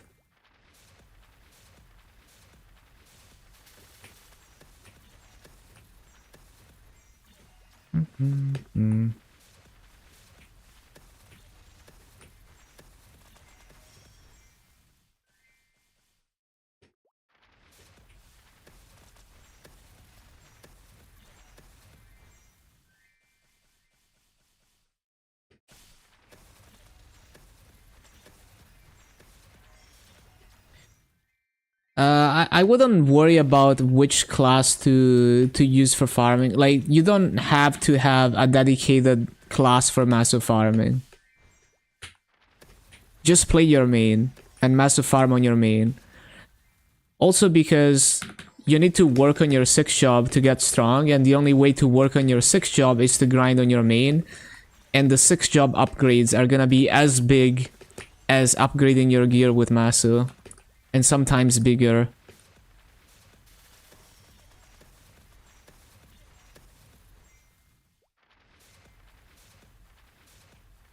So just play what you like. Every class can get good raids after a 6th job. You just use Solyanus. everyone can do 50, 60k kills an hour on Frenzy using Soul Janus.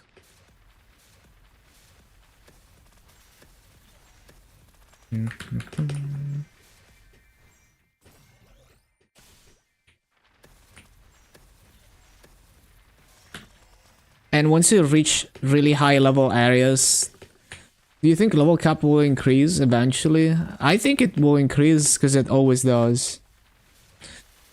But yeah, like once you get into high level areas, you make way more massa. Like in this map, you know, this map is the level 250 area, right? And the mobs are level 258. The best massa per hour I can make here with no frenzy is like 110 mil an hour.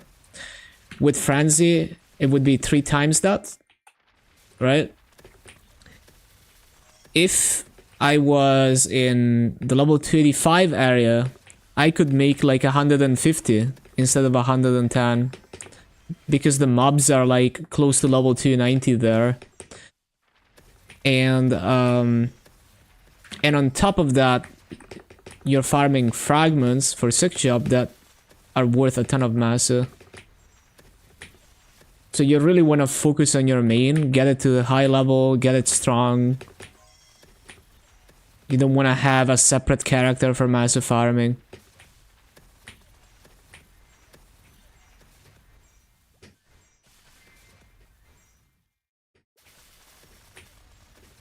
So with Frenzy in the level 285 area or the level 290 area, you could make even close to 500 mil an hour just from the massa you loot.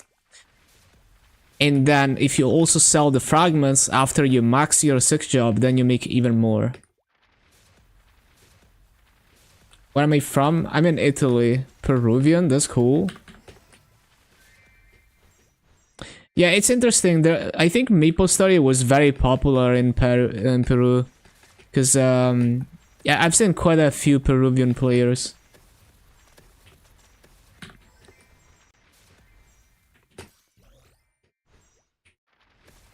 And so how old am I? I need to check the year. I would be 32, I guess. Yeah. Bum, bum, bum.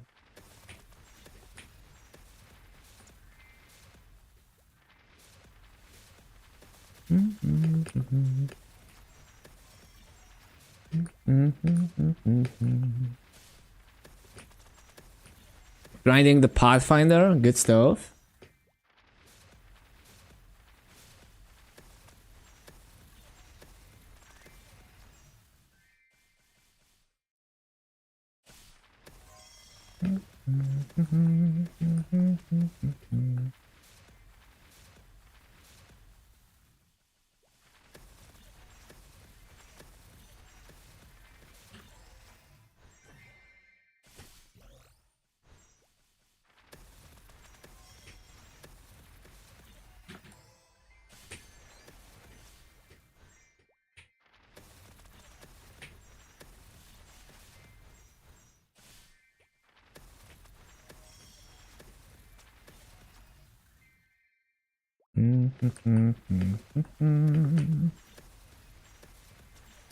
Very easy class. Yeah, the laser rotations definitely work well on Pathfinder.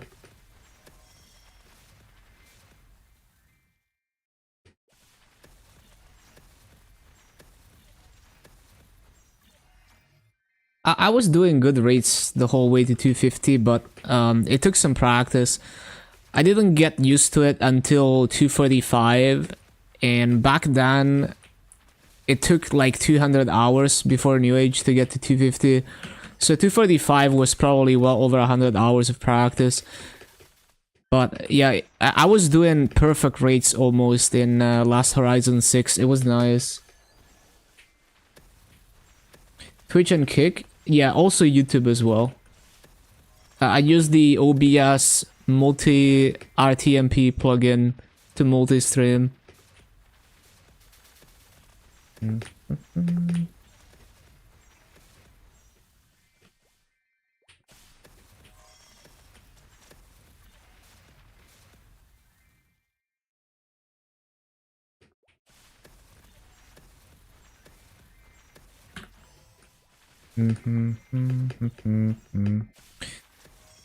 I wouldn't recommend streaming if your main goal is to like make a good amount of money. Like don't try to be a streamer.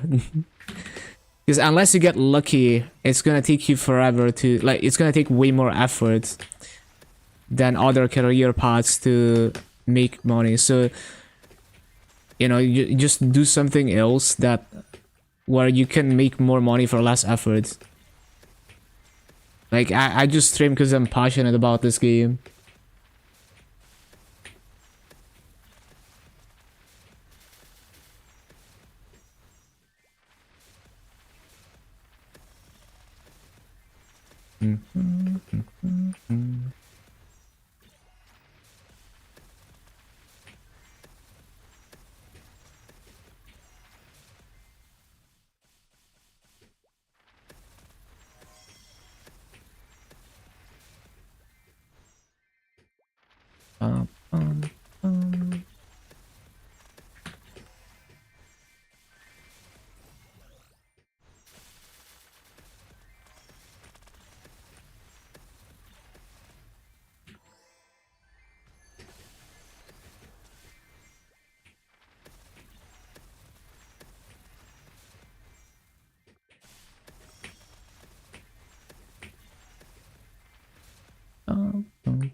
Do something else.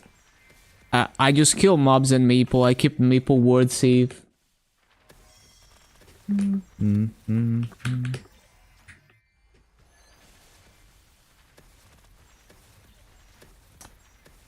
bum, bum.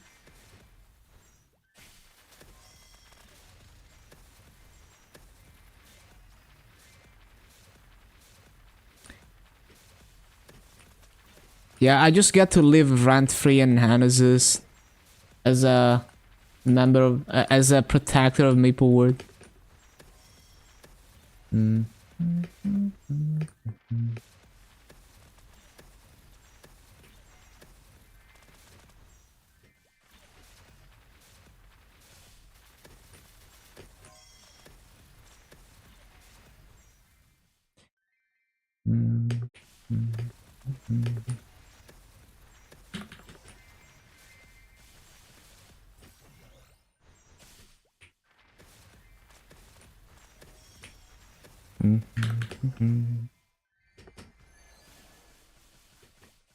Looking for a house as well.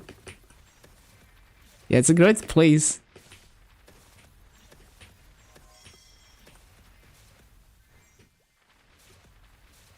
But yeah, I think this year I'll try a bit harder to grow the channel. Like, as I said earlier, I'm trying to dedicate, to take one day off per week from streaming to work on, YouTube content and, other stuff that would bring in a viewership. Whistling more towards Parian. Hang out with dances with Balrogs.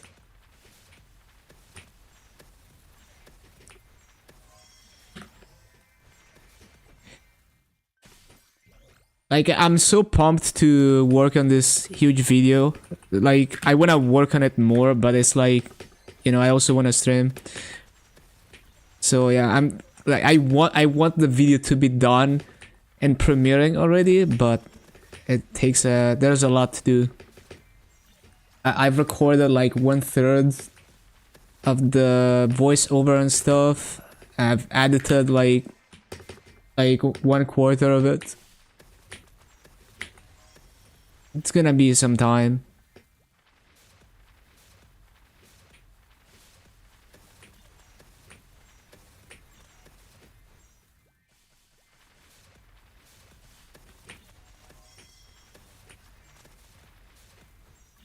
But it's turning out so good. You will see. Most Maple players you think are interested in watching bossing streams? I don't know about that. Cause like maybe if the person is like really good at bossing, or there's something else generating hype, whether they're doing like a first clear or something. Cause I don't feel like that's the case.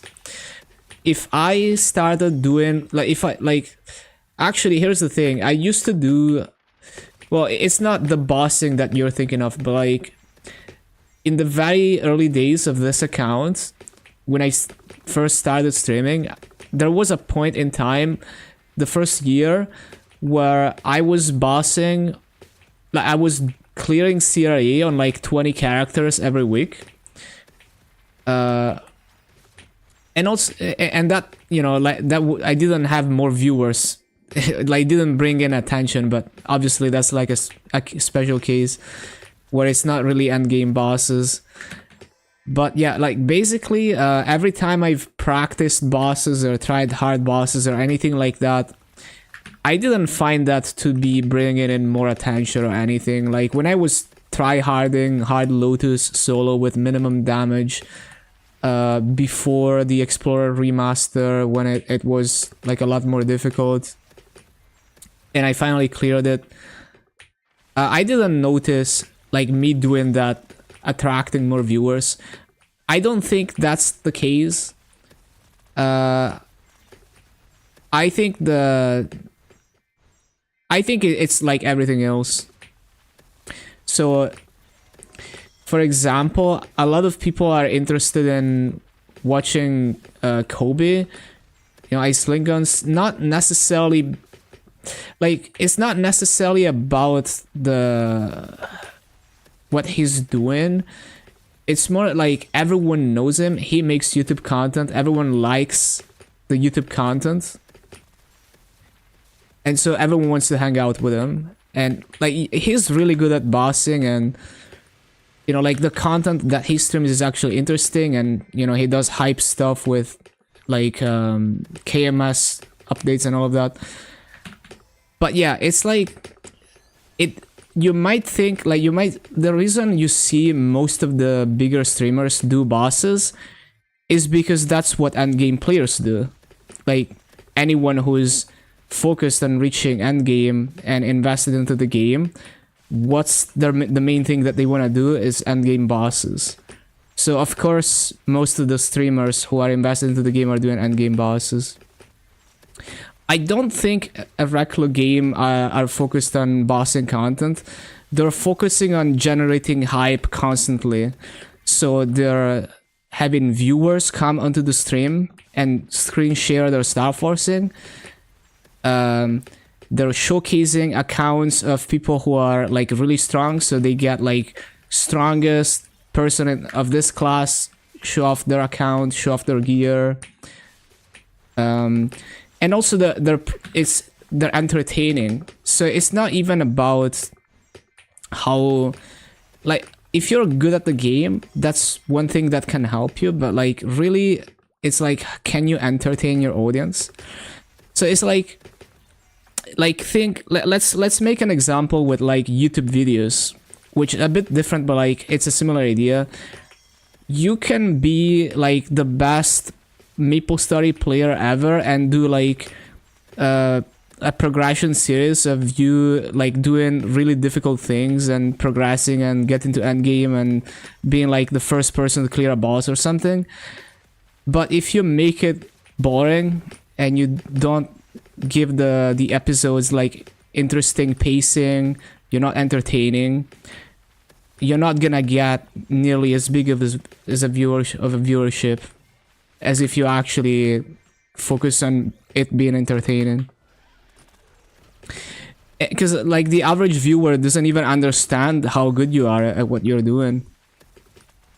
Like a random player who's never done endgame bosses, they can't even tell that you're doing good or you're doing bad when you're doing a boss fight.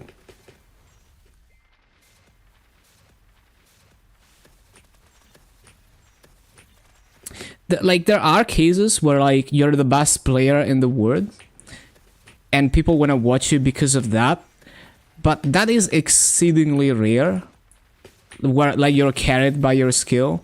It's possible, but I guarantee most of the big streamers in this space, like in the MapleStory section, they're there because they're good at being streamers and entertainers and content creators. They're very active making YouTube videos. Maybe they're even active on other social media like TikTok and all of that.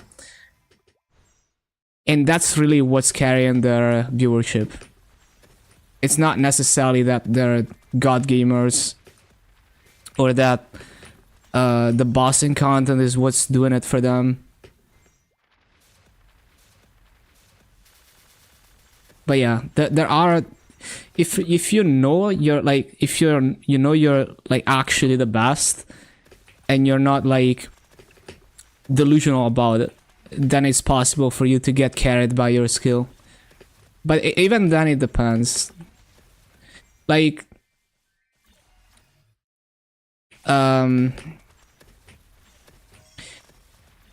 if I like,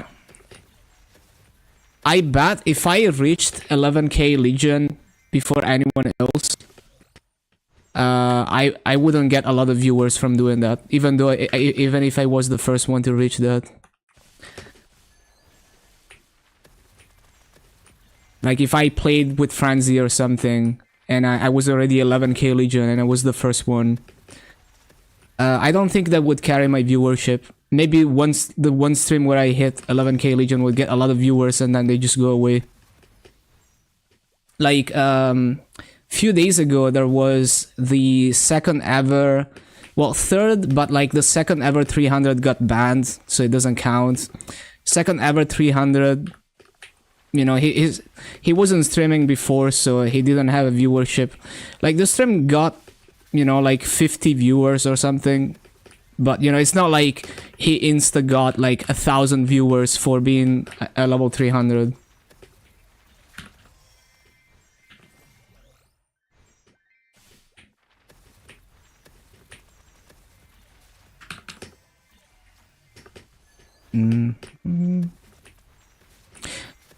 So I think like at Reckle game, they're like the twins, they're just really good at what they do. Like they're so like, okay, the way I described it a few weeks ago, because someone else was talking about this, how the twins managed to pull twice the numbers as everyone else. Like the twins don't care, like, so most MapleStory players who stream, they're not gonna drop their 3x coupon and their wealth potion because to prioritize entertaining their audience. Like let's say someone wants to do, like something happens and you have to, like, you're grinding, you're farming your webs, and if you drop everything you're doing for this entertaining moment, you know, you're gonna entertain your audience. Most people would be very hostile to that. You know, they're just like too invested into the game. They want to keep grinding or doing whatever they're doing. But the twins are focused on being entertainers. So the twins would be the type of people that are like, you know, we don't actually care to grift our own gameplay, our own gear progression or whatever for the sake of entertaining the audience.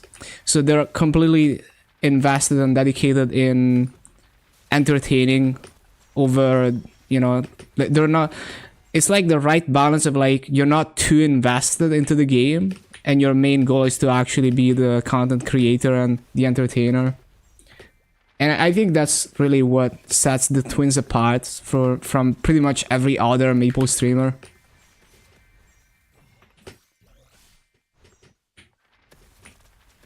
That's how I feel about it. That's the vibe I get when I watch them.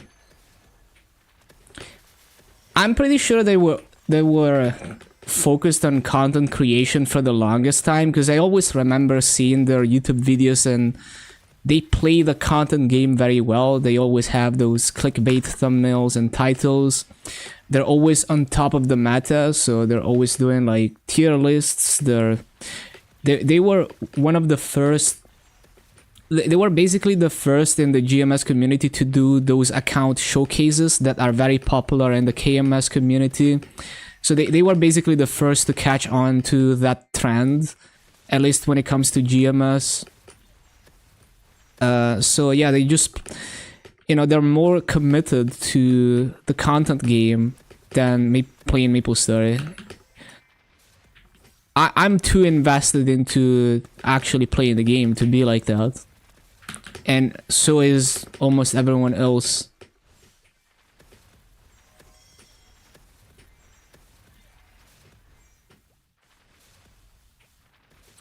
Because like there are an insane amount, like most Maple streams are doing endgame bosses, even though that's not most Maple players. But like, if I open a random Maple stream, it's very likely that like it's very easy to find basically like one viewer Andes in the Maple section who are doing like Kalos or higher bosses, and they still get no viewers.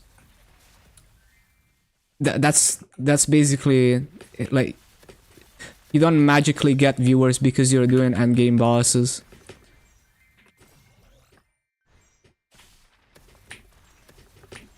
Also because Maple is like skill expression in Maple, like Maple doesn't tell you how good you are at the game basically.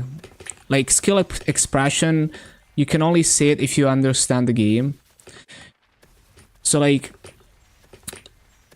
an inexperienced player might not be able to see how good Kobe is at bossing when he does those minimum damage clears. The game doesn't tell you that he did very good. You might be able to judge it like, oh, he cleared this boss at very low stats, but it's not the whole story. So, like with a rhythm game like Ozu, for example, it's easier to generate hype even in like the casual player, like the larger audience, because they see the big number and the big number is cool. They see that they got like the top PP score and it's cool. But you can't really do that in Maple. In Maple, like you can show off the big numbers with the gear.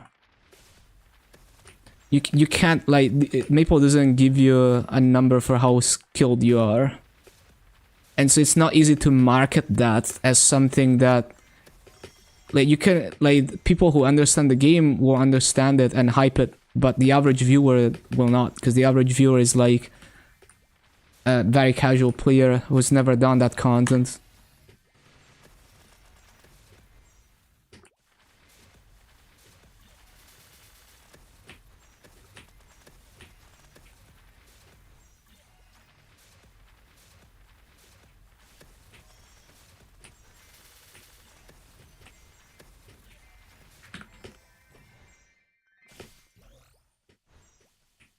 Yeah, that's I mean, that's how it generally works. So being carried by skill is more like the exception than the rule, from what I've seen, especially in a game like Maple.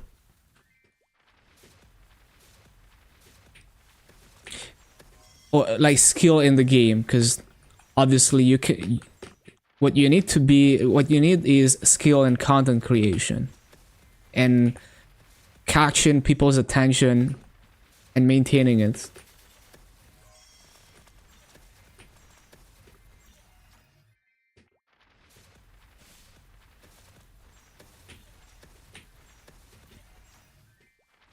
Like Copper Sun gets a ton of viewers.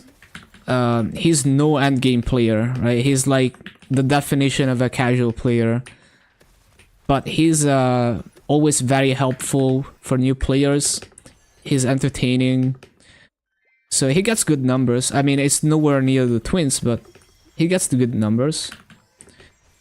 Yeah, he's like an OG in the Maple space, for sure. And same for Secrix. You know, Secrix, most of his journey was grinding Legion and, you know, being very casual with the bossing. But he's very entertaining. He's not even like super try hard when it comes to content creation, right? He's just like very entertaining, so he's kind of carried by being very entertaining, being very friendly.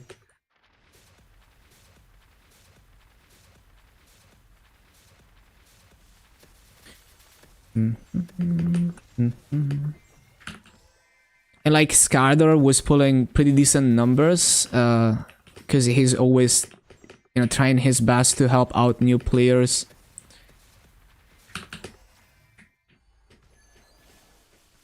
And he's been doing it for a long time too.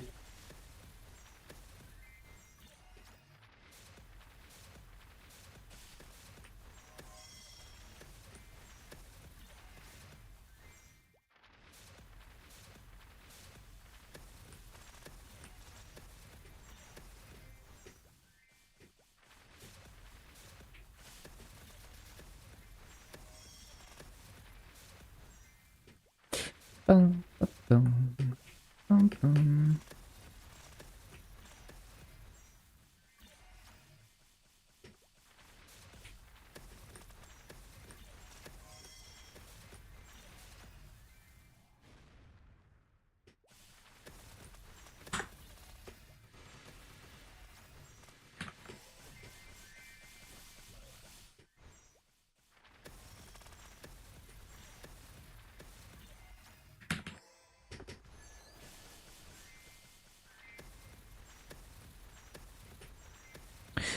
But yeah, you'd be surprised at how much viewership you can get from just one video doing good and the video being associated with you. Like when I dropped my so when totems were removed from the game, I made a video explaining how to farm with base spawn.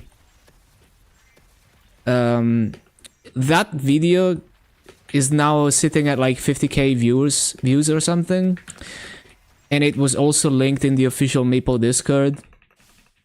For many months after that video dropped, I had like a higher viewership, and then I did an interview with Mist, and for many months after that one video, I had higher viewership.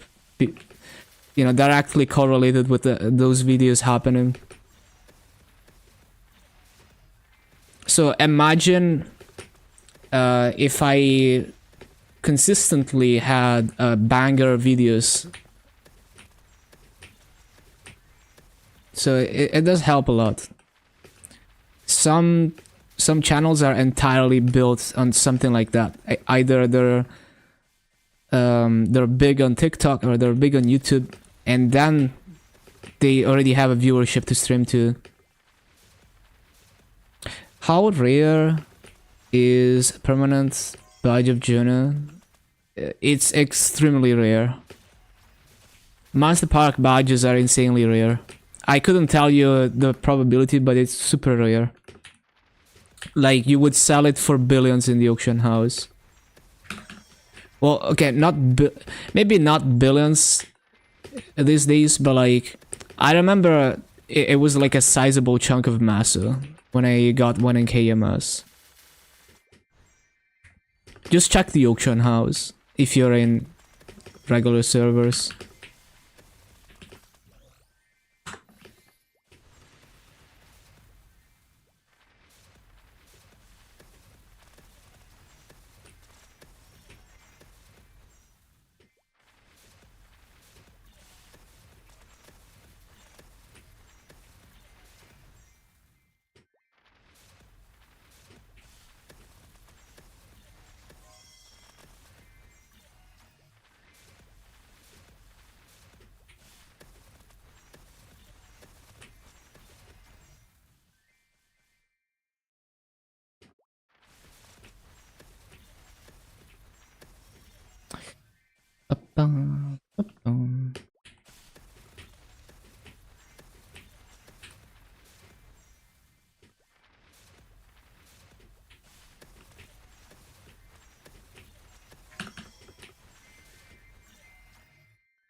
Oh, I need a 10-minute timer now.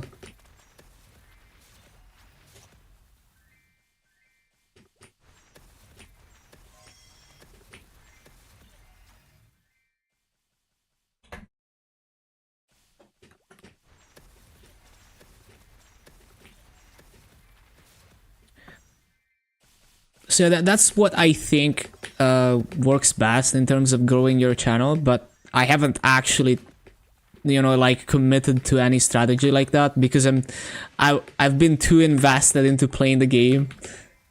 So we'll see if I can put out videos that do good. We'll see how that affects the viewership of the channel.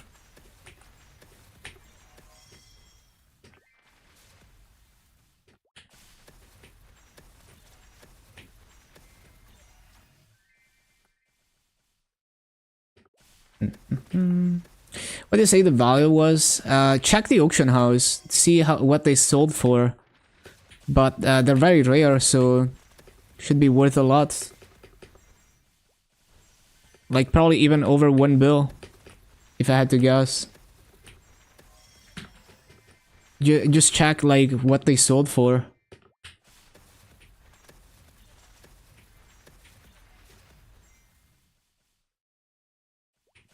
I think I've only ever seen one Monster Park badge in my entire time playing MapleStory on multiple servers.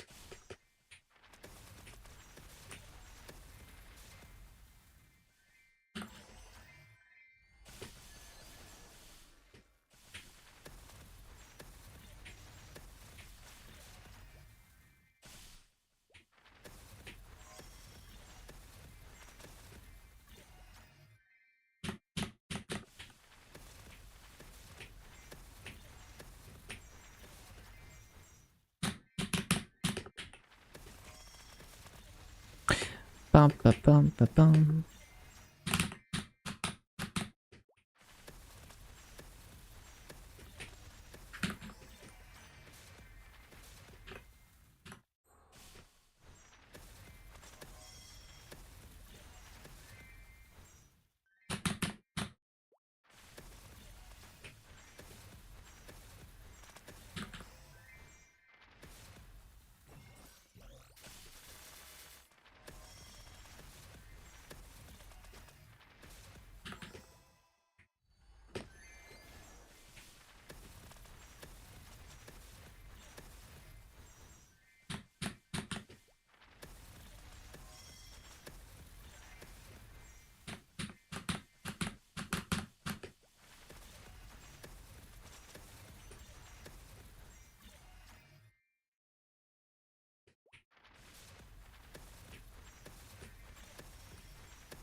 Ba, bum, ba, bum, ba, bum.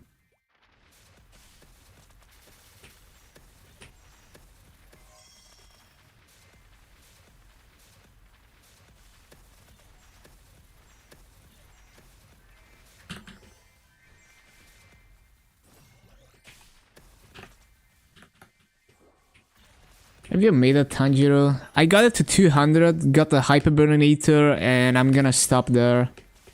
Can't find where the passive starts. Where to add points. What do you mean by passive stats? I didn't add any points. I don't even think you... Do you get hyper stats? Yeah, I think you get hyper stats eventually, but... Yeah, I didn't really add any points other than, you know, just adding the stats to level 200.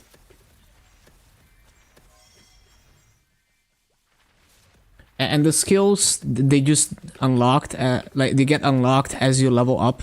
You don't even need to assign points to them.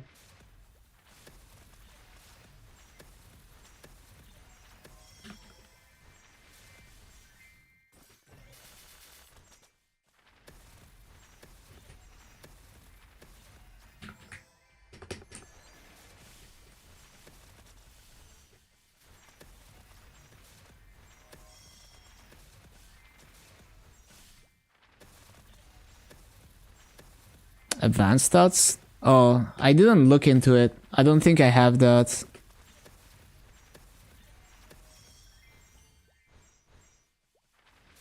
Yeah, I have no idea.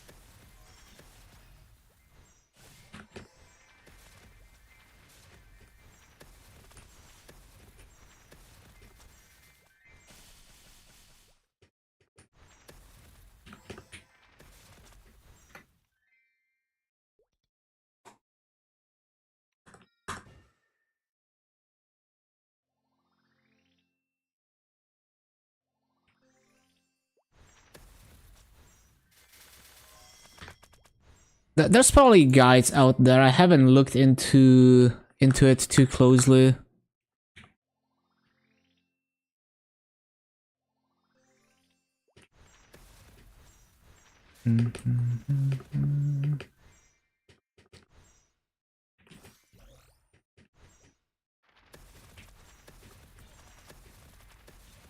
Maybe I should check out Peanut's video on it.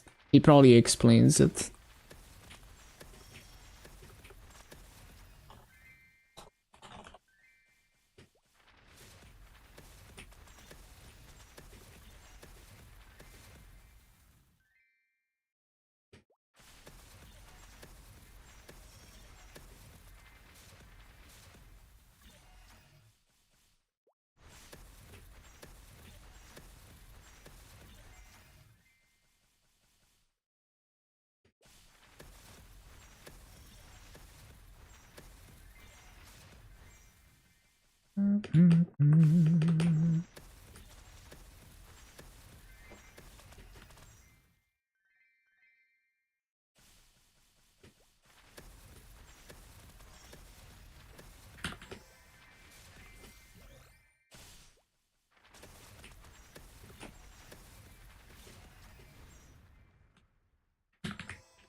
Ba-da-bum-bum-bum.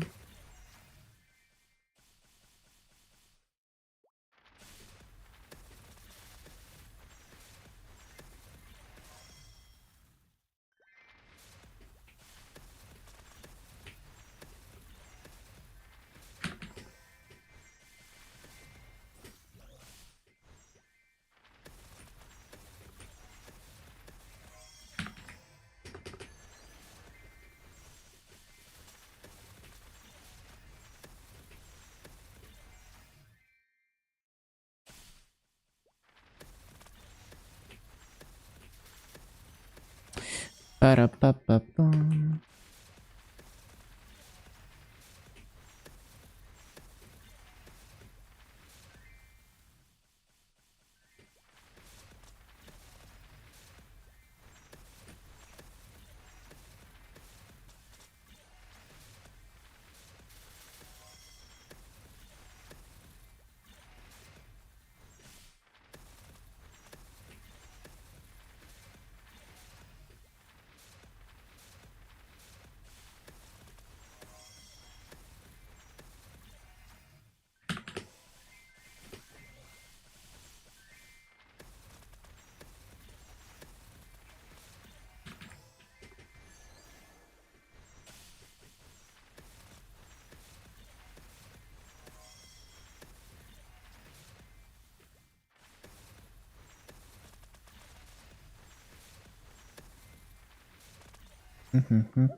Coupon.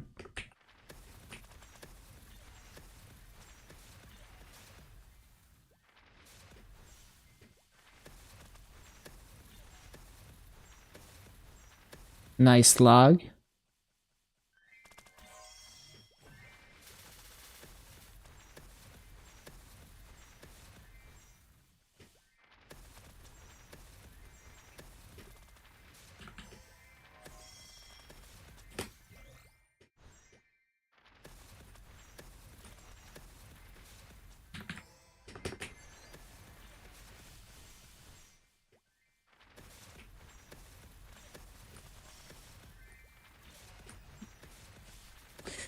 Bum, bum, bum, bum, bum, bum, bum.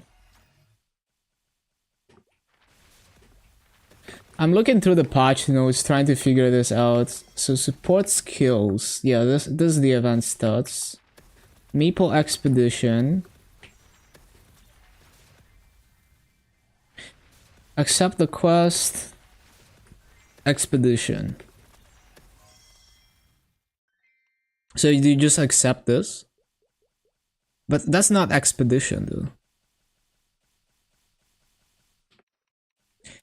Am I gonna be stuck in a cutscene? No, I'm probably gonna be stuck in a cutscene if I accept this. I don't wanna accept that. Maybe later.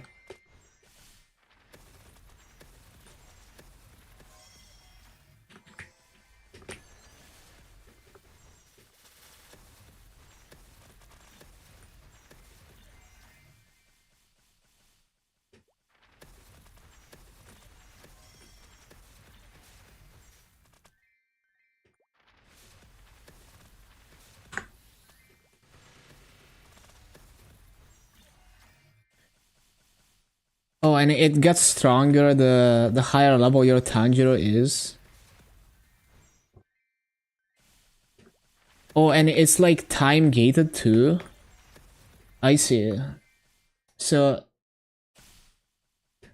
it's only gonna get upgraded on April 2nd and then on April 16th. Interesting.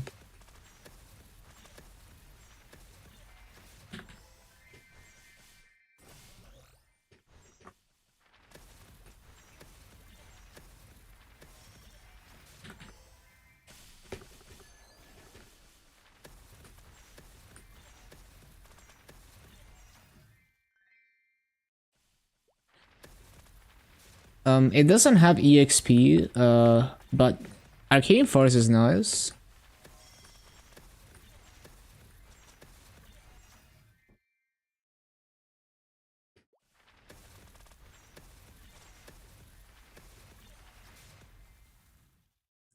Oh, there's even activations?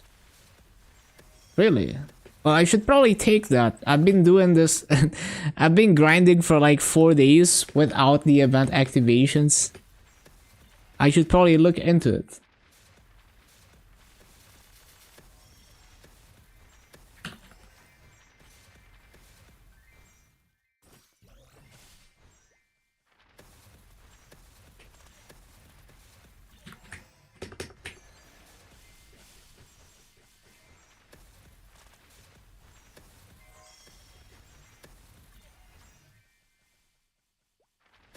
Yeah, 20 activations per day. It's like decent amount of EXP. Went from 214 to 224. Not bad.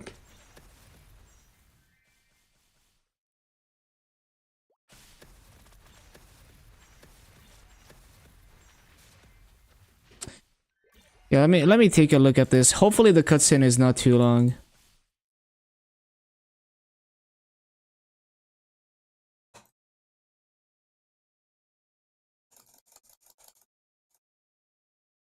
Please don't be a long cutscene.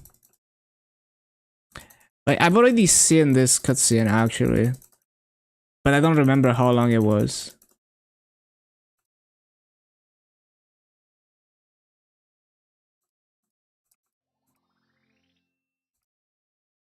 Okay. So now, like, do I already have it? Like,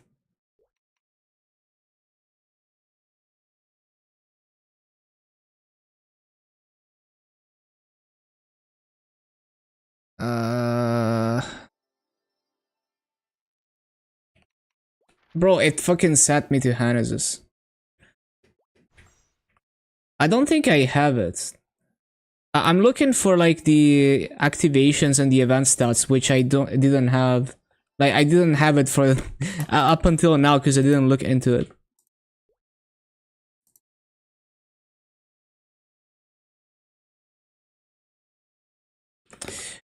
No reason now to start Lib questline. It's up to you. I've never done Liberation, so I couldn't tell you. But yeah, it is getting easier a few months from now. I mean, even if you're like... You're still gonna be ahead if you start now, I think. Because I think they keep your progress into the Liberation.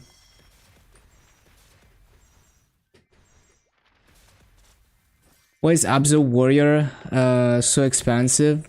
You know why. Because of Tanjiro.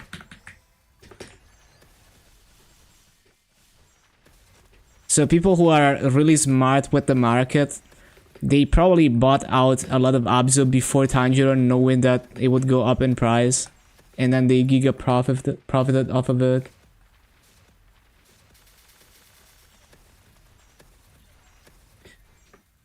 You need to kill Black Mage, like, now, yes. But after they change the Liberation, you don't need to clear Black Mage anymore.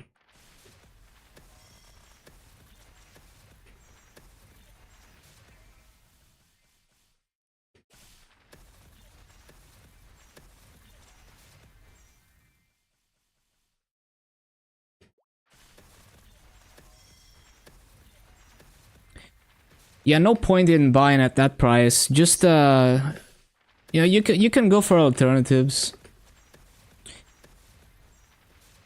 or you could make Abzu yourself and then sell it and giga profit off of it. Like when I was grinding all my classes to 220, Abzu gear was too expensive sometimes. And I would like... Basically, I would use Von Leon gear for the pieces that would have been Abzu. So I would just...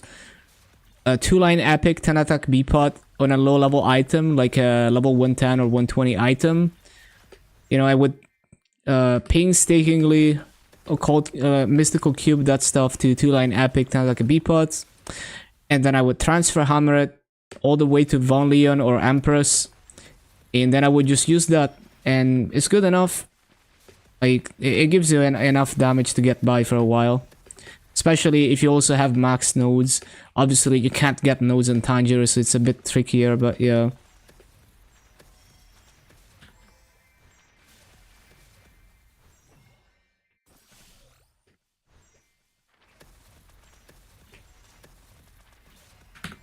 And that's an example of, like,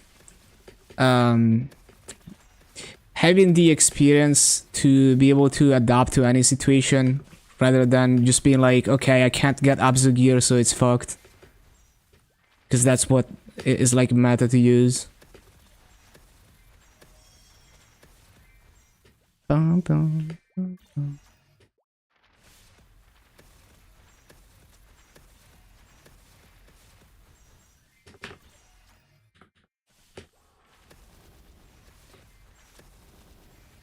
There's also probably like Blackgate and Japanese gear on the auction house.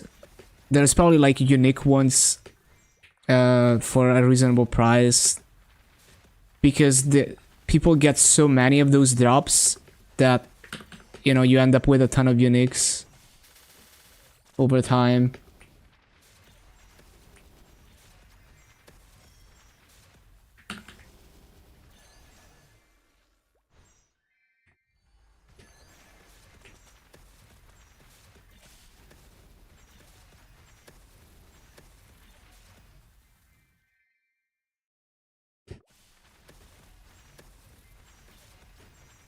Wait, have I CC'd in a while? Oh, it is 100%, okay.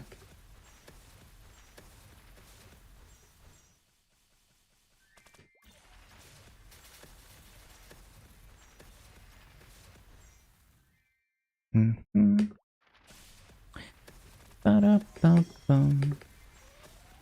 Yeah, I think the biggest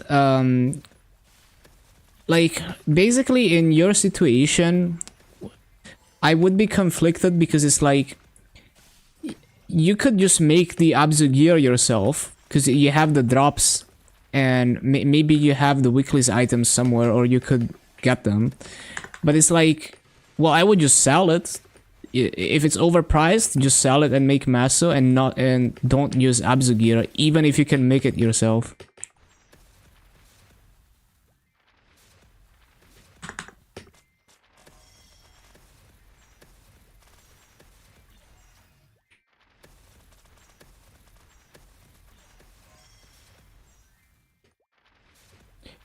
Like, even if you run Hard Lotus now and you get an Abzu box, I just sell it since it's overpriced.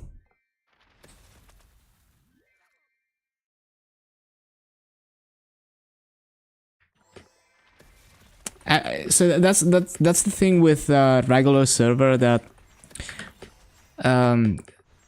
for people who don't have experience with it, is kind of hard to realize that everything can be liquidated into Masa.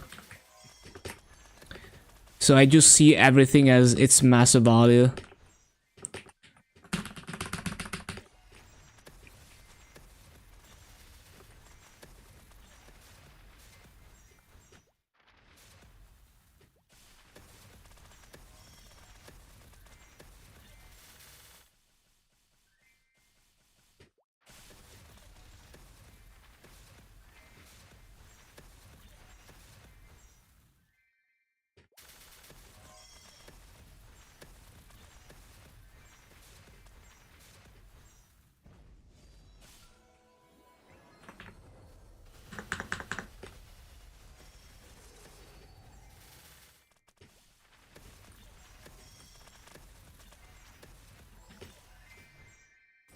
Bum, bum, bum, bum.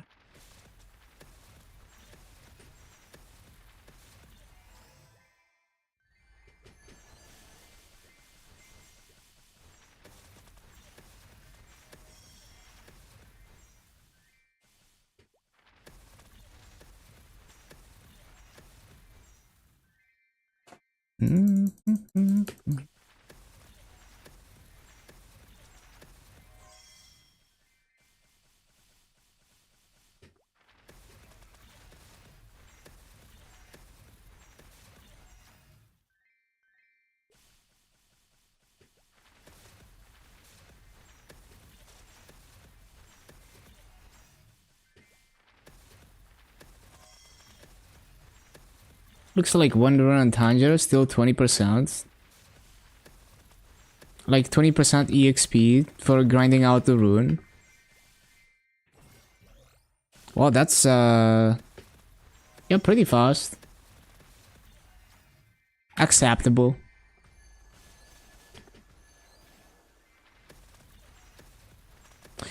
Can't just buy everything. Yeah, like if it's an item that is straight up not on the auction house, then yeah, like if you ever, like, you might consider just using it. But well,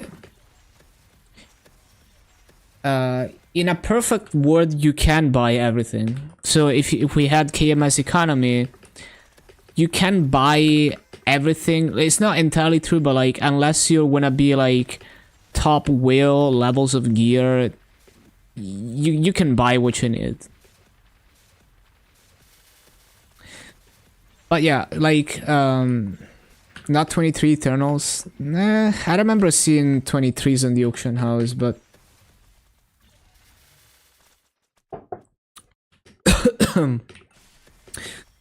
well, you could top it yourself, and that's still masses.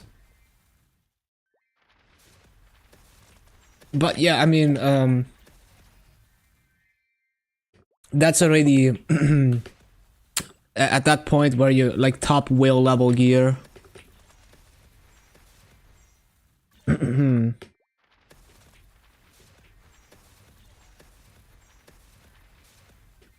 But yeah, basically the way I see it is, if you think it's not worth buying the thing from the auction house because it's too expensive, then it also means that if you do get it yourself as a drop, that it's not worth using it because you could sell it for that amount of masu.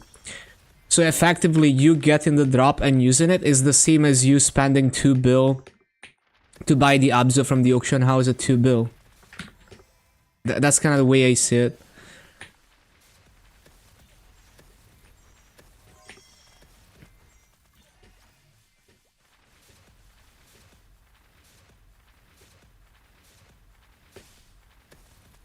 So my thinking would be either wait for the prices to drop and sell all the Abzus that you can obtain, or don't use Abzu and you're still potentially strong enough.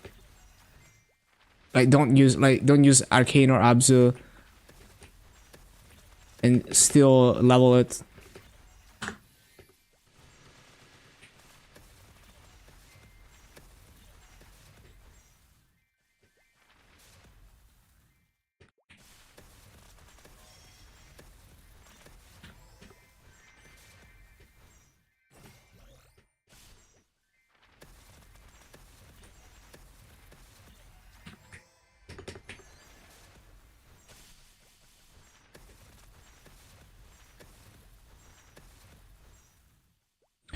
There's a point at which gearing is easier. I don't really compare because like it's just a different game. Some things are more convenient, some things are less convenient.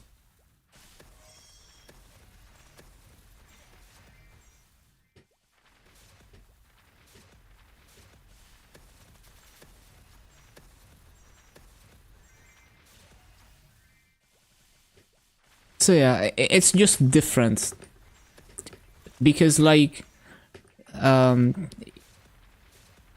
it's just different. Like in Reboot, you have to roll everything yourself. If you roll the wrong lines, you just have to roll over it. In Interactive, it's like you're cubing your pitched item and you roll the wrong lines. You could sell it and buy the lines that you want, or you could trade it.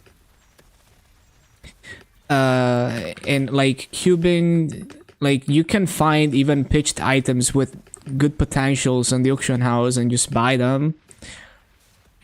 So you could buy a good potential and not have to deal with the cubing, and maybe you do the star forcing yourself.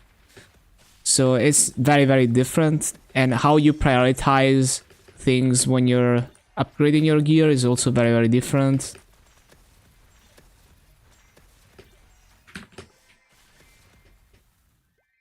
And there's non-Bastion slot gear that's still very strong that you can find, that depreciates, that you could find for a good price sometimes.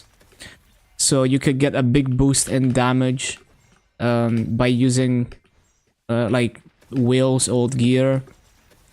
There's all kinds of flexibility. So like the way I see it is like, even if you can gear up quicker, it doesn't mean that it was easier and less annoying. So gearing in Reboot it gets exponentially more painful to go through the process of like star forcing, cubing, flaming everything manually. You're spending hours and hours, you know, like people spending like 20 hours cubing on cube seal. So it's like, yeah, you might be able to get min-max potentials faster, but you're cubing for like 10 hours and suffering as you're doing it.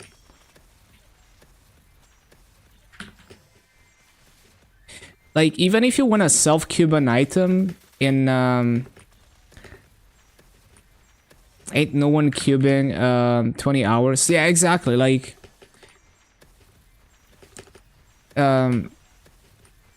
like on Interactive, you could just buy it. And on Interactive, the thing is, if you want to self-cube an item on Interactive, it's less cubes. I mean, it's still annoying because the cubes are not tradable. So you have to deal with buying cube service. But if you're cubing like a end game potential, Like if you want to cube like a, I don't know, like a double crit, triple crit glove or whatever, or like a double prime 3-line, you don't cube it like in Reboot. You would wait for the special cubes, like equality cubes and unique cubes and valid cubes. And you would use those, which is gonna require less clicking. But it's still annoying because you have to basically buy service from people. So it could be a lot better if the cubes were tradable and you could just buy those cubes of the auction house. If they're gonna, like, if they wanna keep this system of cubing, that would be the solution. Obviously, another solution could be to go magic wand like KMS, or both.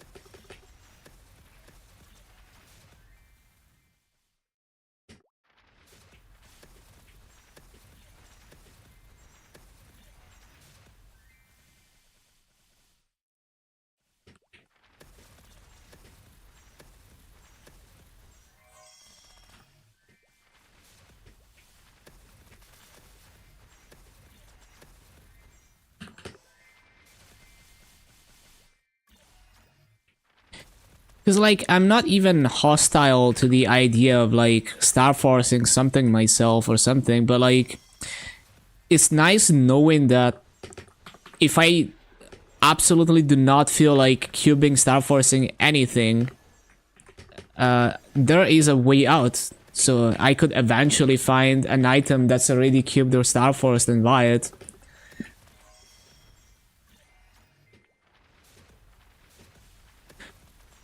Yeah, I like 20. I like 30 stars because there's like half the clicking. I do like that. Way less annoying.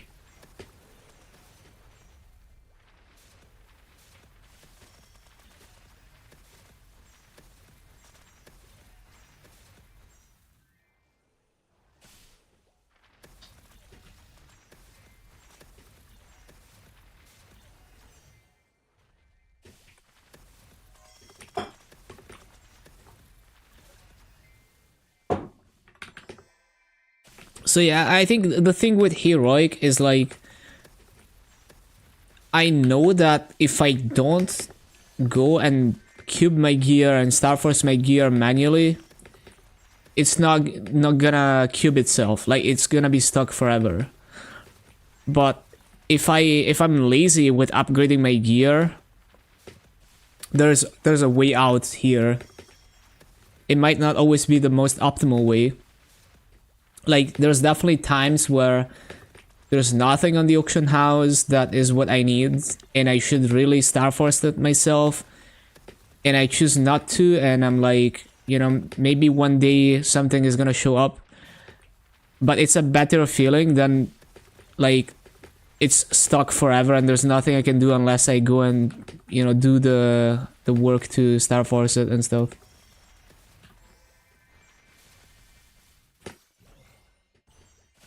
If you played interactive with your main, you'd be making bank. Yeah, I mean, like, if you're farming on Frenzy in Karshon with everything, you can make 450 to 500 mil an hour just from looting the Mesa, and you're paying like 50 mil an hour for Frenzy, that's fine. And then there's the fragments and all the other stuff. Hard boss drops. Building up your first set of Mesa gear is definitely a lot slower. But I mean, you're already playing the game long term anyway. Like, if you're going to end game on Reboot, you're committing to at least 1+ year of playing the game. So in the grand scheme of things, it's like, whatever. And yeah, I mean, if you know people, there is fully transferable Mesa gear, so you can get a lot of percent Mesa and percent drop off of transferable gear. It's possible to have full Mesa gear fully transferable. It just takes a lot of double prime and like Mesa B pots and stuff, so it would be very expensive. I don't have full 100% Mesa transferable. Maybe one day I will, but yeah. No, you don't need scissors. Like, there's like, you can get a min-maxed like transferable set of master drop gear. You can get all the lines you need only with transferable gear that doesn't require scissors. Some of them are low-level items, so you don't get full master lines like this ones. But you can also roll 5% master on the B pot. So it is possible if you have a lot of double primes, it is possible to get 100% master and enough drop rate fully transferable. I don't have it because it's a big investment to roll this stuff, like equality cubes and stuff. I want to have that eventually, but like it's not a priority, especially because I would like eventually for each character to have its own master gear that's like actually strong in Star Force.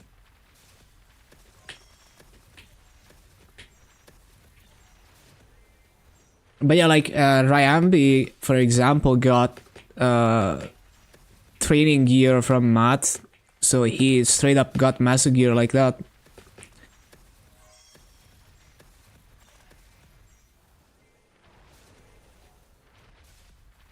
Once you can buy your own, you give it back with interest. Yeah, you could try something like that. I don't like to, you know, like I'm not trying that hard, so my first set of master gear, I just like to build everything from scratch. I don't like to take loans. So my first set of master gear was just very slowly from like event rings and stuff. Hello, Catty. Hello, hello. Oh, I need to CC.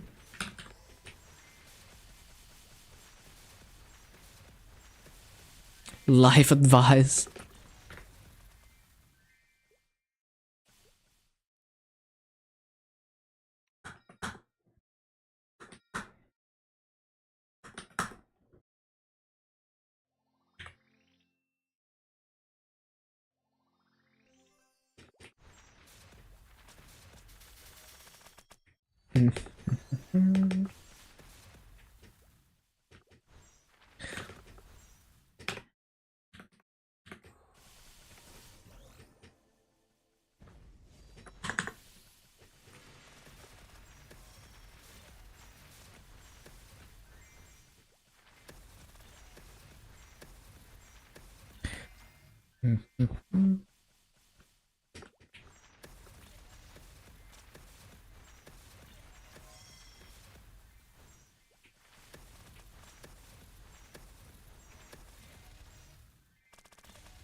Oh yeah, I got distracted. How do I get the advanced stats and activations? Like,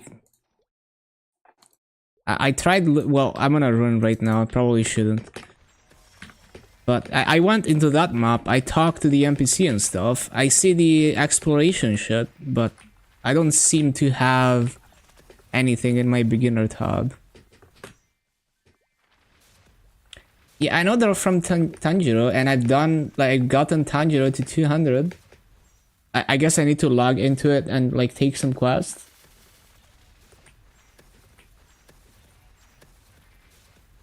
Talk to the NPCs again? Oh, I see.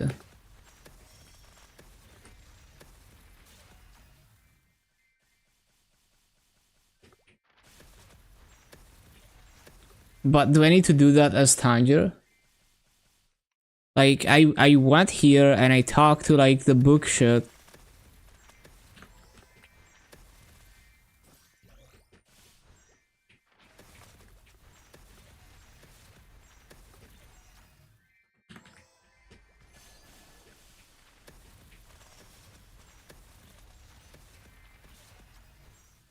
It's not on every character. Yeah, but it's like, it's not giving me the activations and stuff.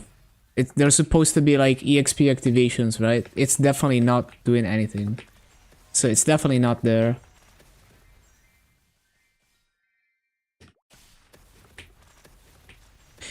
Well, there's like a light bulb over that book NPC, but it's just dialogue. Like, it's not a quest.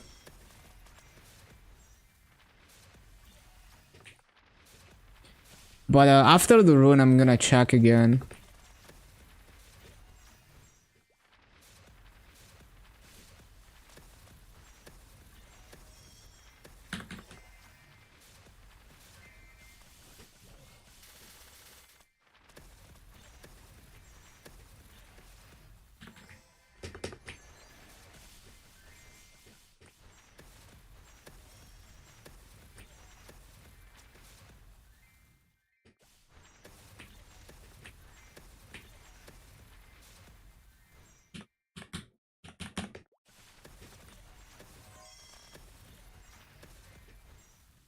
Inosuke? Oh, I see.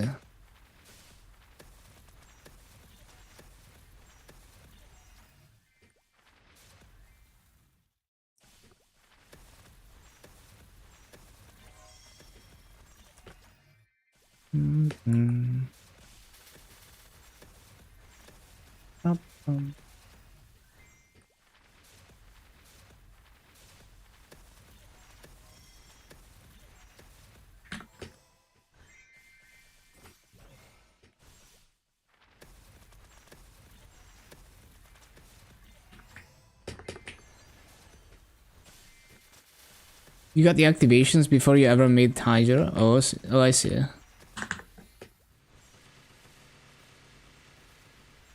Yeah, I just need to double check the event map then.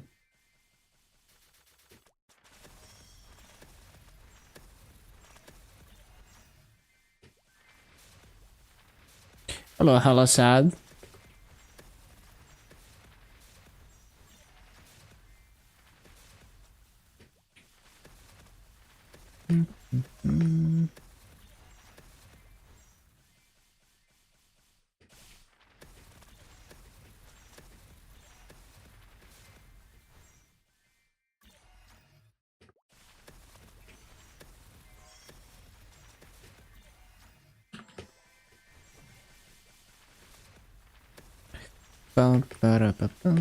Okay, let's see this event starts. Because I still haven't figured it out in like 4 days. Oh, Inosuke. I see. Because I was confused because it said something about Maple Expedition, so I kept clicking this because it's like, oh, I need to take Maple Expedition. But yeah, it's just Inosuke and the other characters. There we go. First time in the first 4 days of the event that I actually find this UI.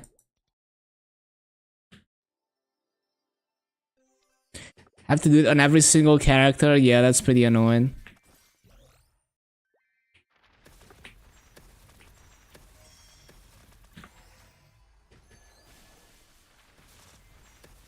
Yeah, I see it. Thank you, Cathy.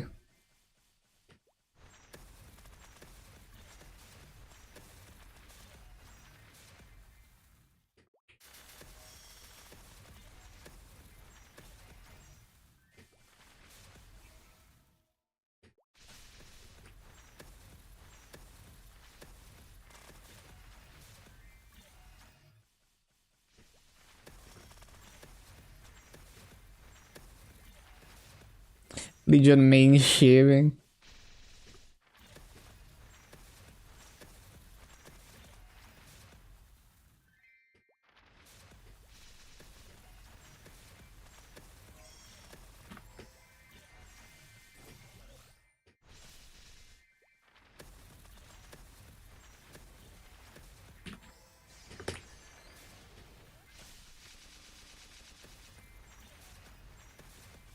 Got Phantom to 140 and quit because you couldn't find the 4th job quest.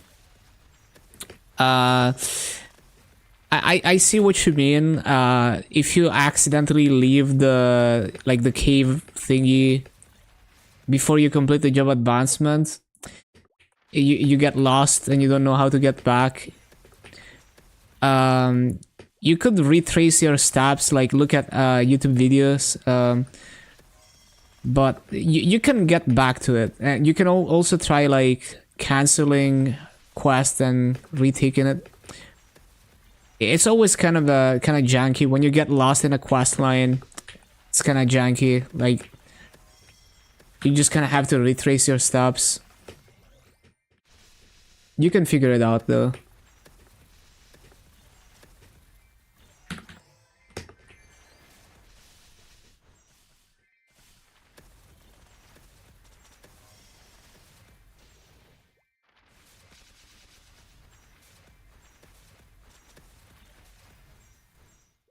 Told you how to claim all the quests easily. Yeah, I had experience with that in KMS because skipping dialogue in KMS is so slow.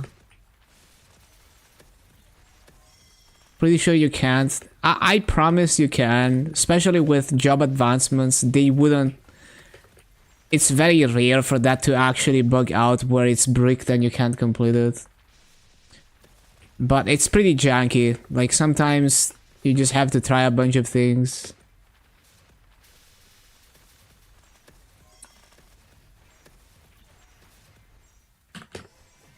Unfortunately, it's not the type of thing where I have like one solution that's like always that solution, because it's like could be anything really. You know, anything could go wrong any step of the way. And maybe you have to cancel a quest and retake it. Maybe you have to figure out where the map actually was and how to get there manually. Yeah, it can get pretty messy.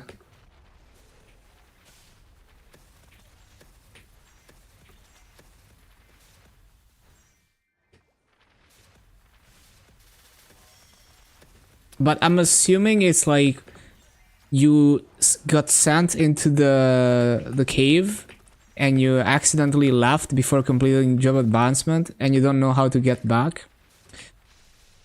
So you could try to look at that up or something, because I honestly don't remember where exactly the cave is, but I'm 99% sure you can get back there like manually. Like find the map that takes you there and then you go there and, you know.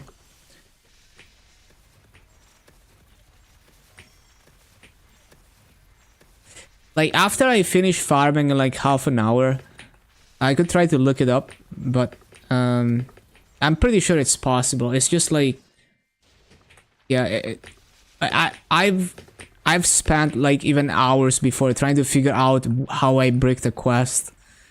It happens.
What does the Sona coupon do?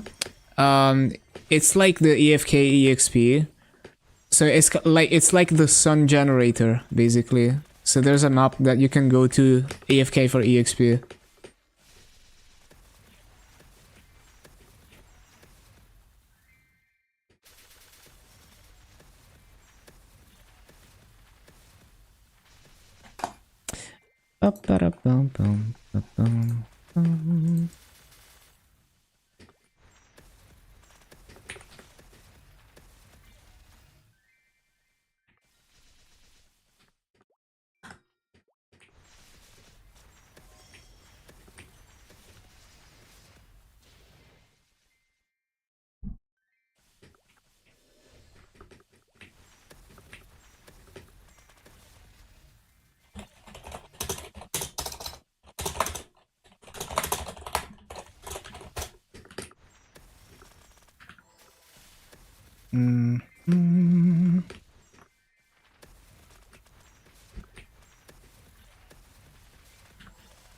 Oh my god, I'm lagging so hard.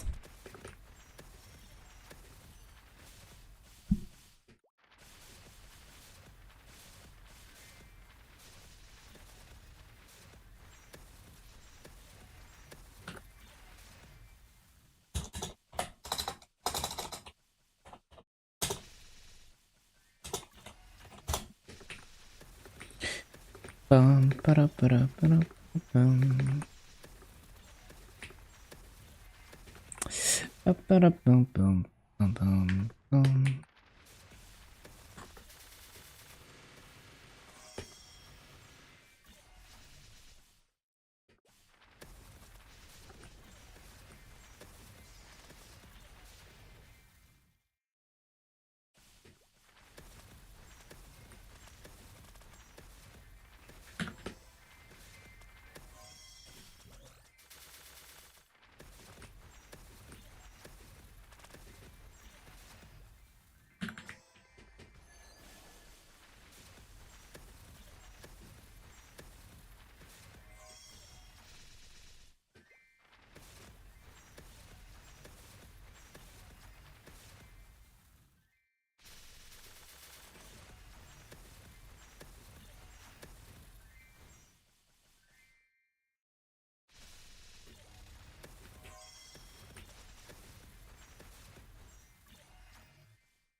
Ba-dum, ba-dum.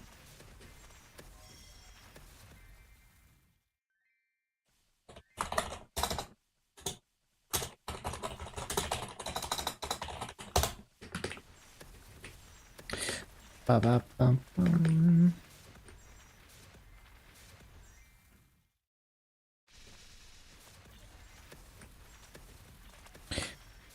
So I looked it up, like the phantom thing, and there is a way to get back. Apparently, you have to go to Tent of the Entertainers.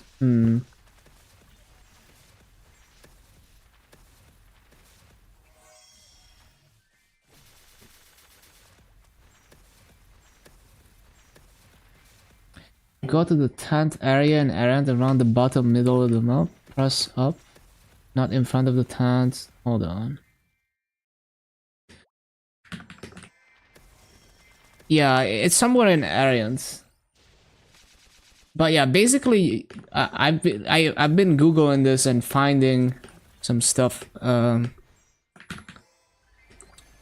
So there's definitely a way to get back there.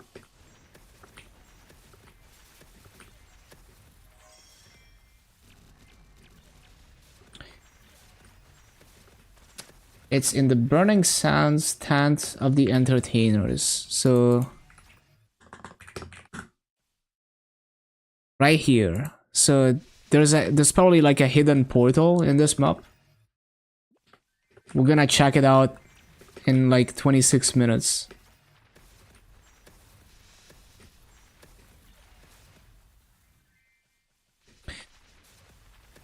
You know, someone needs to Someone needs to find all these weird ways that you can break quest lines that are important, like job advancements, and then make YouTube shorts on how to get out of that for like every possible situation. Best way to farm views.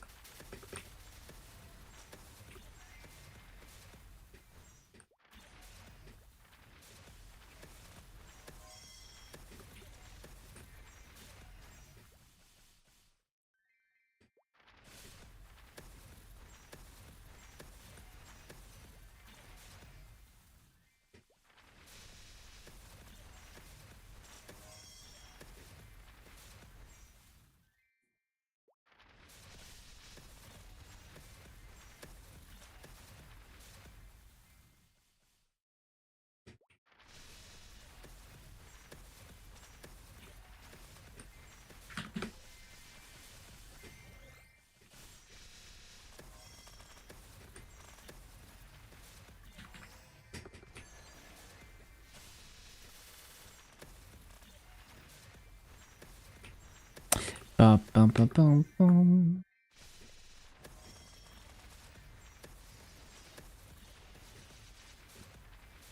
It's funny because there's so many Reddit posts about this.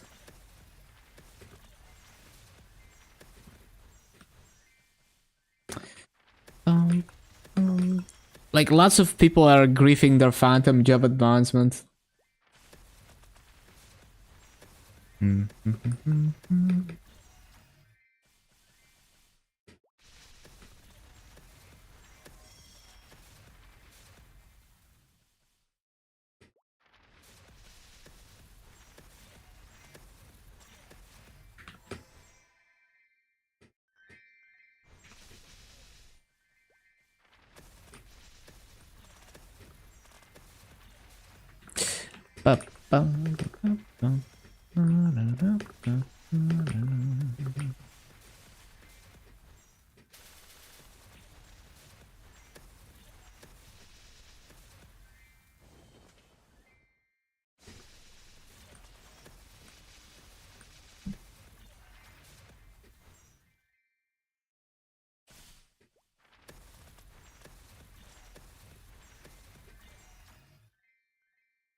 Up, up,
Ba-da-bum.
Oh, I forgot.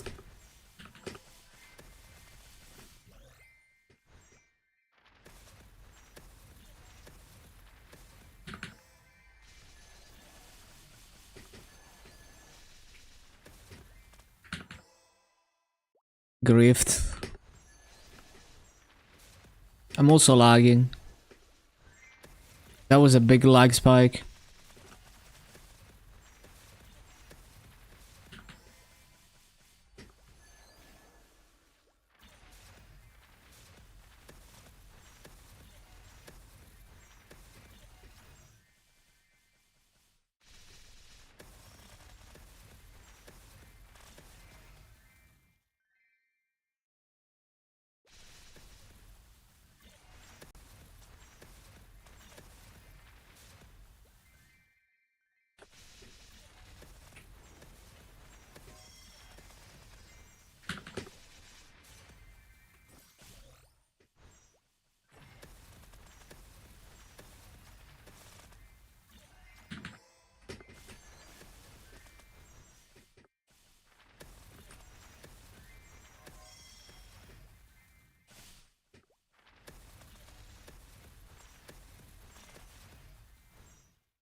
Ba, ba, boom, boom.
Ba-da-bum-bum.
Bum bum.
Ba-ba-bum-bum-bum-bum.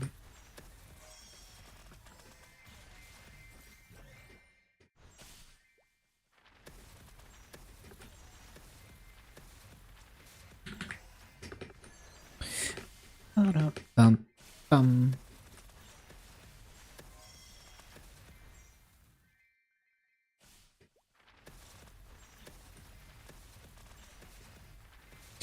Ba-ba-bum, ba-bum-bum, bum-bum-bum.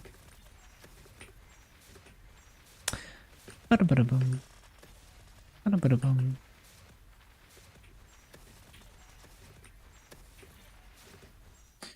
Ba-da-ba-da-bum. Ba-da-ba-da-bum.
Freaking 10-minute coupons, man.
Whoops.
Freaking E-boss. Really, man. It just had to be petrifying.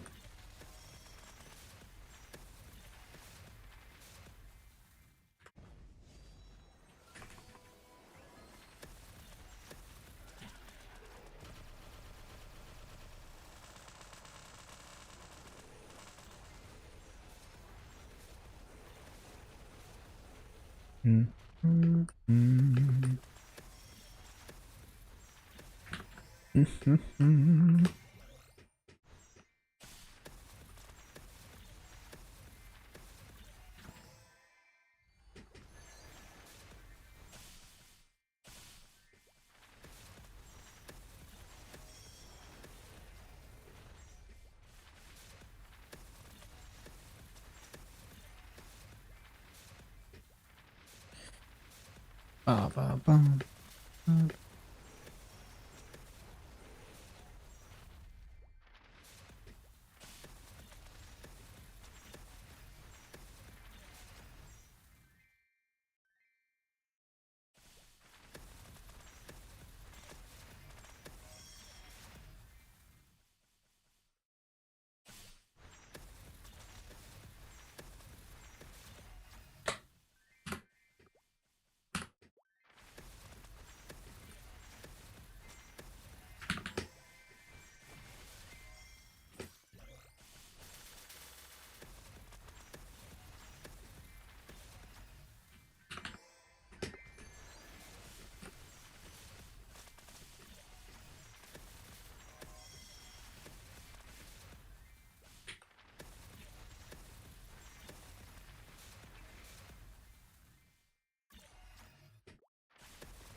Ba, ba, ba, bum, ba, bum.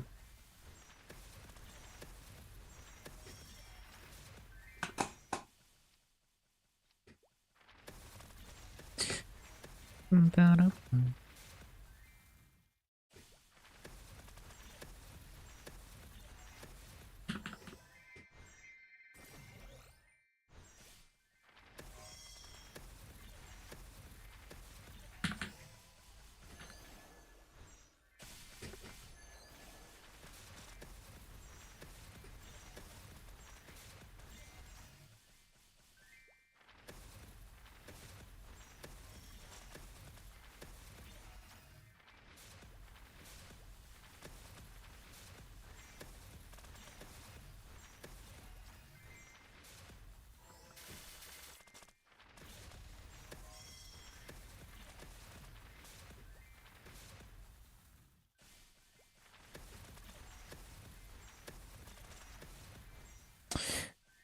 Ba-ba-bum.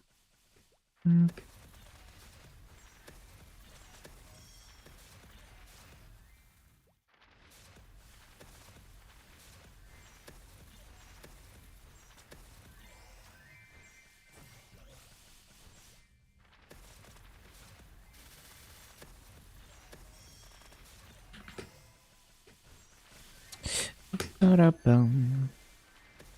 Bum-bum.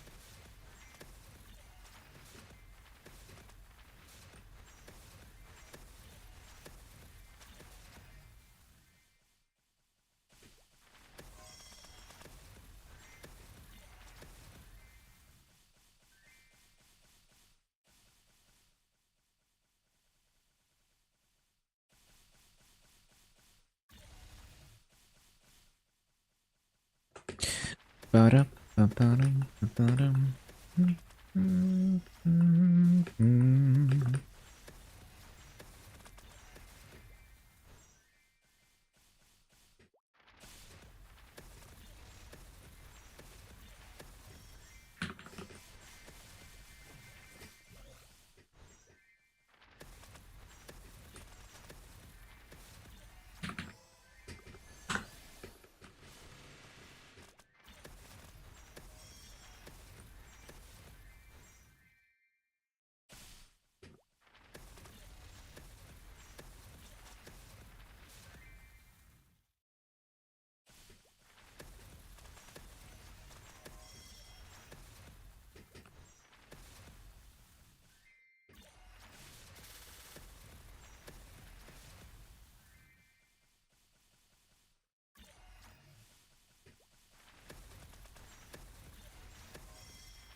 Oh yeah, we're almost done. 1 more minute on this coupon.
Okay.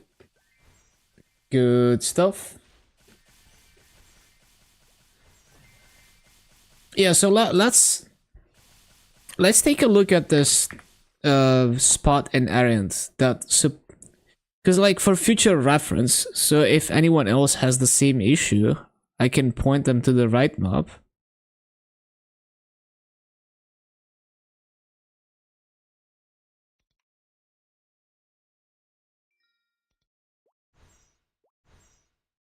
Like it should be this map according to Reddit. Let's see. And then maybe I just write it down somewhere. Like there's supposed to be a hidden portal here.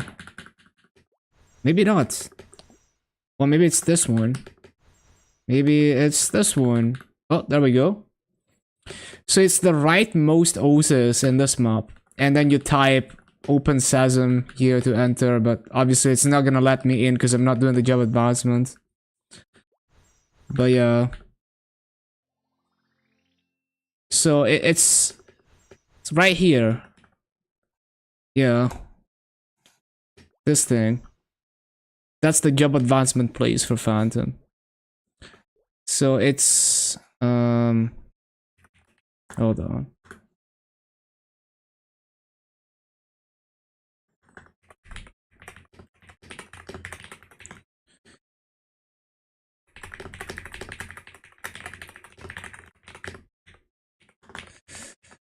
Yeah.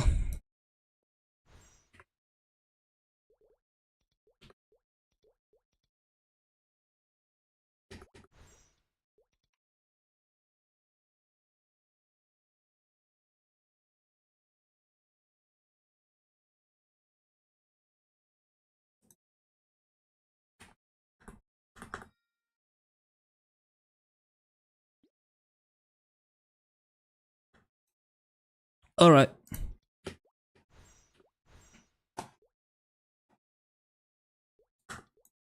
$128 bill. Very nice.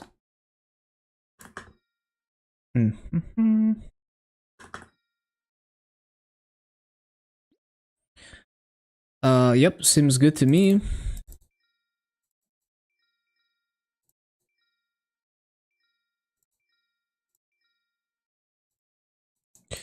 Seems good to me.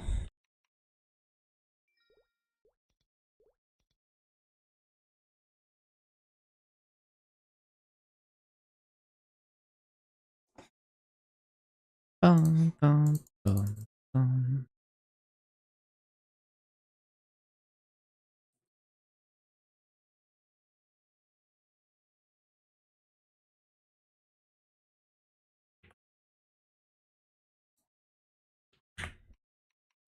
%30 off Star Force. Good luck, everyone. I didn't know that was even a thing. Ba-da-ba-dum. Ba-da-ba-dum.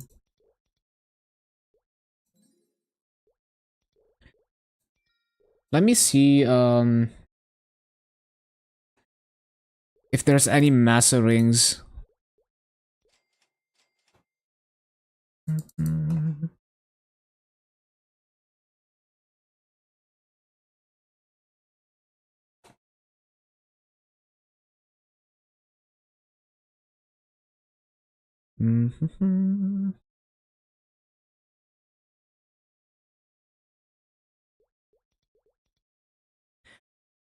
Nope, just the, I mean, this one is like I could give this to my to like a luck class, but 3.2 bill is too much for this. Because it doesn't even have Star Force.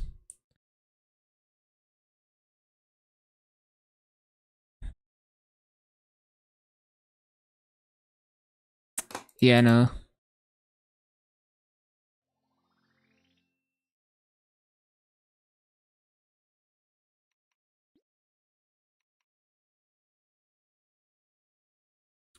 Yeah, anything else? I think I claimed everything. Can't claim Moncol yet. Okay. I think I did all the things. We're gonna find someone to raid. Thank you everyone for hanging out. We'll be back. Stick around for the raid. Let's see who's streaming. Let's see who is live. So, we got Peanut, we got Squitch. I'll send you over to Peanut. See what he's doing. And yeah, see you tomorrow. Have a good day. Peace. Good progress. Yeah, good night, sausage.